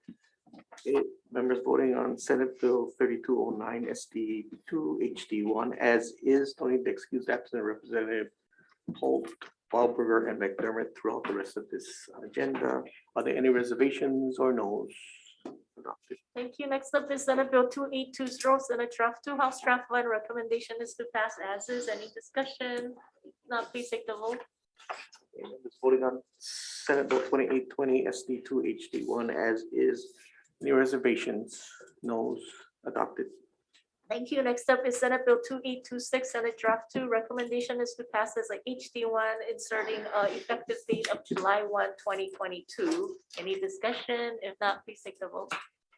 Okay, voting on Senate Bill 2826 SD2 as is. No, I'm sorry, with amendments. Any reservations? No's? Adopted. Thank you. Next up is Senate Bill 2142, Senate Draft 1, House Draft 1. Recommendation is to pass as is. Any discussion? Representative Caruso. Chair, I'm going to be voting no on this measure because it is the Board of Education's prerogative to establish graduation requirements. Thank you. Thank you. Any discussion, Representative? Yeah. Okay, any other discussion? If not, please take the vote. Okay, members voting on Senate Bill 2142 SD1 HD1. Oh, yeah, as is. As is. And noting the, I'm sorry, you voted reservations or no? No. Okay, noting the no vote for Representative Russo and I go WR. WR for Kobayashi. Any other reservations? WR. WR for Sayama. Any others? All others vote aye. Adopted. Thank you. Next up is Senate Bill 2214, Senate Draft 2. Recommendation is to pass as a HD1, putting the effective date of July 1, 2022. Any discussion? If not, please take the vote. Okay, members voting on Senate Bill 2214 HD SD2 with amendments. Any reservations or no? Adopted. Thank you. Next up is Senate Bill 3280, Senate Draft 1, House Draft 1. Recommendation is to pass as is. Any discussion? Representative Caruso. I'll also be voting no on this measure.